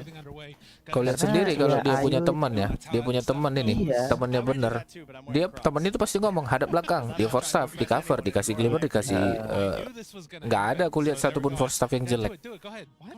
Iya Bob, bener Bob. Nggak Tadi ada, juga sampai detik ini. Si BZM pakai Storm Spirit, lawannya tuh tim Spirit kalau nggak salah ya, dia pakai Hoodwing. Itu aku kayak bug yang dulu itu ya, yang dia skill 2 habis skill 1 dia bushwalk abis itu akan akun shot. Itu dulu banget itu Bob, tapi udah di fix. Cuma sekarang dia pakai lagi itu. Oke, anjir. Bisa dari tadi aku nyoba Bob, demo hero aku Bob. Wah, mantap ya. Balikin lagi dia masih ada. Nah ini primal beast 50.900, akhirnya Gultom 49.700 nih. Alhamdulillah, jangan bikin malu lah ya, tolonglah. Berarti udah main tadi. Orang-orang 77.000 anjir. Waduh, nggak ngerti lagi. Yang pasti Ame itu kan tadi main late game mereka itu sampai 75 menit. Harusnya dia tuh GG sih. Shardnya. Waduh, kita ganti Ame aja nih. Udah keluar nih ya, yang apa ya, roster dikunci nih untuk TI Fantasi Part 2. Nah itu kau otak-atik aja, pokoknya mindsetnya kayak kemarin. Tinggal cocok-cocokin aja sama siapa kira-kira yang orang yang layak membawa gelar ini. Kill ya, Tormentor kill, Madstone, Roshan kill, GPM. Ini udah tier 5 semua nih punya nih. Tadi tidak. Tier 5 ya, aku kan tier 1 2 udah bisa lagi tuh. Aduh. Lagi main aku. Nanti. Pikir tadi kok mau tanya Dominator, kenapa sih dia Dominator? Tai lah, nggak ngerti juga deh. Enggak. Kalau Dominator mah itu udah lah itu. Udah bisa, ya udahlah itu ya. Urusan pro player lah itu. Aku kayak mau mengganggu hal-hal itu tuh, permasalahannya itu bukan itemku gitu. Aku nggak mungkin beli item itu gitu. Betul. Terus aku nggak mungkin beli item itu ya. Udahlah, kalian yang paham, kalian yang tahu lah gitu. Bisa hanya Riz Crusader 4 Riz, dapatkan 98.000 fantasi. Genius ya memang. Ya ini bukan tentang rank ya. Coba kita cari. Ini Arkon 5 deh, ranking 3 Arkon 5 ya. Nggak ada Immortal tuh, nggak ada. Immortal, wah ada bang. 1, 2, 3, 4, 5 Immortal botak nih, ranking 5 ya. Jadi tidak ada jaminan. MMR kau gede, kau tahu fantasi, nggak tahu, nggak ada. Siapa yang nonton, siapa yang kena tiba-tiba nih? Nggak ada coy, Immortal cuma 1 nih, astaga. Aduh. Nanti apa ya Risha? Kirim apa ya? Fantasi nanti kalau misalnya udah keluar semua nih. Anjir bahasanya lah fantasi. Iya ngomongin Dota kacau. and Naga Siren. You know, that is that's a combo. Those are two heroes who have been very highly contested and not often seen throughout these games, particularly the Naga Siren. This is only the second game of the entire tournament because she's just banned every single time. So very surprising to see it slip through, but you know, that's what tends to happen. Get to game 3, certain heroes really annoying you, and maybe you're willing to roll the dice on something that appears to be a little bit more broken, but they haven't necessarily proven themselves on yet. And also X-Nova getting the Bane. Tadi sempat ada masuk satu orang Aris itu bukan? Tadi sorean sempat ada masuk satu orang Aris bukan itu? Bukan. Banyak antu berarti samperin. Udah ku sapa tadi. Which is okay for the duo. I mean, they've got Doom and Hoodwink, you know? Yeah. 300%. Ada 300%, 320%. Ih, nipu. Nisa bang, di mana Nisa ini bang? Aduh. Nisa kurang main sih Nisa. Berarti bisa nge-reroll lagi tuh, Bang. 40. Dia kasih token 40. Oh, itu untuk yang internasional. Iya. Main event. Siapa lagi tuh di masa Ame lagi bang? Perspire. Primal Beast much better at flexing a good start into like this lane bleed, going to the lanes, having good activities and actions.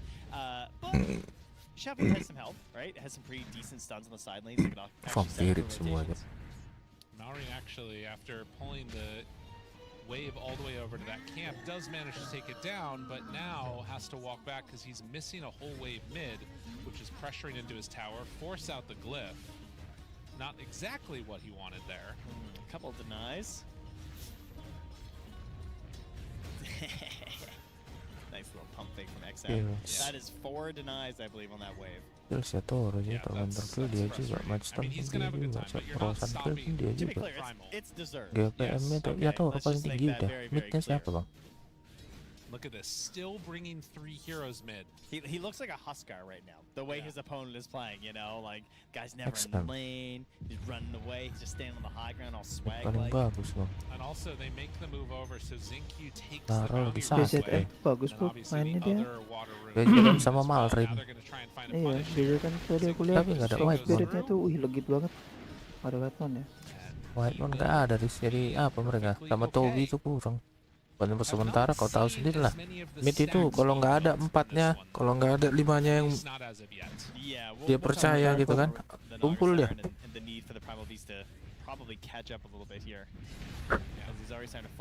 Nanti tuh saya pun jago nih orang ini.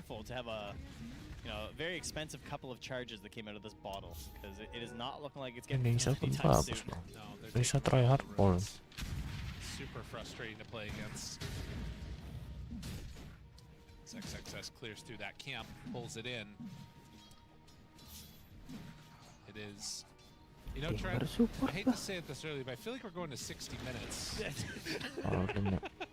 It's just the 1 kill in 5 minutes for the 3rd game in a row. Yeah. I don't know. Nanti lah bang, kita pilih bang, tunggu keluar hasilnya. Pokoknya yang 4-0 pasti main banyak kan. I feel like that fast tempo is something that's very much there. Well, we often say that it's game 3 where you often get like one side. Memang Miposka nggak pro apa ini? Mampusnya Miposka ini. I don't know if that means that somehow we get even slower, or maybe that flips the script and we get a real quick one. Dari 3 jadi 5 statsnya, gila aja. Print dulu ya, print screenshot. Udah kita kirim nggak salah kemarin. Getting his last hit and heading away. You can see they've done a lot of damage to this tower. Now finding the level 6, but the cookie is there, and instead Requiem. Ooh, Maureen realizing that could have been bad very quickly, and so will back away. X-Nova steals a haste and is actually going on the hunt right now, kind of. But can't do anything to Maureen there. Hunt for a watcher. Satu sama, memang kalau melihat ini ngurus harusnya menang sih. PF dia, aduh, naga ya. He did block your camp and he did not notice, so maybe a misstack opportunity here. And right now it's going to be a missing tier 1 tower. It's again the Shadow Fiend is crushing down that middle lane much earlier this time. XM kind of failed to finish it early last time. They charged through on Ame before level 6. This is a nice one. Oh my God, X-Nova? No, couldn't do it. Is he going to be an extra kill here? They're They're hoping Wah, for it. dikeroyok 5 cok seekor Bane. Tank goes through. Maureen pulverized, moving into Ya aku lihat Mipos kah beli quelling dia, Riz. Main apa? Selalu dia beli quelling. Mipos kah? Oh, apapun dia main ya. Iya. Suka dia cari-cari pohon, dia potong untuk dia pasang posisi yang strategis gitu, karena pohon itu apa ya namanya, Ngaruh banget. pohon itu kadang ditaruh di situ karena saking perfectnya dia spotsnya itu,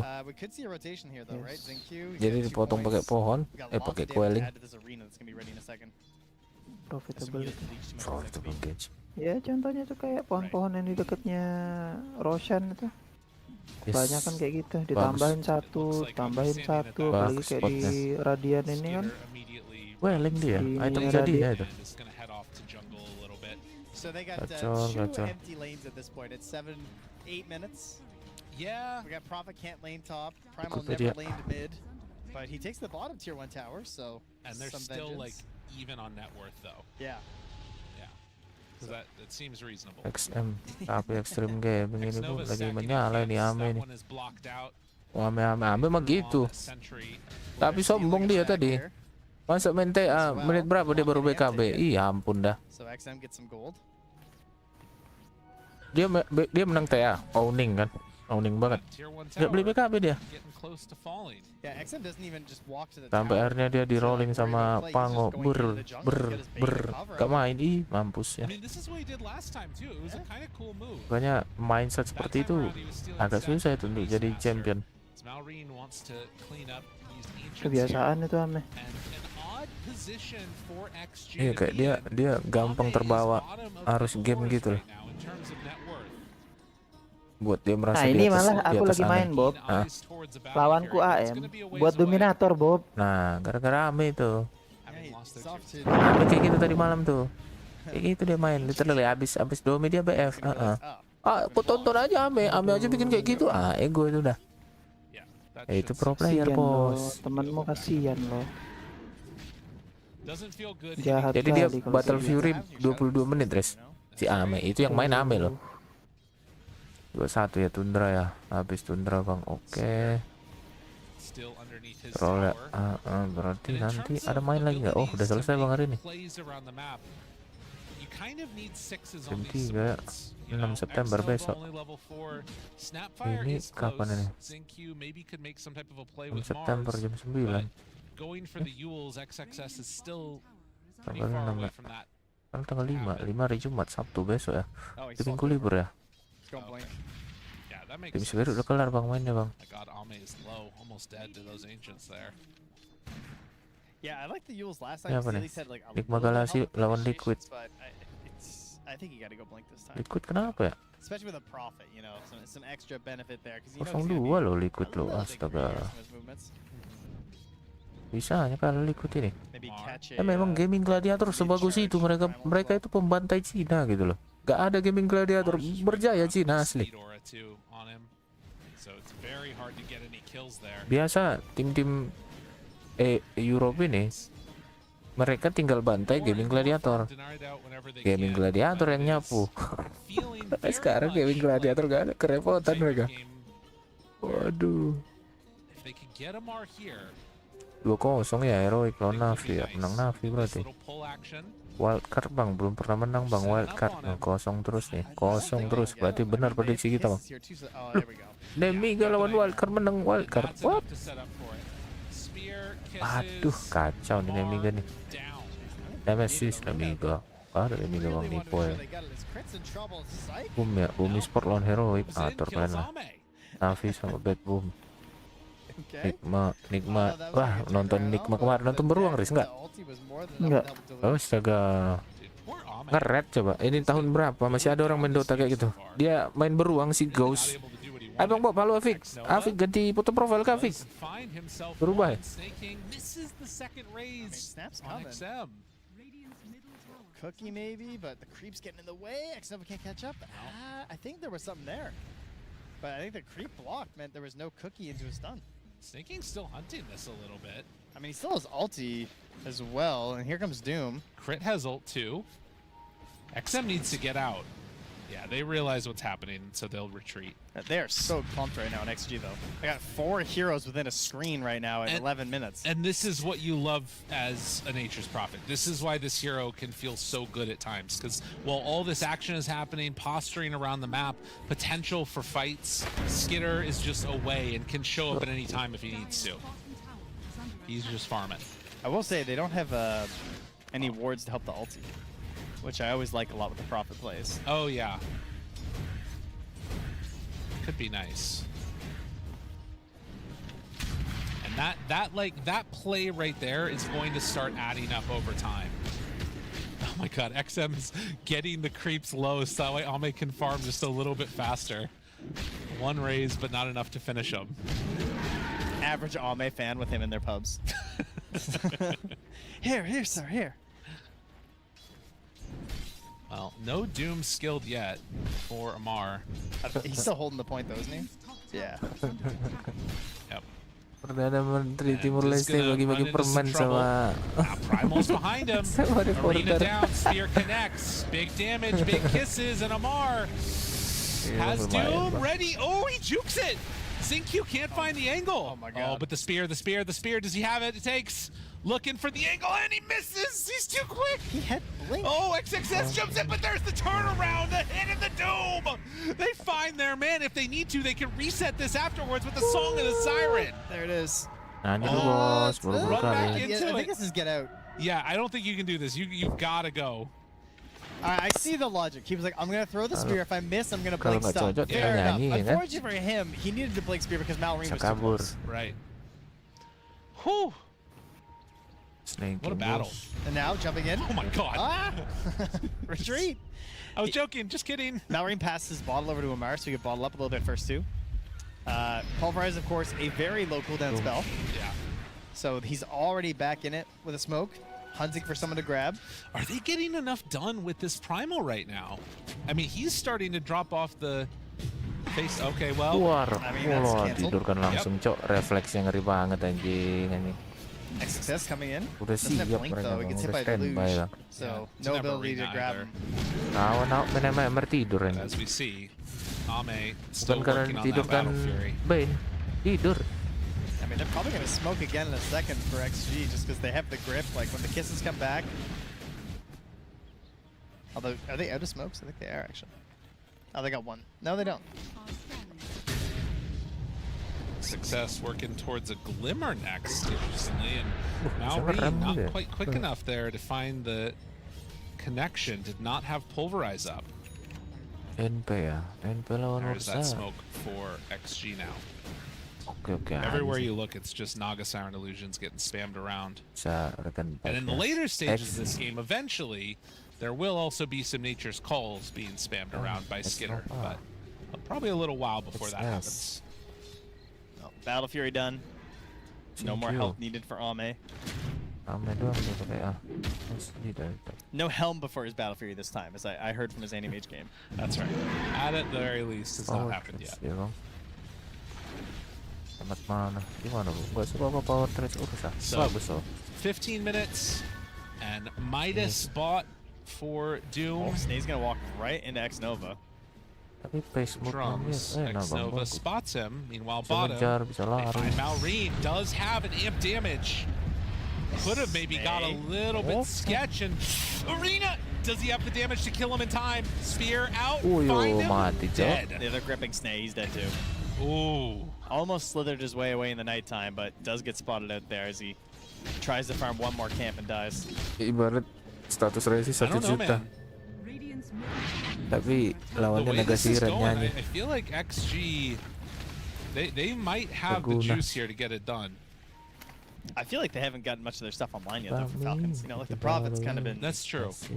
inconsequential. AFK. Ada reward Can we juga take a tadi look itu at kalau nggak damage salah done Riz. real quick? Ada reward partisipasi. He's throwing Kayaknya out nanti ultis, you kita- know.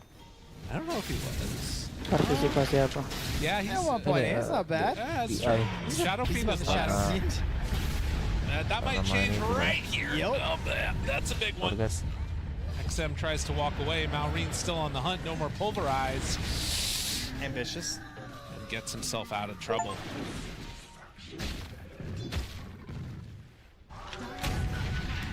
The 20-minute timing or so of like going for Roche, going for Tormentor, that looks like it's gonna be a little bit difficult for Falcons to fight. They're gonna have to have really good vision from the Naga Siren, and the Song is gonna be clutch. Yeah, Song can turn things around a lot though. Speaking of which, Snaking in a bit of a tricky spot there as XM cleans him up. And XM has really stepped up on these past 2 games. I really like his Shadow Fiend. He's doing very well. Same as ZinQ as well, right? Like, yeah.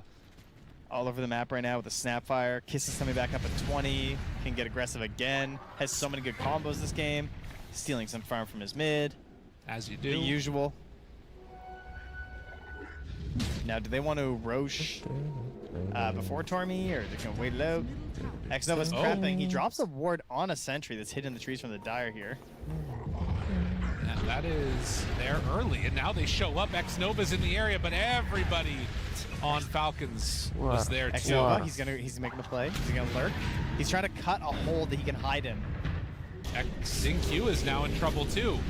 All right, things getting very weird.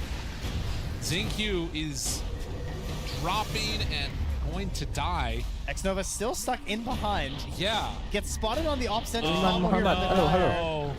And now they know when they're going to get him. Wow. Yeah, he's Nightmare walking away. It'll work. Don't worry, buddy. Maelstrom couldn't bring the creeps over in time for the kill.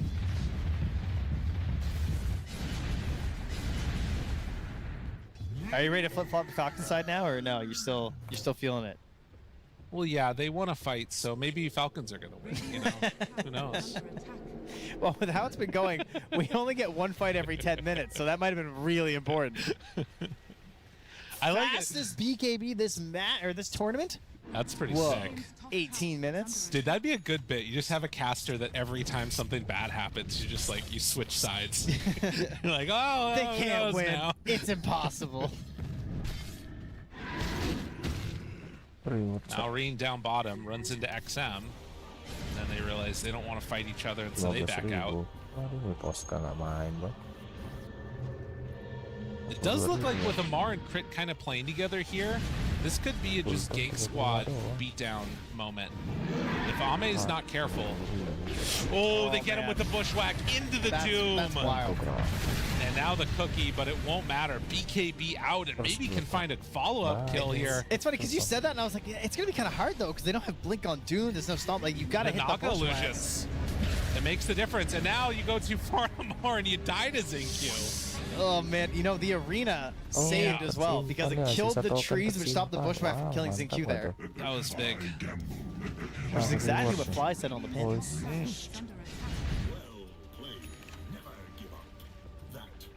Smoke claimed, and 20-minute mark, you know where they're going. You know what? They look like they're going right for that Tormentor.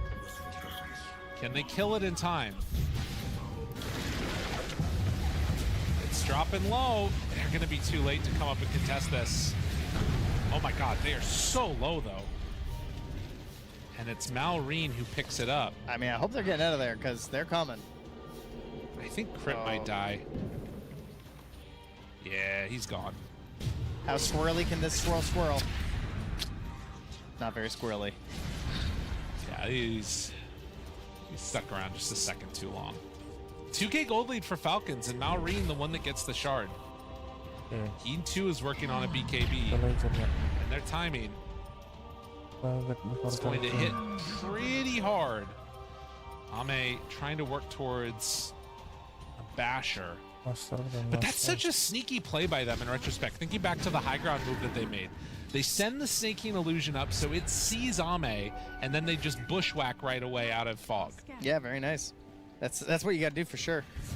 And it's so innocuous, these Naga illusions, right? You never know if it's just one that's like scouting for something important or it's just slithering by because it's trying to catch waves. So you can't treat everyone as like, oh, I have to run away now or else you'll never farm anything. Yeah. Have to think about it properly.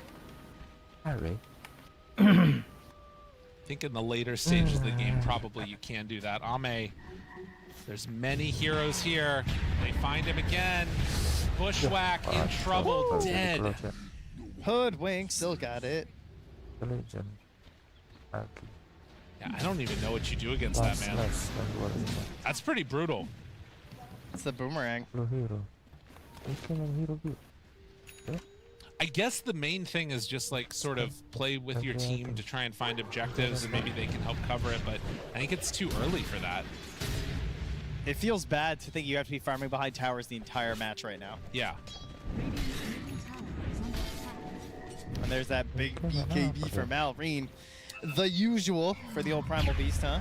But you know the one thing about this too, though? Tell is me. that in spite of those like very important kills that they're taking on to Ame, the separation between him and the highest core in the game is only like 2,500 gold. Yeah. It's still very, very close here. Yeah, it's not too bad. And their BKB timings will also matter a lot. As a smoke now coming. As it arrives right now, as you just said that, XMs.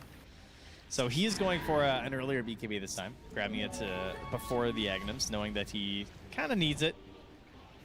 And we're going to have triple BKB? No, we're not going to have triple BKB because he's going to go for the Basher first on Ame, which is fair enough, right? They're trying to play for an Aegis. They want Aegis and Basher. He's playing with a winning mindset. Kedengaran sedikit ya suara yang ku live streamkan ini, Riz. The one that they have to spend everything on. So another death for the squirrel. Did you go to the closest bathroom near our setup here? I didn't. Well, there's a mirror in there, and on it it says you're looking at a winning mindset. Wow. Yeah, while you're looking. It's very That's really motivational. nice. So I think that, you know, They need to if go to the players bathroom? go to that, Okay, I more see. likely they're going to win their matches, I think. Do you feel excited? Like you have a winning mindset afterwards? No. Okay. No, it just made me think of like live, laugh, love. Yeah, okay. You weren't feeling it as I much. was not so much. Those are the types of things you have to buy into them a little bit, you know? Like, if you really believe live, laugh, love, that hits hard. That's true. Well, they see more illusions coming in, spamming out the side waves. And Ame, Basher done. Queuing up Shard and then going afterwards for BKB. Oh my god, we got like 8 impactful items right now. Every timing is being hit across the board right now. And nobody is fighting. All of the items so to fight. unusual for the rest of the series. Everything you could want, and they're just like, no, I'm good, I'm okay. Naga Siren is so annoying because she presents that exact same scenario of the 60-minute game, but it's just the whole game. Yes. Where it feels like there's always like, oh, there's the buybacks, and there's this spell, and that spell. But she is just a constant of just like, well, there's song. Yeah. And like, what if the song happens? Then Right, you can't fight it's into the song. Jover. You can't do it. They keep sending out these illusions, scouting this area, and last time that happened, Ame died. Although they are heading down bottom now. Okay. XXS realizes, I don't want to be here.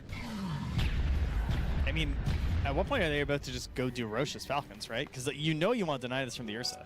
Yeah. I'm going to be real with you. I don't think they're going to do it. They're just going to leave it like dangling? Yeah, I think come and get it. Because like again, it's like first move disadvantage, you know? Famously. If you're set up there, it's easier to play defense. Well, he's setting up in his new home. And it looks so dreary. Why does he leave the summer home down bottom? Yeah. You know? You got to go back to work, you know?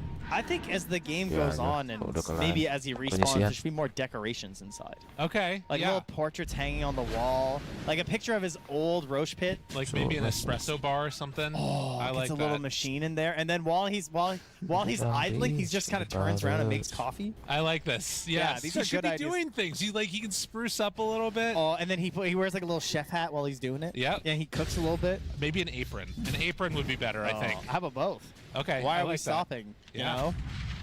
Jagoanmu siapa, Riz? Dare to dream. I love this. He'd be looking good. Oh, if he's an actual barista, which our production just said, he could have a mustache too. Like a really long wax tip mustache. Yeah, okay. This is what we need. I mean, these are the ideas we can come up with when nothing's happening. We can come up with even more. It's not a problem. Who would be the hero that Roche would invite over to his new shindig? for the espresso I mean, bar definitely party. not Ursa. They are not. No. They are not chill. No, it's somebody. You know what it'd be? It'd probably be Naga Siren. She like chills that's everything true. out a little bit. She is the one that most stops Roche from dying. Yeah, exactly. It's like a friend. Oh my God, they're going in. X-Nova, look out! The battle is commencing. Okay, it's over. And oh no! Whoa! Yeah, you wanted to stop it, but ends up in a bit of This a game's too serious. spot. How are we not voice lining after that? That's a good point. Come on, guys. Chuck a couple out there. So this is the thing too, right? Like this is the moment where one of these teams has a clear path to getting all the way to TI itself. Oh, the bear. The bear. They got him. Oh no. Doomed. Mana sempat dia react. Dead 70 seconds, and now you go Roche. Oh, imagine he gets a big bearskin Ursa rug. That would go hard in the pit. And Snake King on this Naga Siren just betraying the only friend of Roche. Hey, he's not there. That's right. You know, Roche doesn't Just know. looking on, not stopping it either. You could stop this, Snake King. You could stop this manhandling that's happening. Unbelievable. Too busy farming it up. They are smoking. Are they going to try and come and contest this? I mean, you can chuck some kisses in here. Oh, they Dude, know. they're leaving. Yeah, they got the read. Oh, wow. Okay, there's still no Ursa. Okay, Malrine has Blink BKB, though. Yeah, they also have Blink BKB for XM, and with no Doom, that's a free setup. Like 80 seconds, no Doom, but Now, they will have Arena. For all the times you complain, Aditi did not just spawn there. X-Nova caught. Oh, they can't do anything again. Arena back in 7. Arena. How badly do you want to go for this, though? They got to think about it. The buyback from the Bane. Roche very, very low. We have Shadow Fiend Ursa. This is our Roche. Yeah. Don't give up nothing. But they're still sawing. That is the problem. And don't have... Oh, Ame's just going for it. I mean, they have vision. Yeah, they see this. Ame takes it. He just walked in and took it in the arena. It's all over. Oh, supports go down. Thank you for getting Roche so ready for us. Yeah, so kind of. I mean, popping the BKB as well, just be like, there's just no way. I'm not letting this go wrong for us. Guaranteeing there's no song shenanigans. Oh, jump mid, though. Ooh, trying to get some revenge, and he's all alone. Would be nice. Classic. And look at that. Oh, he went out alone because your team got Roche, and you think we own the map, and then you just get blown up by 2 cores. And tipped by Malrine. Man. Oh, sorry. That was actually to his ally. My bad. I thought it was a Shadow Fiend off to the right. Well, Just a nice friendly tip. That's right. Man, they've changed. They have. They've grown. So a chance here as you see this replay. Even with vision, even with all of that, Ame says, we can do this. And Snake King not able to get a song out in time that would have made a difference. Just requiemed. Takes him down. Ada ultinya bang.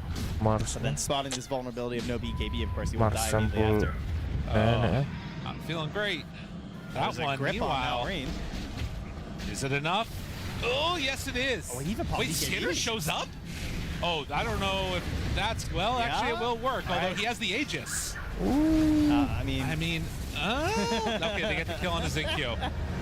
Nightmare onto 1, hits there to the side, punch, pummeled, dead. Now Skitter, do you have a way out of this one at the moment? Success is backing out. Almay's thinking about it. He's got Popping BKB. the BKB, ready for a jump, jumps in, finds him, bash, not, and gonna be killed. As the Song of the Siren, never mind, keeps him alive for now, gonna eat his way through the trees and dead. There is no salvation for you here, Skitter, as they find that kill, and now Snake King further in trouble. Grit throws out the ulti, Spear somehow misses, but still the bear persists and chases. I've never seen the attack range plus stuff have so much impact. Cuma ikan lah, belum ada main carry. You know, every single melee core always gets it, and it's the moments like that where kills that never used to happen because of it. Support itu pun ada ikan main support. The Aegis providing an opportunity there to punish the Falcons' extension. There's some pretty greedy maneuvers. Oh yeah. Trying to go back in on that one, I gotta say. Snake gets regen. Masih ikut bang Ame kasarnya. wasn't quite able to catch him there. But back again to even in this game.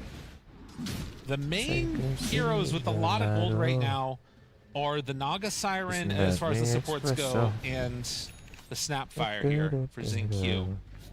Both with a lot of defensive-oriented spells and items. Well, speaking of defensive, I mean, look at that. Ame going for that Lincoln Sphere this time. Sick of being doomed. He needs it. It makes sense. Decent versus Primal as well, of course. Try and make his game just a little bit easier. And it's going to be fully completed. Ooh, in the meantime, that is a big pickup for Crit. Yeah. E-Blade done. So a way to save if the Ursa gets onto somebody. It will. How long until we have a nullifier? Right. It will still be an issue though if they catch somebody in arena because they've, you know, obviously no vision. Yeah. Though he does have the tree. Right. Yeah, that's true.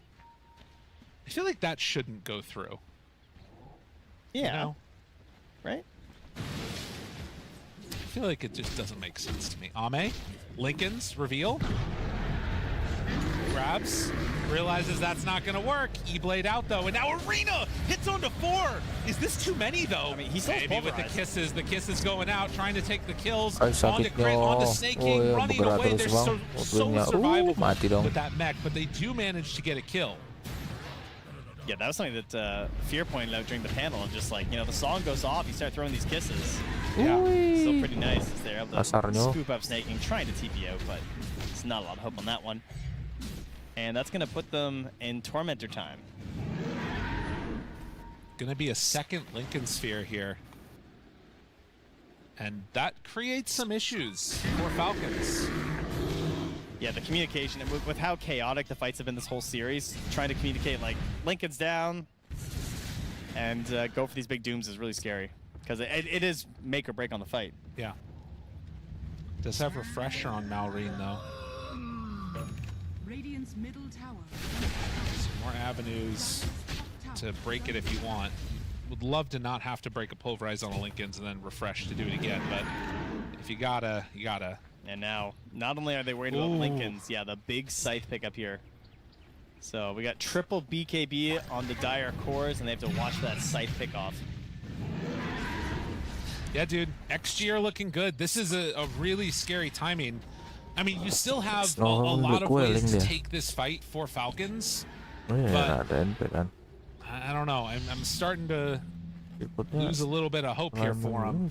And Snake King, he went for the Pipe and the Glimmer, or sorry, the Pipe and the Greaves, which are great, but it means no Blink for a while. Yeah. So the limits of the song become pretty apparent. Level 24 Ursa coming in. That's a big bear. I mean, if they can free hit, if they can get their dooms off, if they can reset the fight when things start to go bad, those are the ways that Falcons can win these engagements. But if Ame kills a hero in the first 4 seconds of a fight, that's how it's all going to fall apart. Yeah, and I think we're going to be seeing them dodging most of these engagements. Malrine. Oh, that was greedy. That is exactly I mean, to be fair, what they needed. Yeah, we see the entirety of them moving. Yeah. We you know, they obviously have no idea on Falcons that the entire team was smoking and heading that way. Crit. So Oh, the blink in, and now the grip. Can everybody else get here in time? Yes, they will. They brought numbers. Taking away that wisdom. That's 2 down now, so yeah. Wisdom, and then Skeeter finishes the Daedalus, is working towards level 25. But it's just going to be so difficult to actually stand in these engagements for him. He's going to try and get a Satanic to try and stay survivable. Okay. But he's going to be looking for high ground defenses. Yeah, there is still a definite issue in this game of Skitter being able to stay incredibly farmed. He's not like miles ahead of the other cores, and as a matter of fact, Ame just passes him right now. But it is still something to be concerned about, is him showing up to a fight and being able to freely hit. I mean, there's 3 Lincolns. At what point do we actually see Doomags? Am I crazy? You know? Like, I feel like at a certain point, it's so impossible to cast your spell that surely that seems like it might be worth it. He's thinking more like, well, I'll just try twice. Yeah, that's true too. So either I'm going to get 2 good Dooms, or it's going to be a bad time. I mean, one of the issues that you're still going to run into there a little bit is that if Doom does, you know, get Ags, you might end up getting, like, gripped by the Bane, and then you're essentially useless anyways, or something else, you know? Hey, it's still an AoE while you're gripped. That's true.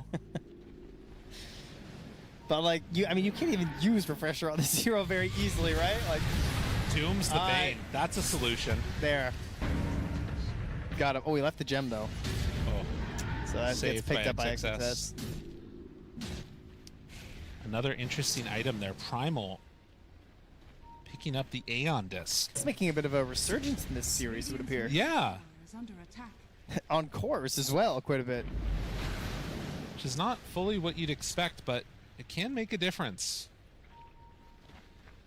Another reason, I mean, we just also haven't been seeing that many nullifiers, which could be part of it. Okay, there's a Lotus coming up on the Snapfire. We gotta go Ags.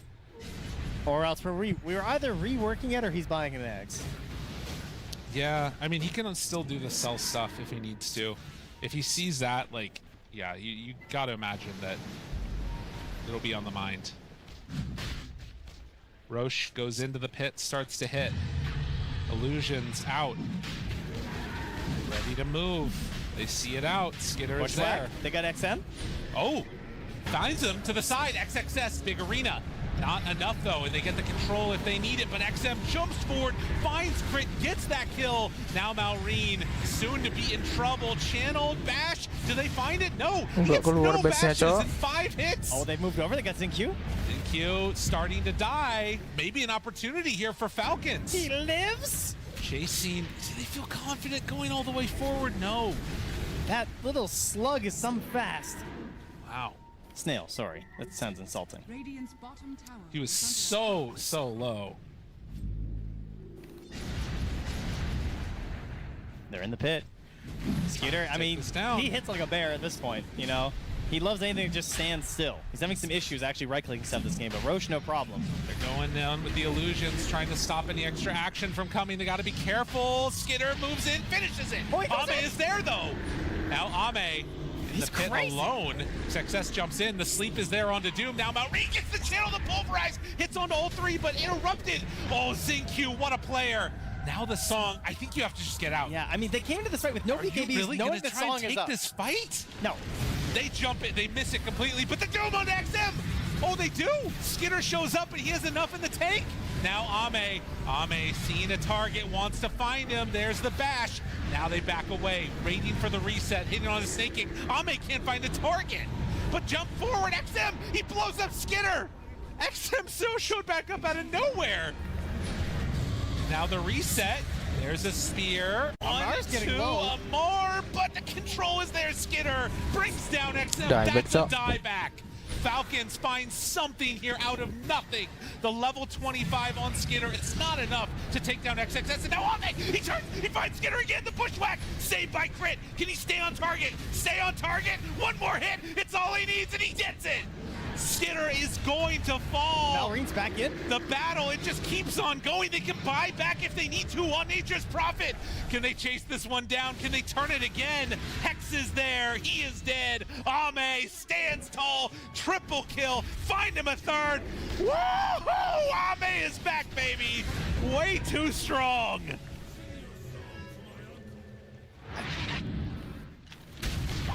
We're just deciding that when the fight starts, we're just full committing. That's pretty much what's happening. I mean, I can't believe that XG went back in with no BKBs into Naga song. Oh, yeah. And then they got the Roche, they get the song off, and they're like, ah, we can get this. It should be fine. I don't mind Falcons continuing the fight, but the continuous chase and then really well played on the buybacks and getting back to that engagement for sure. I mean, it certainly costs a lot on XM, the dieback coming back into it, but he's essentially funneling all his gold into Ame, who has now surpassed Skeeter. Ooh, and a tier 2 tower to boot. They realized they could have bought back on that Nature's Prophet if they wanted to, but it would have put him so far behind. He's even right now with Ame, but I mean, I don't losing think they, a lot. Yeah, I don't think they win that fight if he comes back in there. It's true, honestly. The bear don't care. Yeah.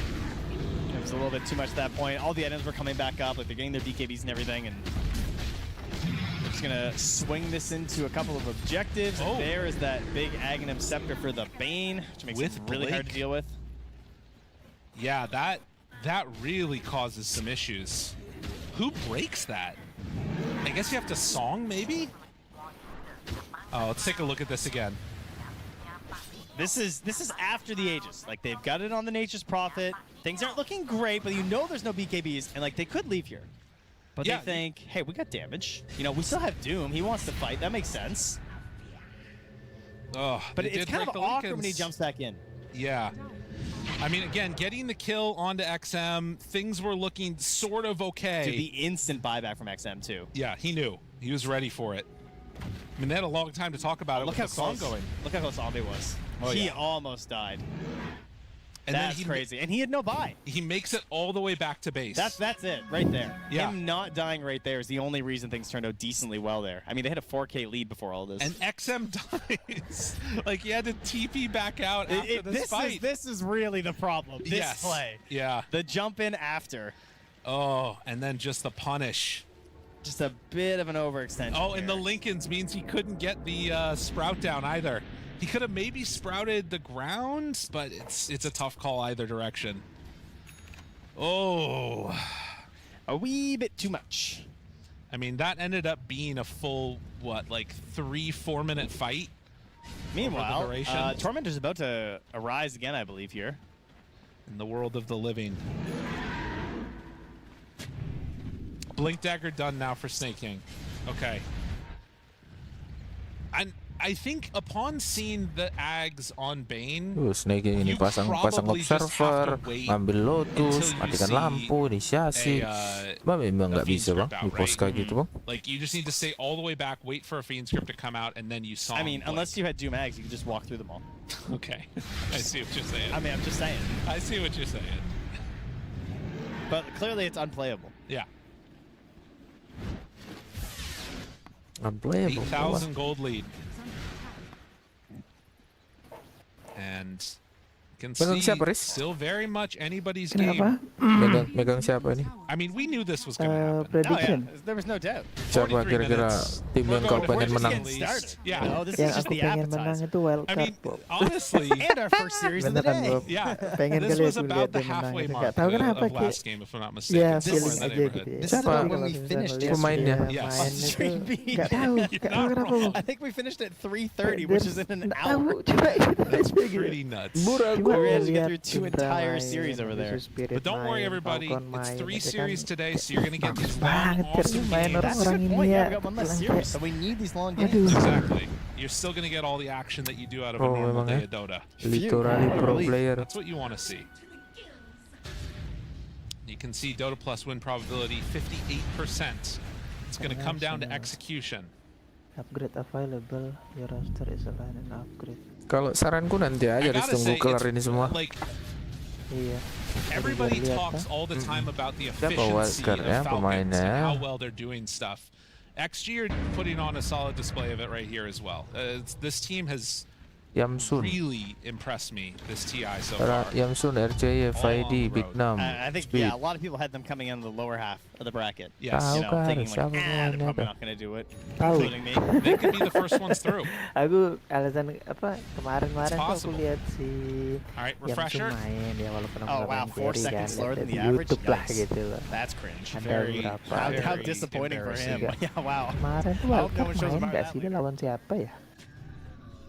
2-0 terus ya tuh skornya kemarin Iya, wildcard. ini yang main. Through the trees, Spirit nobody is kemarin home yang over main here. gitu kan, wildcardnya They belum see main XM. gitu loh. Oh, Kayak nggak tahu he's- feeling aja yep, gitu and loh there kok. it is, doomed, pulverized, and nowhere left Cuma to ya nggak go. tahu This ya. is slowly Dia gonna Lihat kecil aja come itu down. ya, tim pilihanmu itu. Doing so much damage. He will have Keempat. buyback. Apa Actually, tuh? he's Bottom not 4 going kok, to top for 4, gold bottom. once the timer wears Bottom off. 4 itu. But Bottom I 4 don't think it's gitu. gonna matter that much. How much can you do without the shadow? Terus Fiend? sama I mean, it's long, Nemesis, right? wildcard. Well, Habis. well, Abyssal, great. Yakutu brother. Yakult tuh malah bagus loh, Yakult. No, Belum no, Yakult he is kemarin. not. As a matter of fact, Snake King is Yakult likely berkata going tidak to pernah die next. dicintai As he tries to sebrutal get away. ini. Waduh. Jump forward, blink, done. Can they get anything more? There's the X out, finding Iya, themselves a iya. doom. BKB dia bang. Di sini sih aku ekstrim sama tim spirit gitu loh. That's been the good moments for XG. Mallory's struggling to like really progress his net worth a lot. You know, he's fallen down on the chart. He's almost down to Apakah uncrown lagi? Ngeliat Ame mainnya gimana ya? Minumnya kudu tiap hari. Even with an Aether lens, he's still Sering dia apa? Merasa di atas angin. That's a different item. It's pretty crazy. Bahaya itu. And you can see there the value of that fiend script. Part of it is just there's no force stats for Selama ini juara TI itu selalu yang partially because like nullifiers and stuff. nggak ada yang kayak gitu, nggak ada yang all they have is the hurricane pike and di atas angin dikit. Skeeter manages to get there in right positioning perhaps, but Cuma you can just see if it ada. was just like a little further, you know, maybe he gets out of there. Right. Sharoni. Ame in the meantime. Datuk turun lagi, Bob. He's queuing up a refresher, checking out the Roche, realizing it's possible it's up, and is just waiting here. Apalah, apa tuh namanya? Fluktuatif. A little bit unfortunate there on the timing. Naik turun. Kalau belum stabil ya harus naik turun. Kalau nggak mau naik turun ya nanti confidence yang turun. Hilang nanti orangnya. So it's just gonna keep the farming going instead. Are there any other big items that might be coming up to change this? Apacer does have the shard now, so the extra HP regen. It is a almost max spawn Roche too, though, so it's gonna be a question of like who burns what spells before those items come up. Up to it, yeah. I mean, there it is. There's the Lincoln, so a little bit more help from Malrine. So he can swap that in after his Aeonus pops, or more likely, you know. Kali farmingnya ini NP ini wah.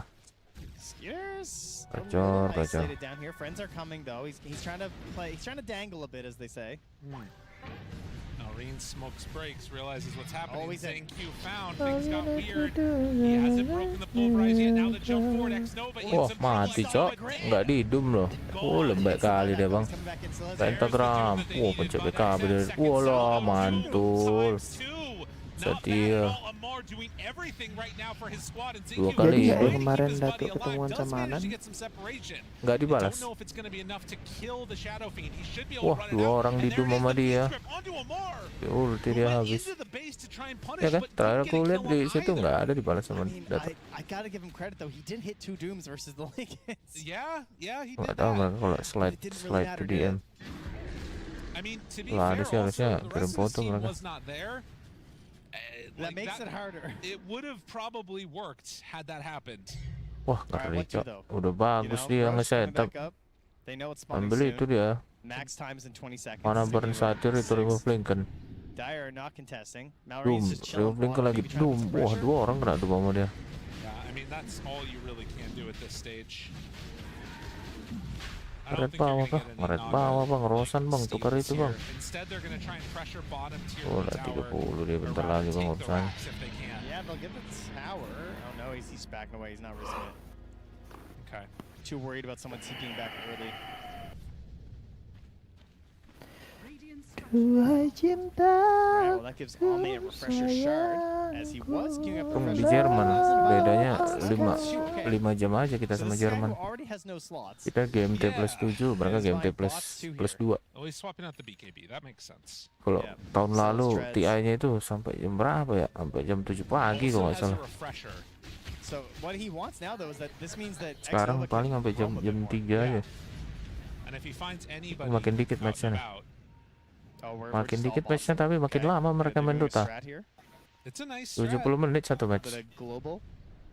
Don't draft global, simply buy it. 2-0 memang.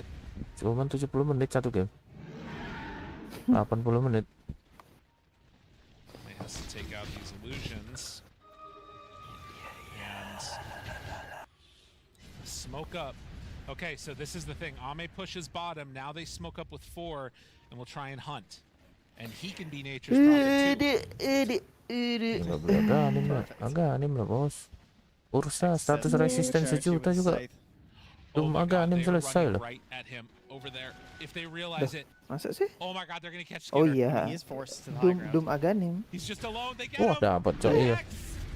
dia pakai ke dirinya sendiri. Everybody Iya. knows where Nature's Prophet's gonna be. The safe place is not safe anymore. Ulah.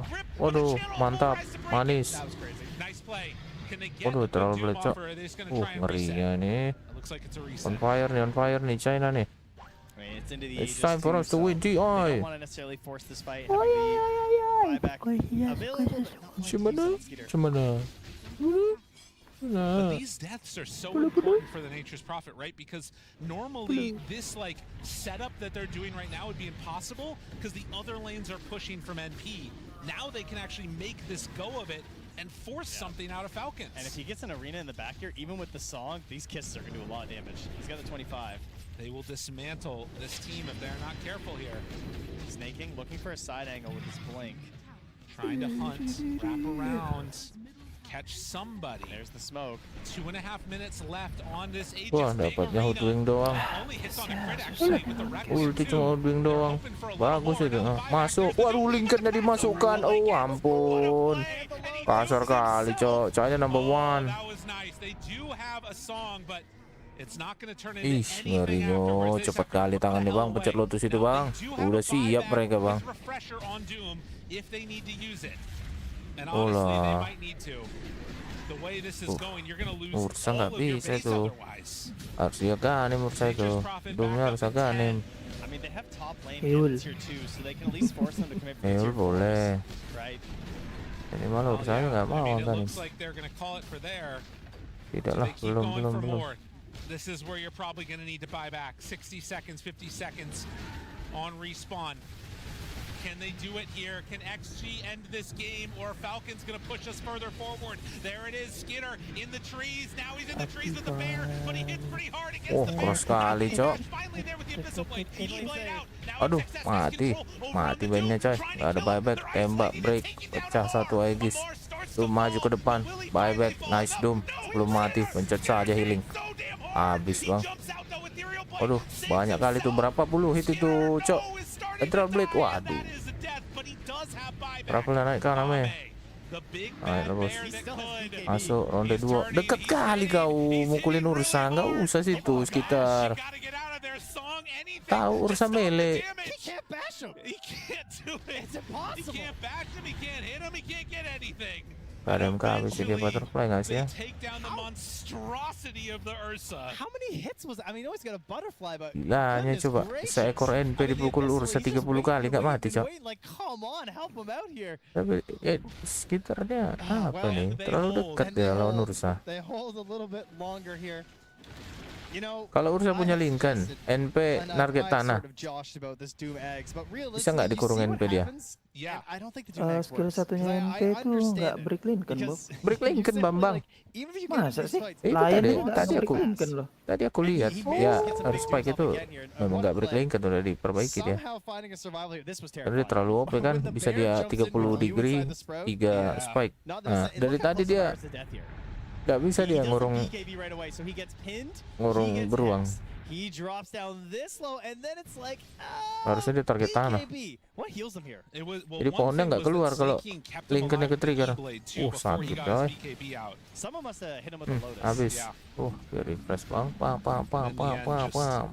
Oh, I guess it was probably the greed. Sabos.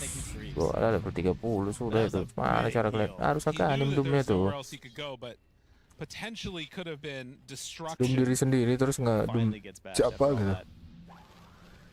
Will be able to get the pulverize at the end there.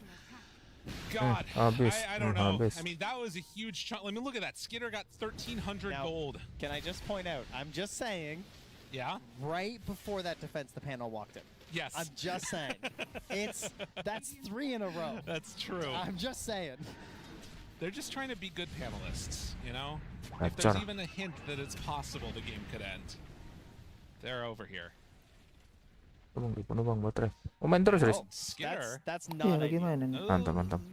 Not good. Yeah, I was wondering about that too. The Ags, if he was ever going to be going back for that, does have 10,000 net worth right now. Oh, well, speaking of which, actually, Amar is going for it. Really? He's had enough. Oh, I was talking about Ame with the Ags. Yeah, no, I realized that. And then I clicked over on Doom thinking, could it be? But, I mean, I do get it. Yeah. Because I'm watching these fights thinking, like, what if he did have the eggs? And it's still so hard to actually stick and glue on people. Right. 8,000 gold. All that stands between them. You've got this massive carry in both the Nature's Prophet and the Ursa. I think in a one-to-one matchup, Ursa is really messing up Skitter right now. Okay, so the butterfly does make a difference. Here's the play. Are you ready? Tell me. I've got this. Okay. Naga Siren, Songs, Blinks. Okay. Okay. Doom, self-dooms layered over top of the Songed heroes. Good. GG.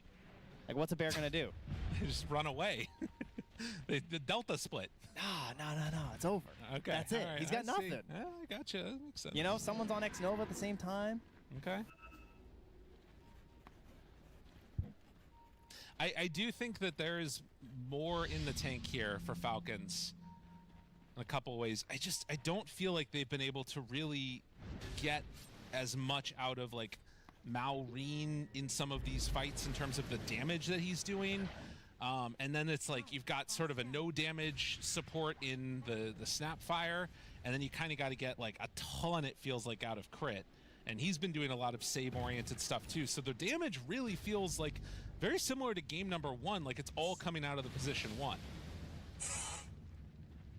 The supports are struggling though versus like the SF and the Snapfire damage, I feel like. Yeah. You know, that part is a little bit tough. But yeah, when it comes to Skitter, yeah, it's kind of all on Ame. And obviously he's not going to get an MKB at any point, so... Well, I was reversing that. I was saying that it's Skitter that's the only one that's doing Sehat it. 5 sempurna, 6 nilai Saron. Understood. I was not hearing what you were saying. You know, it's not like you've been distracted by anything. 3 60-minute games or anything. No, yeah, that's crazy. Yeah, we are going to hit it again. It's true.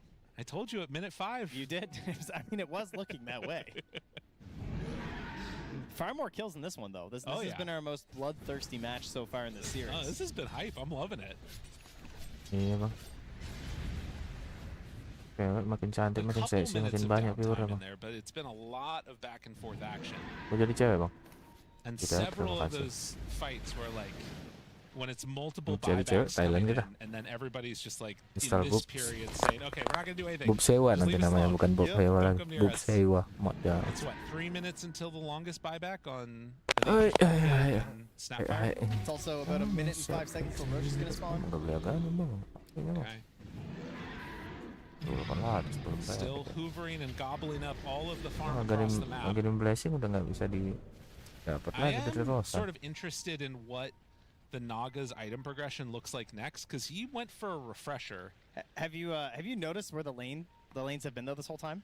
Yeah, it's very shoved out. Yeah, they're pushing into the Radiant despite them being up 2 racks. And that's because of, you watch Crit, he can just walk over, he can throw Bushwhack, Boomerang, Acorn Shot, and these waves still die, despite being super creeps. Oh my god. He summons and starts it. Oh my god, I played with Jenkins. I know what's gonna happen. Oh no. Say it ain't so. This is... Are you saying the treants are back? Oh, the big trees.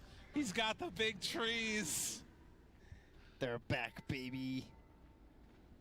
Dude, if the XG lose the game like that... To the big trees? To the big trees, I am going to lose my mind. Call it the Miami Heat, the big tree. Am I right? That is... Do you know how old that reference is? Chris Bosch was a name. You could have done... You know what? If you want to go really old, you could have done, like, the Boston, you know? Boston. Yeah. Paul Pierce, Kevin Garnett, that's not Ray even, Allen. Dude, that's not even that. That old. was that was the original big 3. I thought you were gonna go like a Bird era or something. Okay, guys. Yeah, gotcha. When you said Boston. All right, 60-minute items. Let's go. That's the end of this game. Run it back. Snake King's gonna stand up if they win that. Anything is possible. Yeah, exactly. All right, we need every single Book of the Dead, just all of them. Give me every Book of the Dead. XXS. God, he's a lot of health, huh?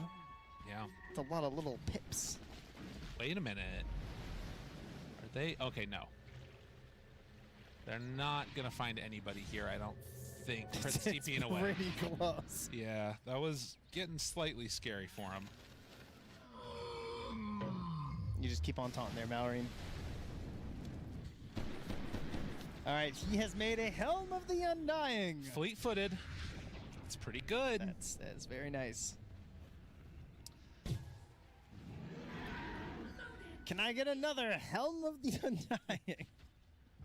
I'm not sure what the best one would be. I think probably for Falcons, like Book of the Dead just does seem very good. We do get the Minotaur Horn, which is nice. So they gave it over. Yeah. To Snake King. Stygian, Spider Legs. Oh, he didn't get great items there for Mar. I guess he could turn into the right-click one if he wanted. I feel like Spider Legs is okay. Yeah, that's true. You know, get rid of the phase boots. Another but he's thinking about bots, so that's what's messing him up. Is that he wants to be there for the engagements, or he wants to join in with Skeeter. Yeah. That makes sense. All right, they do get a Timeless Book of the Dead for XM. Boundless Stygian for crit. Yeah, he's thinking. He wants to gain. Of course, you know he can place debuffs on multiple people like an Ember style, so it's really nice to have on Hoodwink.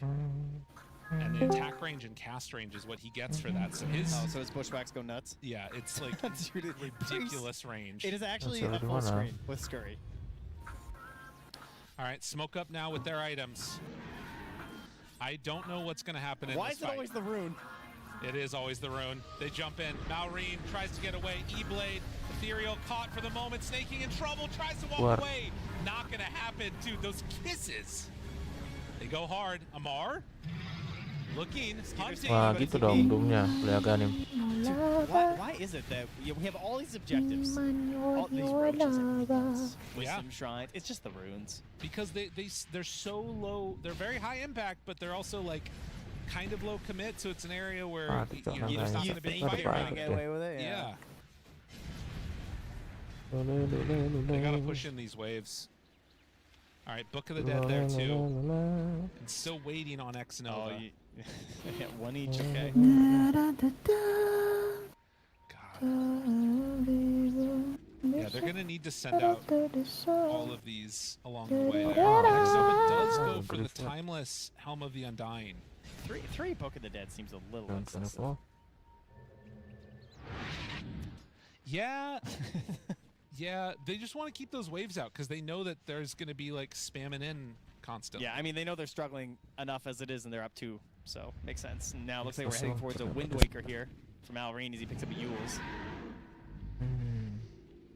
Trying to mess with the bear some. Pop Lincolns, all kinds of reasons to have it.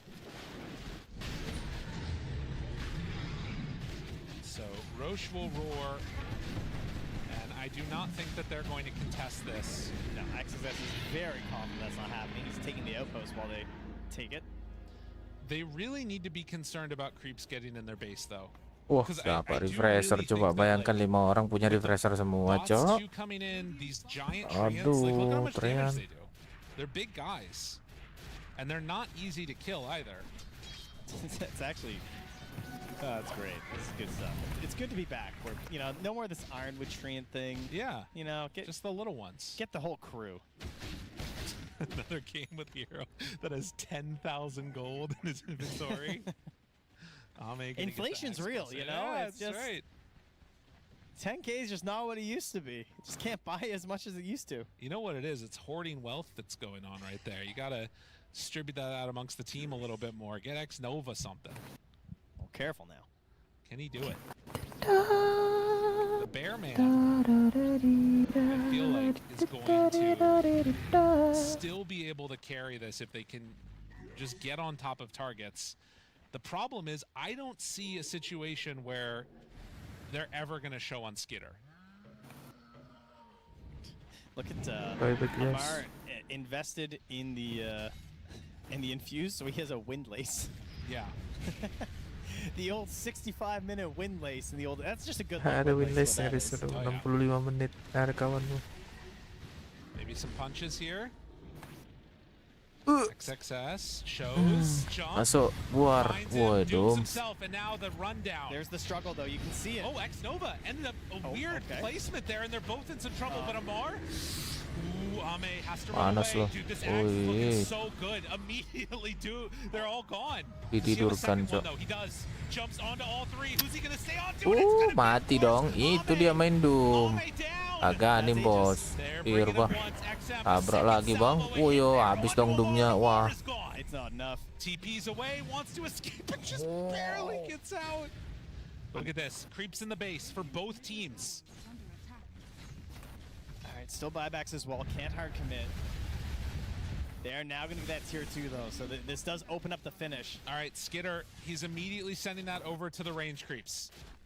Or onto the range racks. They have buyback on both. Buyback now onto crit. Creeps are doing their work. Picture in picture. Thank you very much, production. Tier 3 goes down. Alreen, Ame. Wah, jatuh baraknya, Bang. Woi, buka saja. Adakah backup kali? Aduh, pedih kali, Cok. Ih. Wah, mati dia, Bang, di Ethereal Blade ya, Bang. Waduh. Wah, jatuh baraknya mega creep kita nih. Tapi GG sih, GG memang.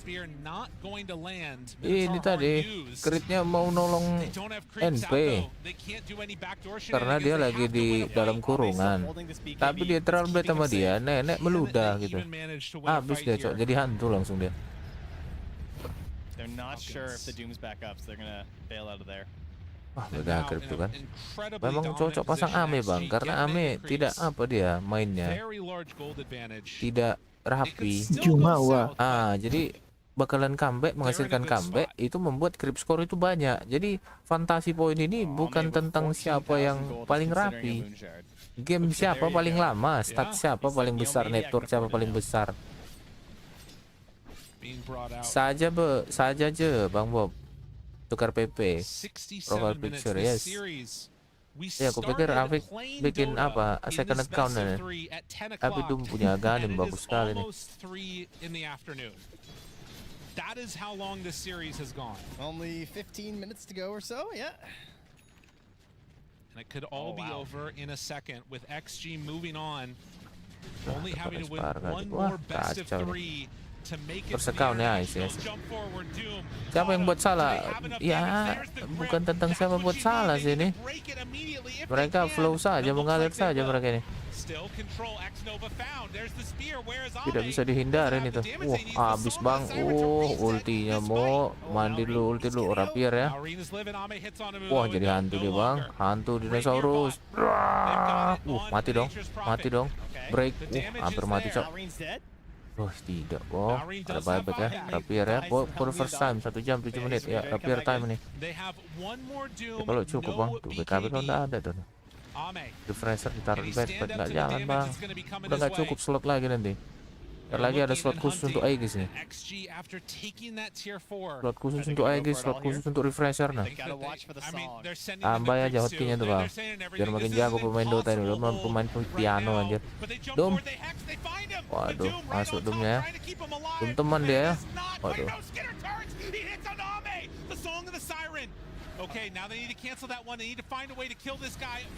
Aduh, hex lagi, Bang. Ada backup.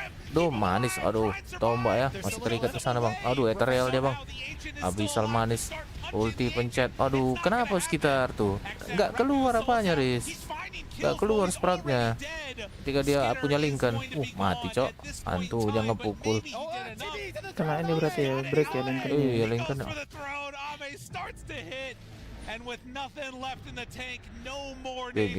Wah, menang ini. Extreme Gaming menang. I can't believe I was saying. Tuh, pasang Ame aja, Bang. Karena ada Singki, Bang. Singki bagus banget. X-Nova bagus nih. Ame pun bagus, Bang. Kayaknya tadi Mbak Fan yang masuk itu, Bob. Mbak Bor ya. Tapi nggak tahu tadi sore, nggak tahu sore siapa. Malrin, naikkanlah kakinya. Jangan waktu menang aja, naik kaki ke atas meja. Astaga, Malrin. In these games, in this series, we could have been seeing Extreme Gaming with the win. We could have been seeing Falcons win with the win. All I know, though, and all that really matters is Extreme Gaming take game number 3. They are still the only undefeated team, well, the first team, I should say, to be able to take 3 series banget nih suaranya Nati ini. And they're only one best of 3 away from qualifying to the international. It was a total game time played, by the way, for these two teams of 3 hours Istirahatnya and 19 48 minutes. menit What's coy wrong istirahat. with them? Yep. Do they hate Over us? this one best of 3, it was 3 hours and 19 minutes. So they were really in it for the long haul here. Yes. You go ahead. The hype though, it was great though. Saying yes. Halo, It selamat was great, malam Bang Dota. Bob, I mean, Mas absolutely. Haris. Both these teams Malam. are very high Selamat skill, malam. and that's why they win so Kacau, long. Because kacau. both these teams knew exactly Gimana what their win conditions were kabarnya? and how they could prolong the games Baik, and stay in alhamdulillah. games where it wasn't really advantageous for them. Like this game, Bang Skeeter Bob? did a good Udah job. coba, getting that terima level kasih. Babar gimana? 25 talent where he could split Dia push lagi much ini, longer, live stream. allowing this game to continuously go on. But at the end of the day, like the Yeah, team yeah, fight is yeah. just too strong Orang for Extreme in this Live Babar like, nanya, stream dia nanya. lagi ini. You're playing versus Ya, Mars, kabar kok. Shadowfiend, Apa Snap. pula namanya itu? How do you fight into itulah. this? It seems very difficult. Ada They sih tuh. itemize in Babar ways which nanya made kabar. Amar feel like Kok lagi he live couldn't stream? really doom anyone, so he had to doom himself and just kind of run in. But then like one cookie, one force. 3-0 ya. Aduh, lawan siapa deh nih? TB deh nih. Kamu yang mau As well as the Mars Arena. Angkat kaki, Riz. Kaki di atas kursi aja, tempat terang. Kalau nggak di bawah meja itu pasang lampu apa. Nyamuk nggak suka warna apa? Orange ya? Hitam, nggak ada hitam. Nyamuk suka gelap-gelap. Nggak suka warna kuning. Kuning ya? Iya. Googling aja bang. This entire series, Nyamuk it's tidak when it comes suka to warna team lampu fighting, skill apa casting, mah. and success. In particular, this game has Kuning, done a nomor 1 fantastic kuning, job nomor on 2 Mars, putih, and he biru also tua, shows how versatile ungu, he is, memantulkan cahaya dan where panas previous tubuh, Mars mempersulit games he goes mendeteksi for mangsa different builds, anjay. like Jadi kita flying perlu beli Yule, neon flying seperti Pike di for Indomaret Poseidon. itu nah. This game he goes for Blink Dagger, Mendeteksi he uang makes palsu the itu. plays happen. His spell casting's Boom on point, e-sport. Sehat Bang for Bob. like 60 some minutes. It's really cool to see, and this Sehat is babor, Chinese sehat Dota sehat. at its Sejauh ini aman, finest, bisa really. makan, ngopi, ke turnamen juga ini. Tapi kan kemarin Iya. babor yang opnam loh. Tidak. Tadi malam itu sudah kebingungan. Perasaan sudah berobat 2 hari yang lalu itu dan sudah baikan. Ternyata rotavirus di tahun 2025 ini makin menjadi. Jadi ada orang yang sudah sembuh di 1 minggu, itu bisa muncul lagi. Malah lebih parah. Sakit apa sih? Udah.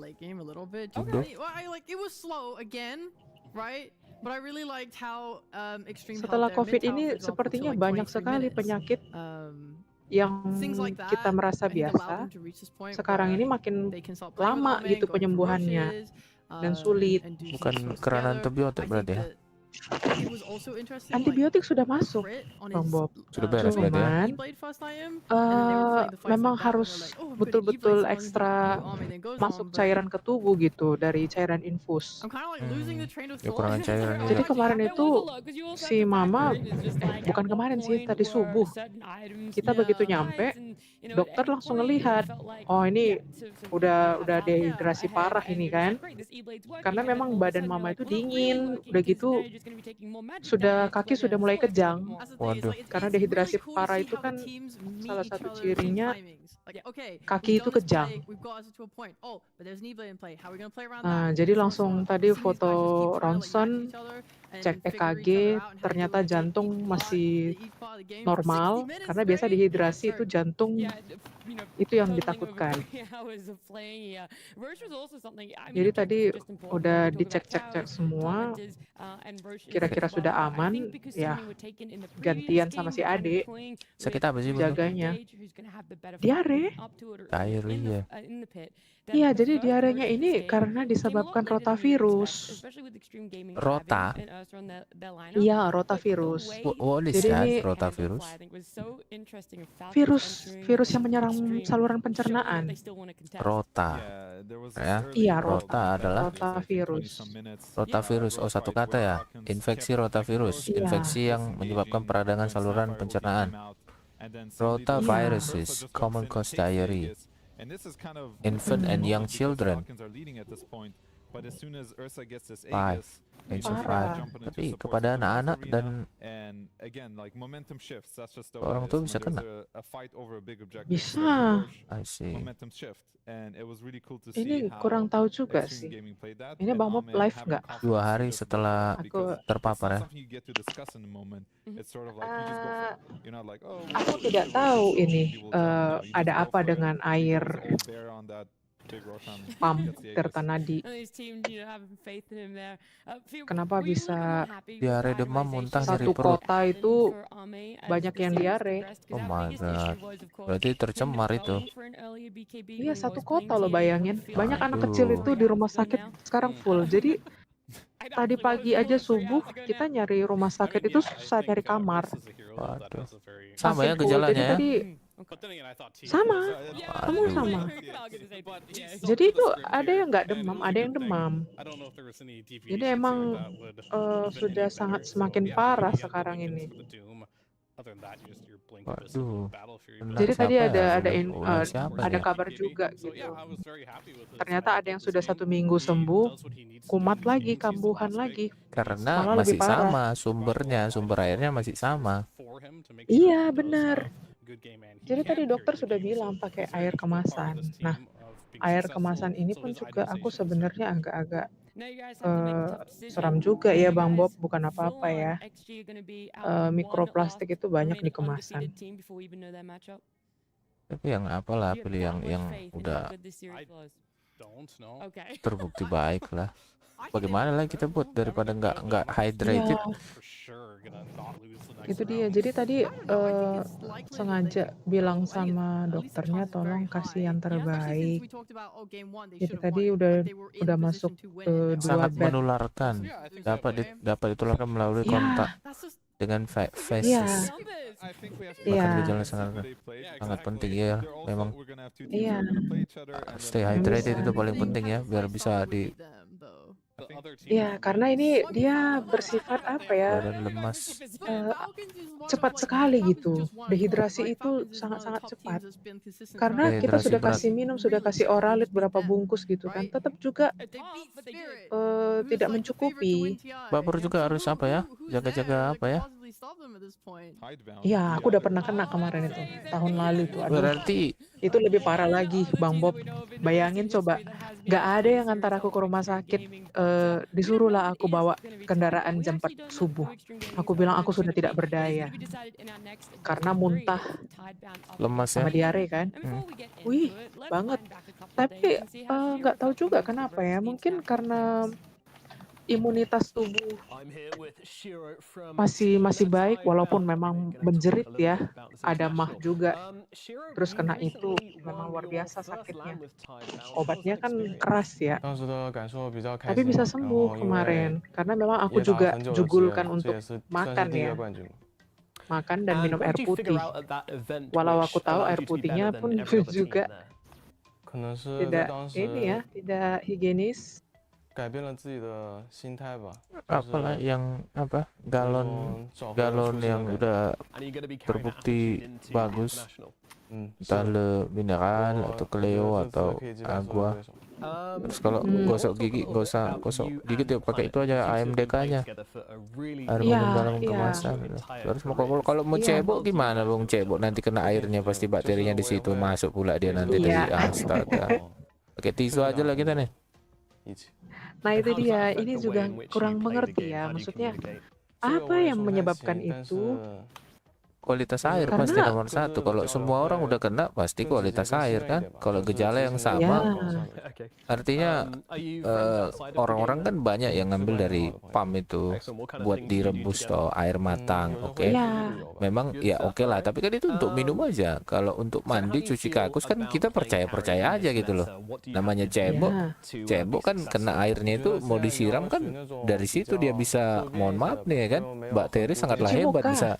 Nah, cuci muka, sikat gigi, cuci muka, bukannya bersih mulut malah memasukkan bakteri. Ya kan? Itu dia. Jadi ya kebetulan juga memang apesnya imunitas lagi menurun. Kan musim pancaroba nih. Cuaca panas terik, terus tiba-tiba hujan, baru panas terik lagi. Suhu yang ekstrim itu juga kan mempengaruhi kondisi tubuh.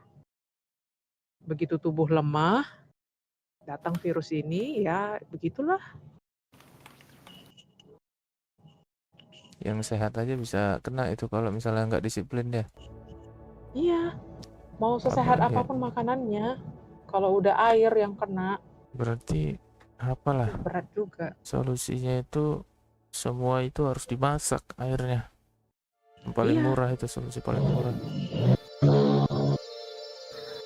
Waduh. Sebenarnya aku Begitu ya. di Jogja ini pakai apa sih? Air tanah, pompa tanah. Jadi sini semua mayoritas orang itu enggak semua sih. Mayoritas orang itu pakai pompa tanah itu. Jadi mereka punya air sendiri gitu. Jadi mereka hanya akan kekurangan air kalau tidak hujan dalam waktu yang sangat panjang. Itu pun bisa dikeruk lagi sumber bawah tanah itu. Iya. Nggak ada Kalau air masalah tanah itu kan dia dalam sekali itu. Resapan. Dan memang sudah ada aturan dari pemerintah kan, memang kalau dari kakus Astaga. itu berapa meter dia bisa jaraknya ke air tanah Nggak ada sumbernya. masalah. Berapa tahun aku di sini nggak pernah ada masalah. Kayak di Siantar pun kemarin di sana ya mirip seperti waktu masa kecil, aromanya, warnanya, derasnya Ya. juga. Hitungannya kita di sana itu kita Sumatera Utara itu bukan daerah yang kekurangan air. Tapi kalau yang sekarang kan Bang Bob, ya nggak tahu juga Astaga. ya. Ini menurut dokter yang tadi dia kebetulan visit gitu kan, dia bilang di Sumatera Utara sekarang sudah sangat parah ini diare. Makanya semua rumah sakit itu full penuh. Diare. Iya, diare. Apalagi udah musim hujan seperti ini kan suhu menurun ya. Nah, Jadi suhu terbaik untuk perkembangan virus kan. betul. Orang kalau musim hujan itu rentan. Ada Apalagi kalau tandon kayak gitu nggak ada Bor di situ? tandon maksudnya gimana ya Bang Bob? Kalau di apa ya, orang-orang Toren. Kalimantan, Toren Sulawesi, mereka simpannya penampung itu iya, kayak penampungan air. 1.500, Kalau 2.000 liter, 2.500, 3.000. di rumah memang belum ada sih. Belum pakai itu. Cuman ya sama aja kalau Kalau di rumah paling sumber saringan airnya. air. Cuman kalau saringan air ini kan virus ukurannya berapa mikron. Kita penyaringan air berapa? Wah, nggak ada yang betul lagi nih Bang. Kalau disuruh tanggung jawab, mana mau tanggung jawab mereka itu. Wah, Liquid lawan Nikma ini, mantan terindah lawan That's a great question. Kieran. We've never seen it before, but it could happen today. Liquid, if they lose Mereka this merasa game, they go turun. down 1-2. Then they're already in elimination. That's right. We talked about that ad Itu nauseum. aja paling babor, masak di apa? Panci pemasak sup yang paling besar itu 555 itu Mas Pion itu. Air yang buat sikat gigi dipisahkan supaya dia mati semua bakterinya itu di suhu air rebus itu kan. Iya. Untuk cuci muka mulai menghemat lah. Satu cuci muka, satu gayung paling udah termasuk sikat gigi. Air sikat gigi paling di gelas gitu. Air minum yang apa? AMDK. Kalau enggak kena kalian. Cuma itu cara kalian untuk Dan ini juga sih Bang Bob.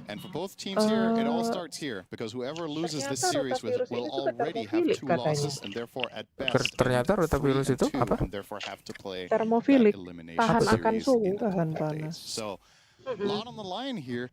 Liquid chooses Makanya to agak-agak first pick puck. gimana gitu. And they ban tahan Marcy. So panasnya dia they're ada saying ininya whatever kan, you guys ada- did, Ada we can do it range-nya. too. Is this where you Benar-benar instantly mendidih pick the parah Dragon gitu. Knight? Ghost plays Atau it mendidih aja. as a carry. 80 tidak Nah, terlalu itu dia. tinggi, Also tidak play dapat mid dibunuh dengan on panas Snail yang or tidak terlalu Snail tinggi want karena another hero. I 50 think sampai when you first 80 pick puck, this hero needs to tidak be dapat responded to bereplikasi atau immediately. mengeksekusi, Okay, so dapat responded bertahan from di the smoke permukaan position. benda That's keras also dan fine. mainan Alright, 8 we hari. ban first. Pemaparan itu dapat membuat itu tidak aktif. 50 sampai 80 itu dia tidak aktif. Jadi 80 ke atas sudah pasti dia mati. Could also ban Ya Jadi kan, memang kita harus kan kalau mendidih. menyuci apa Lycan's juga never kan rolls off. dia Both bisa teams play it. lengket. Saberlight Astaga, ya pula ya cuci baju ya. Nuke Ya have kan, both ya had some makanya itu success in jadi it kata already. dokter ya memang